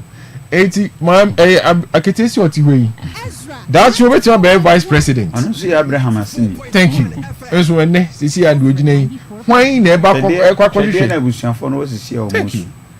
Why na kwakwa hwe ni nsemu na wapma ne so e de na kose ye konko hwe say ebe ye ya because it is possible. You see mema na busuafo shedding akra no nso mema ni lose hope. She will grow up. You see there I dey friend no Dali ni disability adjusted life years. Abofra way eba believe with this disability. I mean I'm me can restore. Say obedi 8 years disability adjusted life years no. How many years? Meaning so we 15 years That's obedi 85 years. It means 70 years of living with disability. Enye adekitwa. 80 Mr. In discipline no. And I can't go afraid me wofa. I friend no kwaku nyako. Owo daban ne ba media meeting no news mo ni social media police fo akwakobo abrantie bi wo yamfo aku no me dem tie bi am comment ya na na mu ye nye say na me am wo fa ba wo until you relate to Kennedy can come because Kennedy can come for asem na ye ken insurance constituency for ya asem na ye ken papa kwaku nyako coordinator NS yes akwala na NS kra awo be me nya kromfo me koyi ko djuma na kromfo kra police fo mu duty na yes na ko hospital na oye djuma wo o mu nim se ho no oye djuma e ko asa say ni aye work so indiscipline no much as we talking I think mrantie na hwe dia police fo aye o mu necessary o mu no me agents of discipline o mu enforce discipline hwe dia o mu aye and this thing is going on around the country. Politics kakra me de bebe mu ni say wo hwe sebe enyambran sem ajapa eye odi oman ne mra ato nchen se me meti hey na se japa se red no bekwa kono mu se den no bekwa kono na se flash na dwimu say yan ko chairman fish fie me ko ne yabu mi dan ni na ne opa bia no waye such level of indiscipline. You think just that is how just it is? What is it? What is it? To you there be na se what doing they say asemesi na be ko ni fie a emra kwan wo hwa ye de ko ni fie enye se oye politically exposed nti na boom one run fie na so obi nso de say to me na so hye nsem no no so ko ye bia 94.1 obede no akwa control Rollins eba ya obeye cool no omo sojafo no TC abonten ema e ton nyoma na omo de omo toto agu so abi omo ha mu atwitwa omo ha mu ma that atrocity na e call so no at the end of the day when you blame no ebia na jakwa eye ya hodo enyoma no abo omo bo ra ho no omo ko bu no omo yi oyesa yakobo ni dun komi that level of indiscipline, administrative indiscipline, governmental indiscipline, political indiscipline, air cost war menu, na sebio, enidium, in centrefo, most of what indiscipline to the extent of one more centrefo, would be one hour cancer in favor, and it will a chill. Now, you ascribe to the 1992 constitution. Everybody is talking about. But we need to condemn it. Jakpa cannot be operating like as he is doing right now. I'm telling you, it is so wrong. It is affront to the constitution. What is the meaning of this? That's a war, yes, I dear way. That's a collabing so copy. No, so koyeno in his own way. That's a decision way, but we sit around and then blame who? And blame who? It is indiscipline to the highest heaven. I'm telling you, Jakpa. I'm calling him saying he's indisciplined. The government is perpetrating indiscipline. They should stop it. Omonfa kwan paso. Obia wedi omani si kebiano. Omonfa kwan paso na monchi no. We are not afraid of anything. But this level of indiscipline, it is not acceptable. It is unconstitutional. Eyen crasism say neck Ghana. Obitumi bolu obi fie be ye nema fonsa HSN oh yeah no e dey pa na esi Ezra e dey na esi okuje to start ye na ora na ho ahwan e na wiase document nyina wo no edu ne so a ye ni interview e cause all for onwa the document ni fie your friends rent all from ranu kwa tenancy agreement eno kwa okuje ye to enya ama na wo nam Eddie Drew no one. Oh, so fake way. Bro, when you so it's a political persecution. And your question, I say, or man when you trim, you who your chance that Japan or New Rollins go to Jimpo. It is refused on only one who are you want track. We resisted that in Asante region here. I was a student, your demonstrations. Yes, our demonstrations against Rollins. It's Japan. Mon country say they are all in discipline. In Kola, Akola, Bissuya Japan, no aqua tritu. Na Yasa Babetnasi, I discussing this and no pay ye dear. Observer, sir, Uo, Yaribia, a Budin, a year, and then we are there. I am re. Kokuna, Edokro, a crobia too, and I am pompo. Baby, are there far. Usisi na ya ya transfer chi bremo se ateka bo tu wa ya o pepum din na wa pa ya resa akora no wanyini na nso odwunso kete so akobobo e ma ne na mobu bibie si e ma ne pedua na kwa bi atochema e right angel herba omo e ya ade papa na enei Ezra 94.1 wo akwanya nso a wo be fa honhom no abo ho ban eju aware abusua no me eda ho wa how be na ad wo tare a na wai wa utumi se ade ekoi enye kwa mfra urade Dr. Anti Samin kan cho so no onye sofo no so onye malam ba waden ha bedru na esa yade edru bo ya ahoba bo kawebum dware tefra eno an na fawo o krono ma francho heman number ni 0241 191222 0241 191222 azem we dey tu dey 0241 191222 na etive so abo But already a mon more qua. A dear back one went to inquest will be a honam. My honam tosso, my radiant tosso. V1 deodorant for men and a ma. Any V1 body splash, a man and member. V1 shower gel at the man and man and member. Sansona V1 body lotion and man and member. Adia F fenise wunku deodorant usamna nyina ya ba kope. Boa ema wankasa wo scent and smell and it said yeah we see carry perfume no how the perfume you wear gives you the confidence and pay bomodena call Fantasia IC hair relaxer Amasonia cosmetics seven countries baby a will be anum or the bra na you mount the best and the best of cosmetics any of the cosmetic shops also per Fantasia IC hair relaxer emano monko na mama mutrinyo ne nyese sricha homa na emwa na you mount the best and the best of hair relaxer.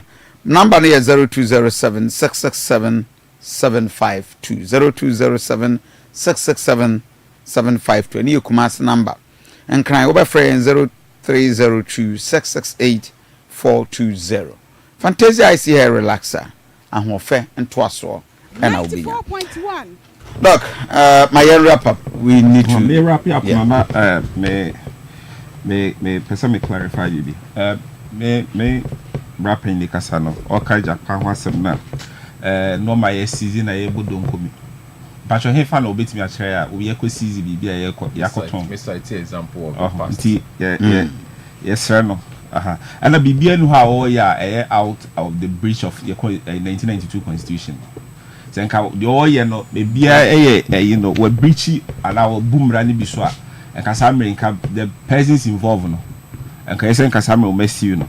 Now, may kind view Article 24 of the 1992 Constitution, Clause 4, no, say restrictions shall be placed on the exercise of right conferred by Clause 3 of this article, except restrictions prescribed by law and reasonably necessary in the interest of national security or public order, or for the protection of rights and freedoms of others.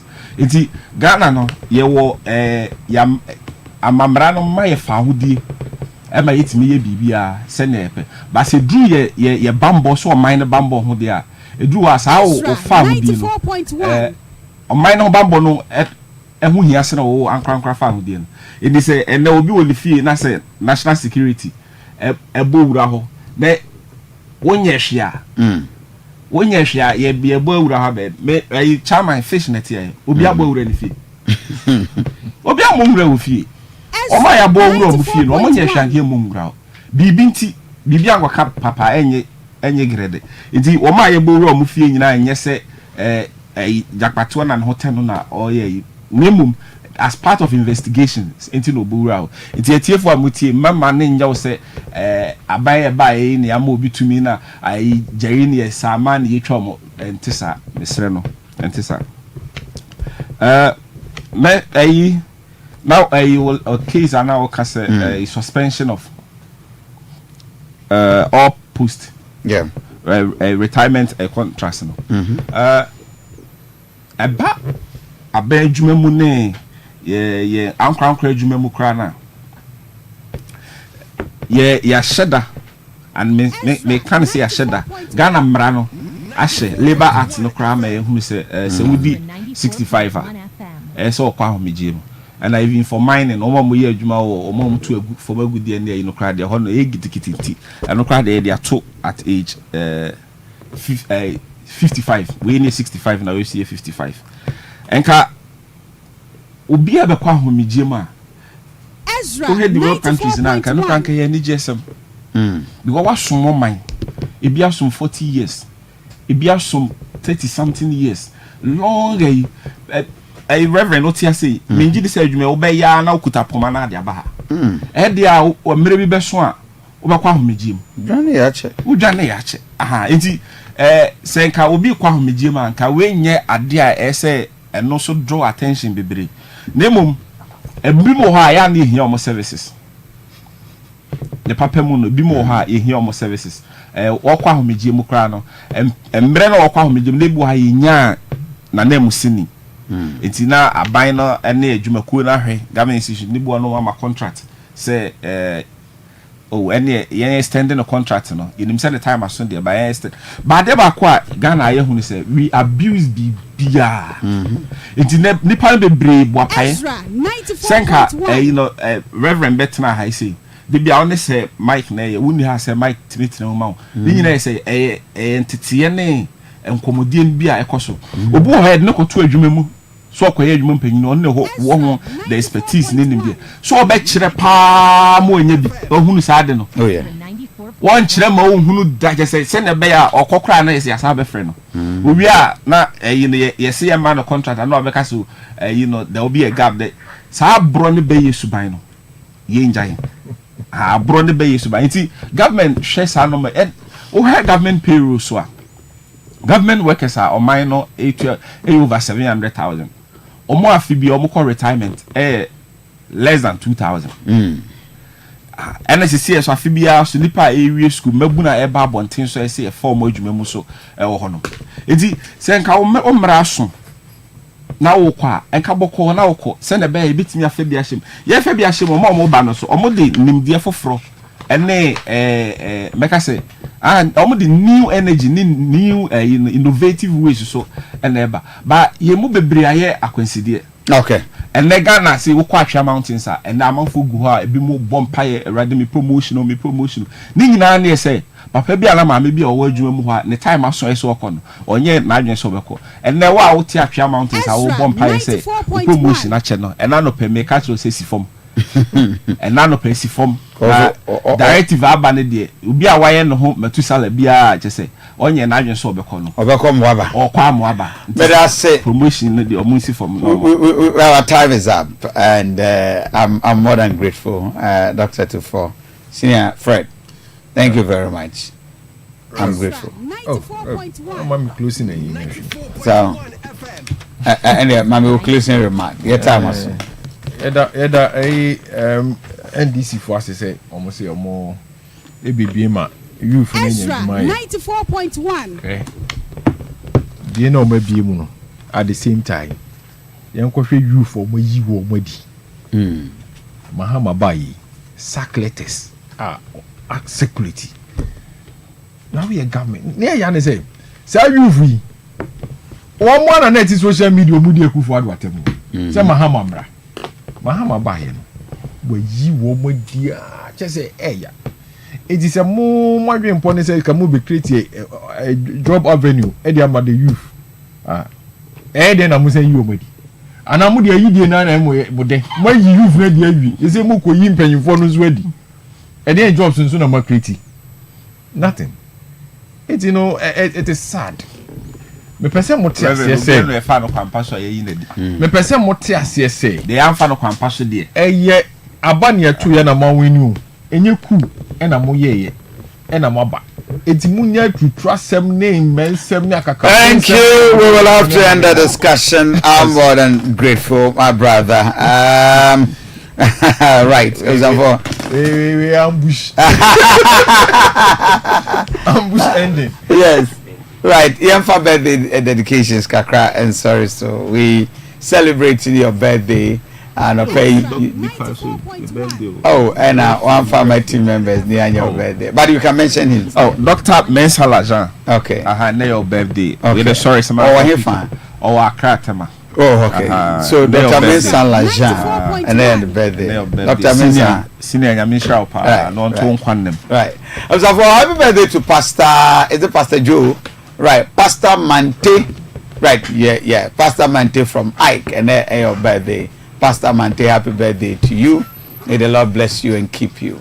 So and another birthday in Koma, Honorable Yawase Educhum was some member of Parliament and former Education Minister from Kwame Owusu Bampo KOD. Another birthday in Koma, Sandy Kane, entertainment pundit from Nation Fighter. Sandy Kane, it's your birthday, Nation Fighter. I will show happy birthday. On that note, okay. Aaron Edusi Poku, Konfanko Asare.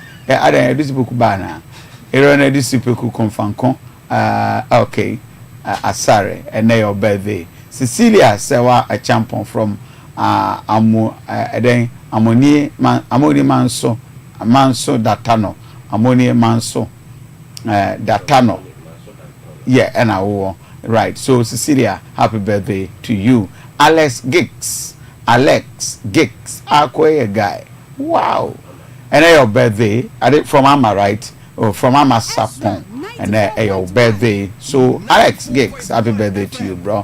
Happy birthday to Mrs. Patricia Dankwa Mensa from the same ammonia of Manso Datano or we say Mrs. Patricia Dankwa Mensa a happy birthday. Right. You better when you say that is where we end our birthday wishes. But if we're celebrating your birthday, not your moodian, a happy birthday to you. I'm sorry.